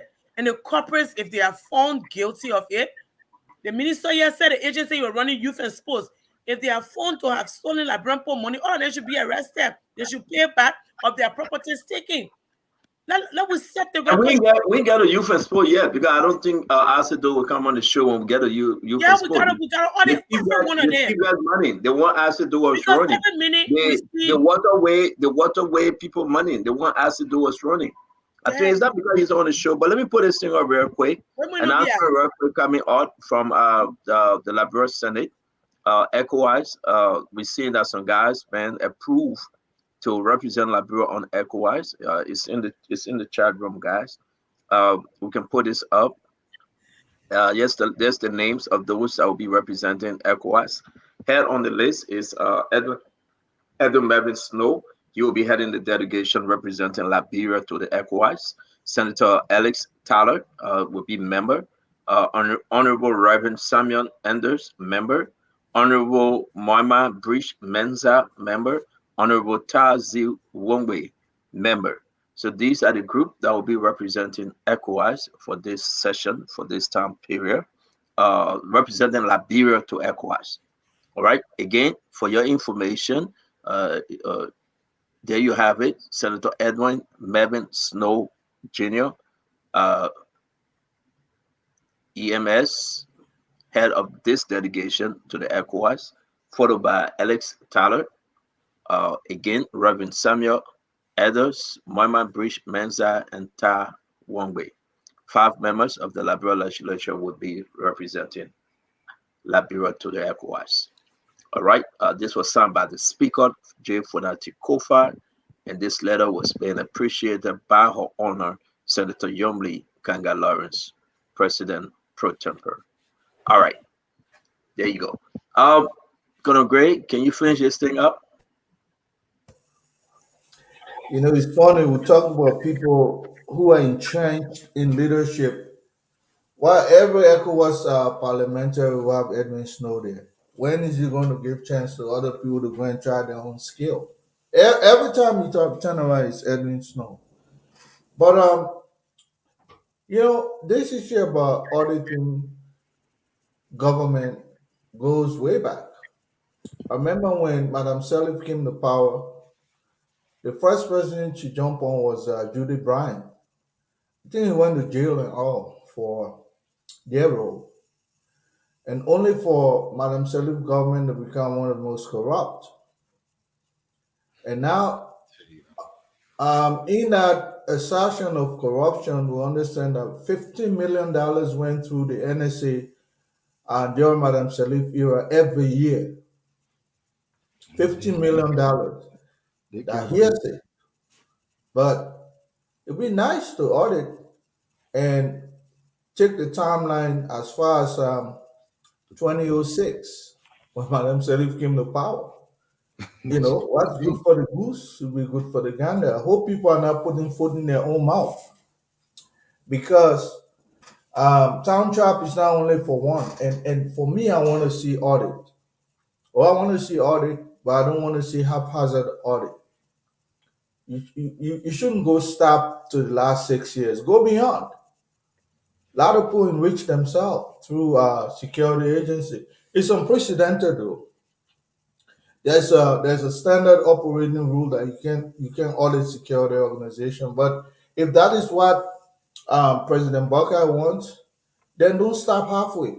Let's go all the way behind, and we could get a lot of money retrieved from that process, and that's what I look forward to. Um, Otherwise, people will think that you witch hunting. If you stop only the last 6 years, then definitely it's unfair. We have to go back all the way. Why are you afraid? Yeah, one way. Let's have that free flow. Hope people not putting foot in their own mouth. Otherwise, it will be unfair. We have to go back. And John Molu, maybe that's why they're not announced John Molu, because he's going to be spanking a lot of people. And I want him to come in because that guy is so fair in what he does. My brother, if you bring John Molu in, he's not going to stop at President Weir. It's going to go beyond. And that's that one of his ambitions. And I look forward to that day. Thank you so much. I have a problem. You just saying that why Edwin Snow? Why Edwin Snow? I didn't understand you better. You were saying Edwin Snow shouldn't go back to ECOWAS to represent Liberia. Well, Edwin has been there. I think this is his fourth term. He started going there when not only George Weah, he started going there prior to that. Remember? Well, that was So you don't want him going back to ECOWAS? Parliament? Yeah. He's been going there forever. So you don't want him to go back there? Not that I don't want him. I mean, we have other Liberians that can go there and try their skills. Why him? What's there for him? The Senate have decided to send him back. The Senate have decided to send him back there, though. Right. Is that right? I'm just saying that we're beating on other Liberians for holding on to power. What's about this ECOWAS that Snow should keep going there as a representative from Liberia? I think he's seasoned.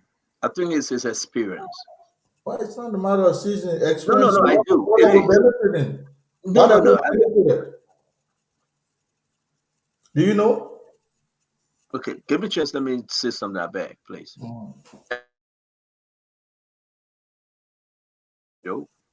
Dr. Richardson and myself would be on the line. Duado would just sit back and give everyone the time to do what we usually do here. Let he be the moderator tomorrow. He's been with us rack of ages, and let's see exactly how he would carry on the show. As much as he's going to pin us, but we'll just accept it to give him the chance to understand how well it is for him to moderate tomorrow. Do you accept, Conor Gray? Oh, I don't mind. I don't mind. Thank you. I'm a scholar. That's what we do. But isn't that in there? But let me say this real quick. I think I would differ with you on this. I think Edwin Snow is a seasoned politician, and he served Liberia well when he represented Liberia on the ECOWAS. I believe he brings back good things. He looks straight into the president's eyes and tell the president what is happening within the region and how they can benefit Liberia. Edwin Snow looked in George Weah's eye and said Simon to a lie. He didn't pay the money Liberia owed to ECOWAS. He looked in George Weah's eye and told George Weah nothing but the truth. Something that, though it wasn't open, but so what you want to say about Edwin Snow? At some point, you should give it to him. And I think I'm pleased to have Edwin Snow, not only Edwin Snow now, you have a female, Mama Bridge Mensa. You also have Tai Wanway. Okay? You're going to have Alex Tyler and Reverend Enders. So with that team, I think they'll represent Liberia well. If you know anyone from the Senate that want to serve on that, just tell them, and Edwin Snow will step aside. But right now, they ought allow Edwin Snow, given a white body, and they voted for him to represent. See, on the Edwin Snow. Can I finish? Can I finish back you? So on this note, I would I'm going all in when it comes to Edwin Snow on this. I'm going all in. I think it's the best decision by the Senate, either by Alex Tyler, Tai Wanway, and Mama Bridge Mensa, Reverend Anders. I think he's been doing extremely well. Not everything he would tell you. He meet the president, he briefed the president well. He's been bringing some good stuff home. Also, been guarding this security issue. He's been very, very careful. And I think I applaud the decision that Edwin Snow remained And if you don't like it, I mean, just talk to them. Next time they shouldn't vote for him. But right now, as he had a committee, we wish them well and we hope they deliver for Liberia. As it do. Yeah, sure. I wanted to agree with you. I'm not sure if there's any better option you can have other than Senator Snow. Senator Snow and myself met in Rwanda, and we went together in Ghana. He and I. You can sense that he is someone with the So you're understanding. enjoying. Come again? You're enjoying.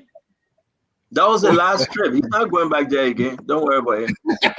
Last one. Just to admit the truth, you can if you are with him in this kind of engagements, you can really feel that Senator Snow understands cross-border politics.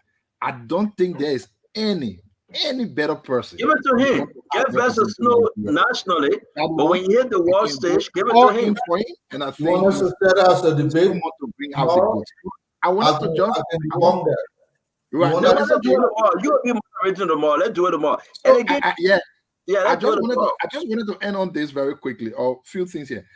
First off, our people, you can distort what we say, how you want it. You can carry or bring it down. Number one, no one has said auditing is bad. I've said it over and over and again. Auditing is good. We welcome it. It's a good art. No one should be afraid of it. No one should be against it. We are all saying the same thing. Like Iremigre said, what will happen in Liberia if auditing comes from 2006? United Party came in to correct the wrongs for citizens. But you already said that now. I told you No. people saying different thing. No. Don't worry about what the people say, but let's go ahead now. The United Party came in to correct the wrongs for citizens. If the citizen not auditing the UP government was a wrong, will United Party don't want to correct that wrong? I think they should. We'll audit CDC government for now and worry about United Party next time. Are you the spokesman for UP? We'll audit CDC government And for you now. know, and lastly, I was going through some research. I posted something in the chat room. I'm not sure if the rescue team Nobody see it. Nobody see it. Okay, it's there. I don't know the person. I don't mean to put anybody's in problem, but I was seeing this headline from some 2008 of a quote in America that has been in search for one of President Boyka's appointee. I'm not sure if this is something he took into consideration, but I do think it is important, and they may want to go by it and ensure that they are on the right path. But why you call me quotes? Call name. I don't know what you're talking about. Who's that? So I I put said, it put it up. Huh? You're right in the chat room. I mean, you're right in the studio. I don't put this thing up. The producer is just in the studio. Give it to the producer. What are you talking about? I think he has it. The producer? Yeah, he has it. Yeah, but you can read it. Nelson, what's that? What are we talking about? So I'm working on it to have it up. Okay, so I don't know who that person is. You care not to call the name, but Mame, can you wrap this thing up? While you guys leave, Nancy and myself will take some calls, listen to the Labyrinth people.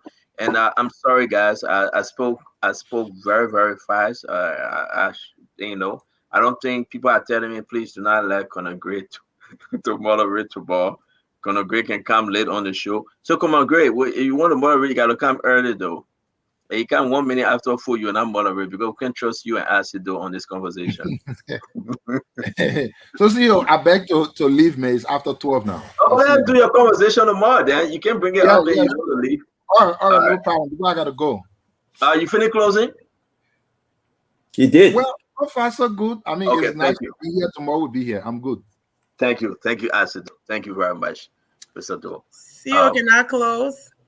I thought you did already. We all did, No, right? I didn't. All right, go ahead, close, man. I just wanted to say thank you to all of the viewers around the world. Gonna agree? Not gonna agree?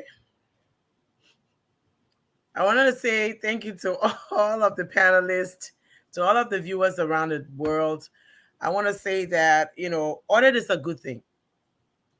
Putting competent players in our government to ensure that our country is run well, where there is accountability, where the president's agenda of arrest will take form and shape and move forward is a good thing.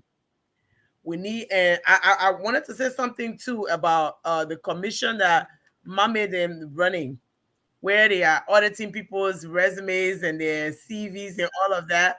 I mean, if you work hard for it, you can boast about it.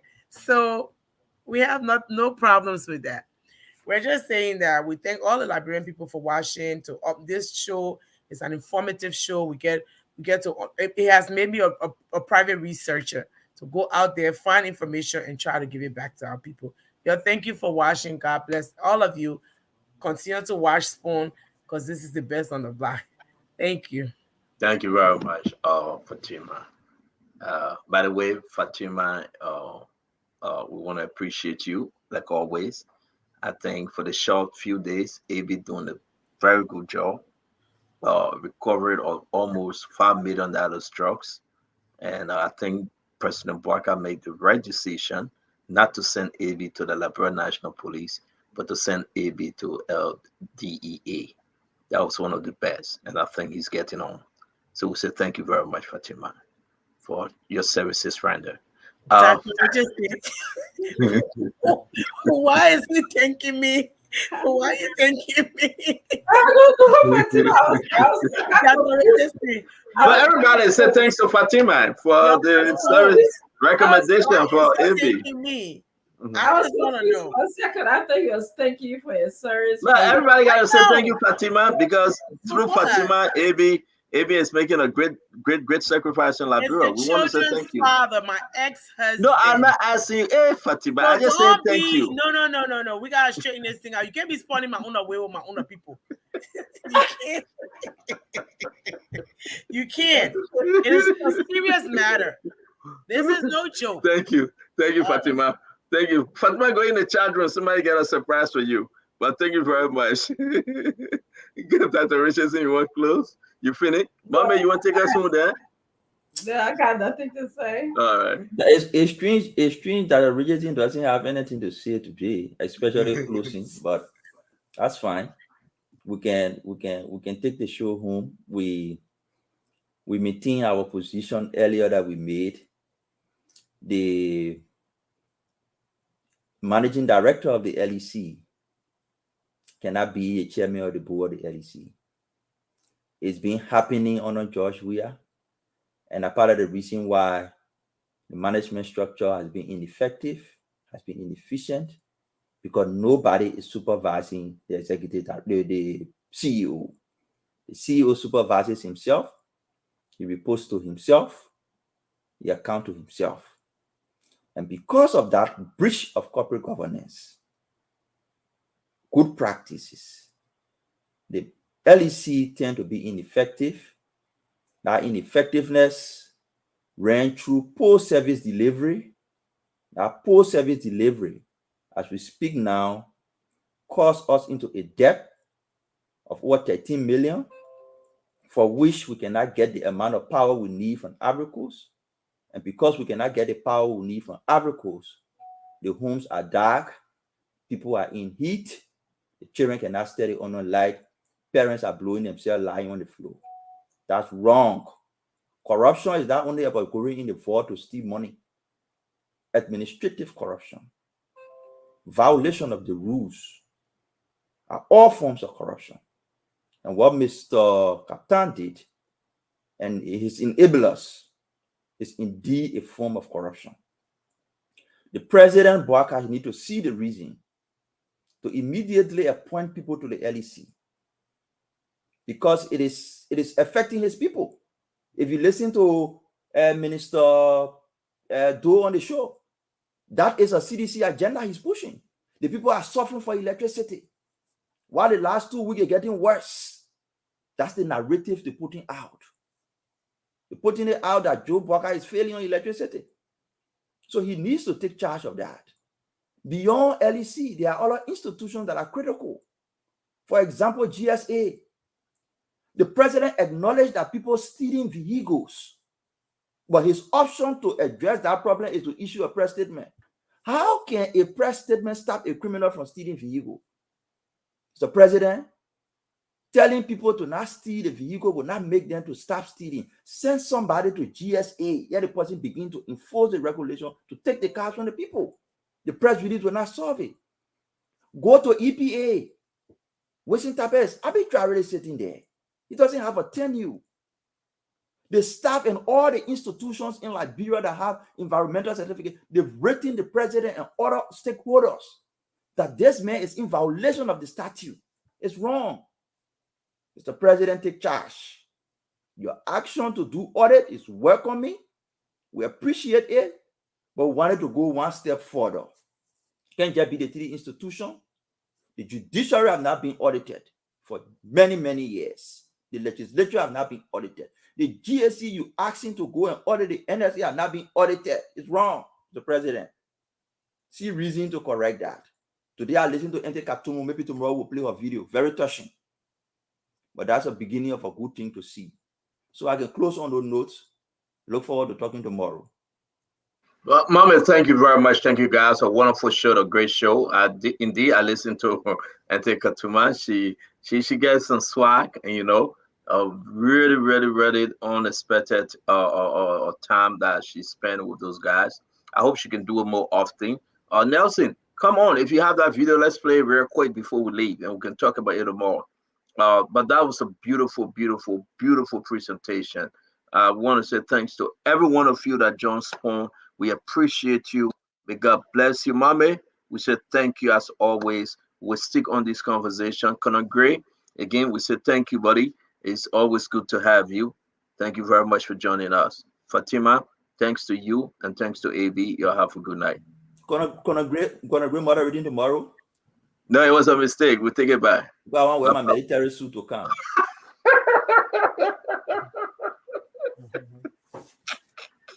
Can't even go to gym. God bless you, my brother. The man can't even go to gym. What are you talking GI? You can't go back to the gym. No way.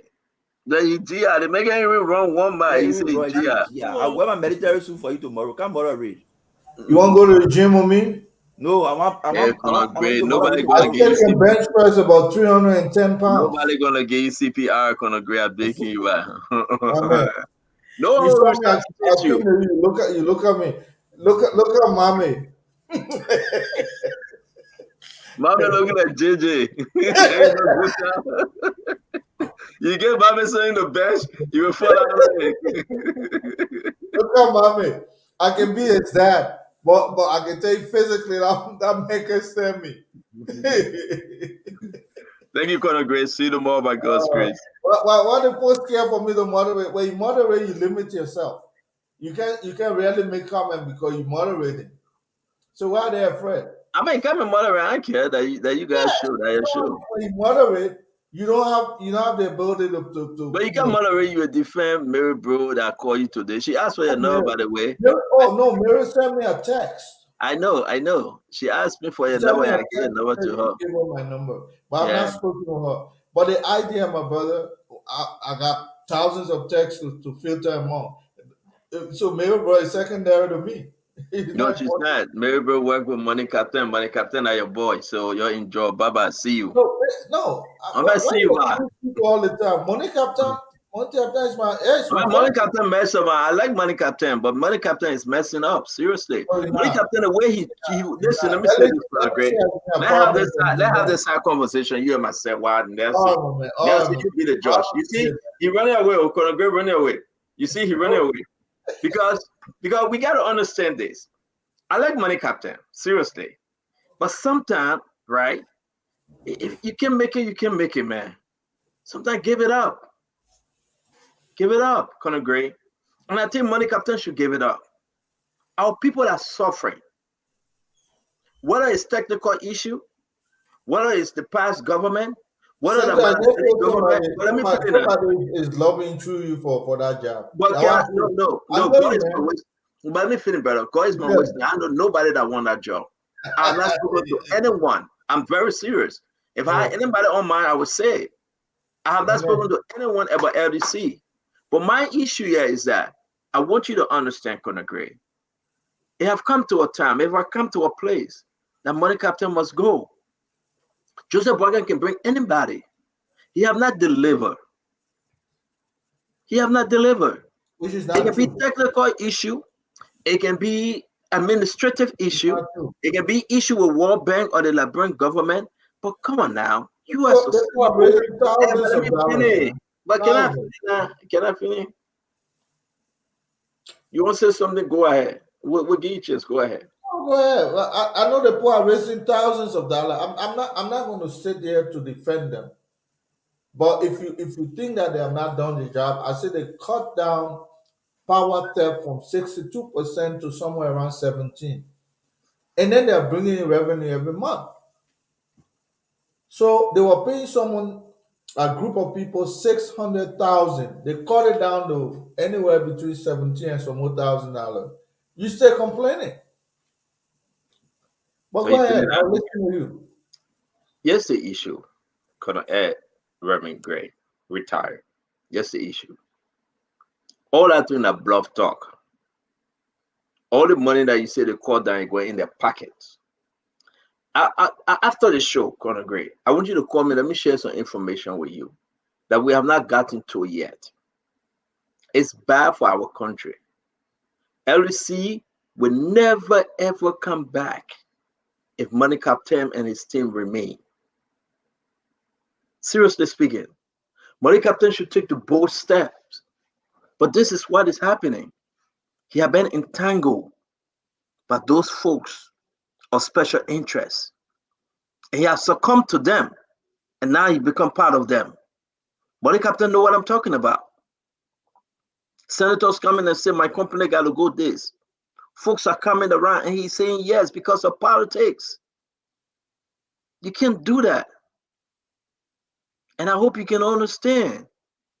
Money Captain need to step back. The management need to step back. The COO need to step back. And that's all what I'm saying. He's a good guy. Good in different aspects, but not this LDC thing. And it's not helping Liberia. Liberians are suffering. Pregnant women going to give birth, no LDC, they got to use Keno. Students studying on a Keno. They're getting blind and the eyesight going dim. You know the effect that have on Liberians, Conor Gray? We can sit here and put friendship over country. All these years, Charles Taylor time, Madam Saditan, Joey time. He didn't do it, you will not do it again. But have a good day. I see you want to leave the office, man. I shouldn't hold you, Conor Gray. Let's talk tomorrow. Have a good evening in Minnesota. Drive home safe. And may God bless you and the family, brother. Thank you. So here's the issue, Nelson. It is very important for us to say this without fear, no favor. We just say as it is. And now you find Money Captain sending people to go from every corner and say we're doing this. No, those things are belated. So open the phone line real quick. Let's take some questions again. Let's the Liberian people talk. I'm not taking any calls from America. It will come from Liberia. Those that have listened to us, let us talk about this LDC. Let us talk about the president auditing Central Bank of Liberia and then and NSA. Let's hear from the Liberian people. This is very, very interesting. Yeah, so let me activate the number 0555 I don't know what the man you see. Want activate number. Number not activated yet. 101075. We take our first call here. Hello. Hello. Yes, your name and where you call from? I'm calling from the old road. I'm Julius Horton. Julius Horton? Yeah. Please go ahead, sir. First of all, I must commend the guest today, Mr. Phillips, for his contribution in the enlightenment for electrical issue in Liberia. Okay. You see, over the years, we just tend to be guessing, I would say from the 80s. When you look at the issue of LEC, let's look at from the 60s. President Tubman left from here with his vision. And in 1 week, he got a $23 million loan to build a hydro. What did he do? He built a hydro. It was not free money. We paid the loan. We have a hydro. Now, Tubman came with his vision. Yeah, you can say that he appointed his brother. But it was Tubman made immense contribution to society. agriculture ministry, to Thank you. 30 seconds. and other institutions. Yeah, just conclude quickly. Conclude quickly. Few He seconds. created all of water, civil works, all of public works. He created LEC, water, telecom, all. You understand? For PUA, public utility. Thank you. To LEC as a public corporation. Thank you, sir. Let's hold you there and take another person. Hello, you're live. Your name and where you call from? Just stand from New Hope. Okay, go ahead. Let's hear you. I want to congratulate the team that person is holding now. Okay. And, but you who have been our information that we don't know what's going on. So I want to say thank you. But the issue that you guys will always continue to speak on so they can gain the ears of the authority to take action. Okay. Current. Very current. Thank you. You guys need to stop talking. Thank you. Thank you. Thanks for your contribution. Hello, you're live. Your name and where you call from? Hello? Try to reduce the volume of your radio, please. Please do that. Okay, yeah, okay. I'm Sakawe. I live to be a tournament. Okay. I see MC. I resign from there because it's a when the government that is private activity to a company, that is private party, that will move it, that is private activity. Okay. That's my point. Thank you. Thank you, sir. Yeah. Hello. Hello? Hello? Yes, sir. Your name and where you call from? Oh, this is Yuga I'm calling from Power. Let's hear you. No, the audit is very important. Can you get some more volume, man? We're not hearing him. Independent objective examination of the organization for the student. Okay. So it's very important. And the issue of LEC, my brother, we are getting on now. Also, I'm not laying down to be friend. Go to city. So Thank I mean, I want one guy for that thing. Thank you. Thank you, sir. Hello. You're live. Your name and where you call from? Morning. Morning. Let's hear you. This is Emmanuel calling from West Farm this morning. Go ahead. Let me come with the LEC issue first. LEC causing most of the problem for us in the country. Like for example, tonight we have come more than 3 different times. Come, go. The partner is email. And you see, if you keep doing this, so some of these sustainable wire again, the horse will catch on fire and the horse will go out. This thing, if you don't say they're calling for about they come in playing for an 80 say you get one small ball playing with bigger in the control room. They can start this kind of funny behavior. And not that number 8. You can get matching from the whole week. You will deny somebody the asset. I can talk that. Thank you. Thank you, sir. Hello. Your name and where you call from? I'm Augustine, going from BNT. BNT, go ahead. Let's hear you quickly. Yeah, the problem facing now the LEC, the right facing problem with the LEC, and also the URA. On that, now the president will need to take action. Thank you. Hello. Okay.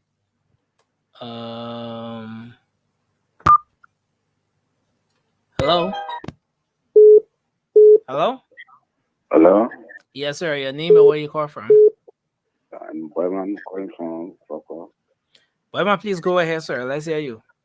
Yeah, I wanted to talk about our senator. You say you want to talk about what? Please be audible a bit, sir. Yeah, I wanted to talk about everything. Senator Snow, by the grace of God, the man he could show the position why I was going in by the grace of God. Area so because you could on the job. Thank you. What kind of position? No, he's talking about the ECOWAS parliament to represent Liberia. Okay. Yeah. All right. Thank you. Thank you. Yeah, that's why he's talking about. Thank you, Mandelson. I know you got to do your show. You got about a few seconds left. We want to say thanks to all those that joined phone today. D. Curtis wanted to call, but he's in America. When he go back to Liberia, he can call. All right, Ted D. Curtis, MC D. Curtis. When you when you go back to Liberia, we'll take your call. We'll take your call from Liberia, D. Curtis.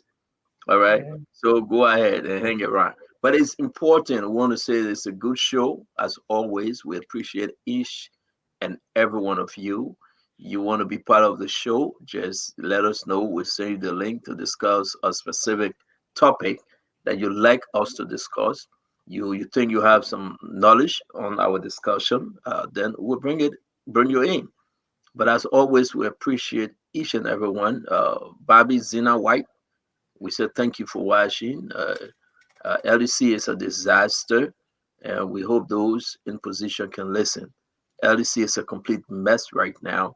It's like everybody making money out of LDC, and it's bad for our country. LDC, because of LDC, investors going to stay away. Trust me. If it is not done properly, for another 6 years, you will have no investors in the country because of LDC. People want to come in the country and they won't be welcome. Because of LEC, the security issue will be so high because of no electricity. Look at Sir Joseph House yesterday, burned down to ashes. And thank God, we are grateful to God for Sir Joseph's life. We are so happy that he and his family are okay. Imagine who have been worse. In some instances, it was. But God saved Sir Joseph. LEC is a mess, folks. Everything add up, LEC is a complete mess. We got to say as it is. No need to sugarcoat.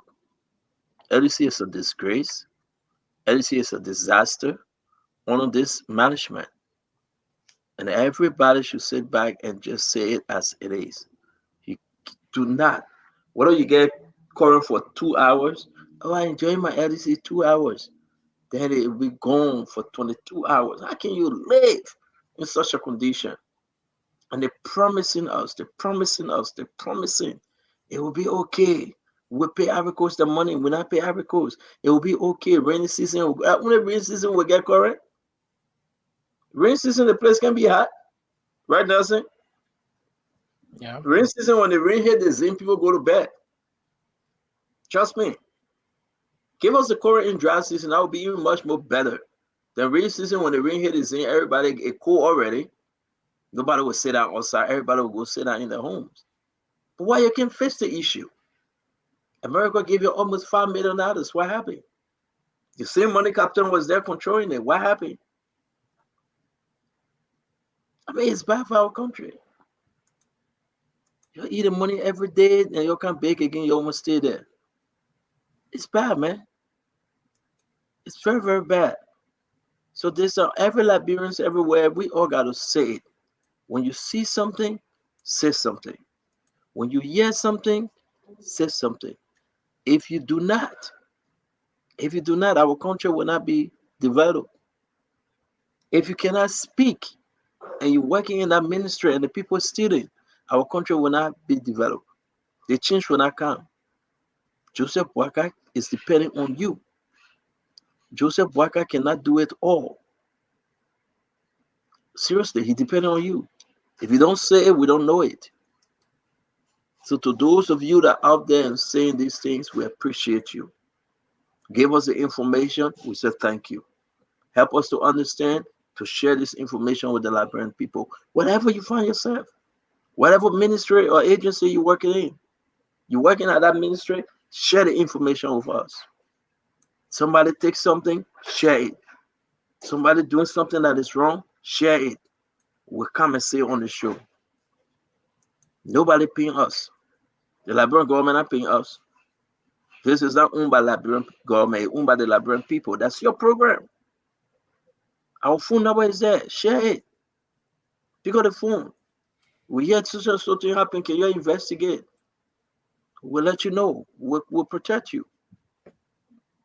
If you don't do it, we don't know it. We're watching. Everybody that getting in power, guess what happened? They celebrating now. Yeah, we getting in power, but watch. We're watching you. Let God help us. Nelson, who you got tonight? No, for tonight we don't have a guest. We're gonna talk about some training issues tonight. Yeah, you and your great team of panelists, right? Yeah, We Yeah. have some trade issues. You and who? You have MOBA, Yeah, Moba, Raymond, Raymond, George. Josh, Wida, as that a serious problem, you know. Who near Nako? Alfred Konowa, you have Francis Jabate, yeah, all the guys. I mean, yes, so and the entire team.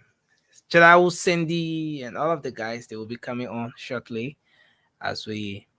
I mean, you guys are doing extremely well, and my personal thanks to all of them. You know, you guys are doing extremely well. You guys trying to be like Spoon. You get love, but you will not make it. We get love, man. You get love to be the Spoon, but you will not make it. Have a good night, Nelson. May God bless us. May God keep us. May God bless our dear country, Liberia. Rest, and let's do that which is right for our country. Liberia deserves better, and our country deserves us. You and me together, we can make Liberia better. Those that listen to us every night, together, we can make Liberia better.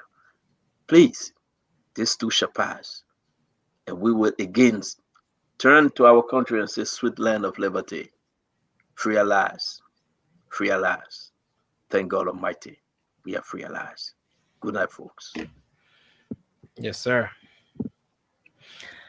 Well, folks, that's how we like to draw down the curtains on this edition of the program. Thanks to all of you out there who made a contribution on Spoon Talk tonight. Thanks to those of you who called in. Thanks to you who sat by a radio playing the listening role. We appreciate you for watching as well. So many of you, thousands of you in the comment section making your contributions from there.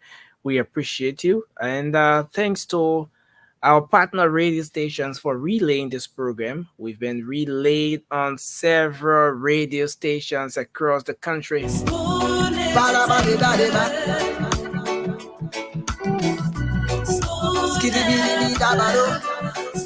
So we've been relayed on Punch 106.7 FM, Trent Radio 104.7 in Grand Creek County. Thanks to Trust FM 88.7 in Bomi County, and Gibby FM 90.9 in Kakatama, Gibby County as well. Yeah, and of course, across the Spoon Network, we are always coming to you live on Spoon 107.5 FM, Fabric 101.1 FM, and Super 95.5 FM. We appreciate you for joining us on these different frequencies across the country as we embark on a journey to dish out Liberia's very best, making sure that information dissemination is at the fullest, of course, giving authentic information to Liberians, not just in Liberia, but across the world every single day. Spoon Talk will be back on your radio tomorrow. Another fresh edition of the program comes up. The CEO and the rest of the team will be here. Until then, my name is Nelson Colette. We're coming up with a late night show shortly. The late night panel will be on, and of course, it's going to be a great conversation tonight. Very interesting discussion. And you can't afford to miss that. You can make up time to join us. Come back in just a couple of minutes from now, and let's have a fantastic late night show. Until then, have a good night. I'm Nelson Colette. Bye-bye for now. Politicians want to make their decision just to Spoon.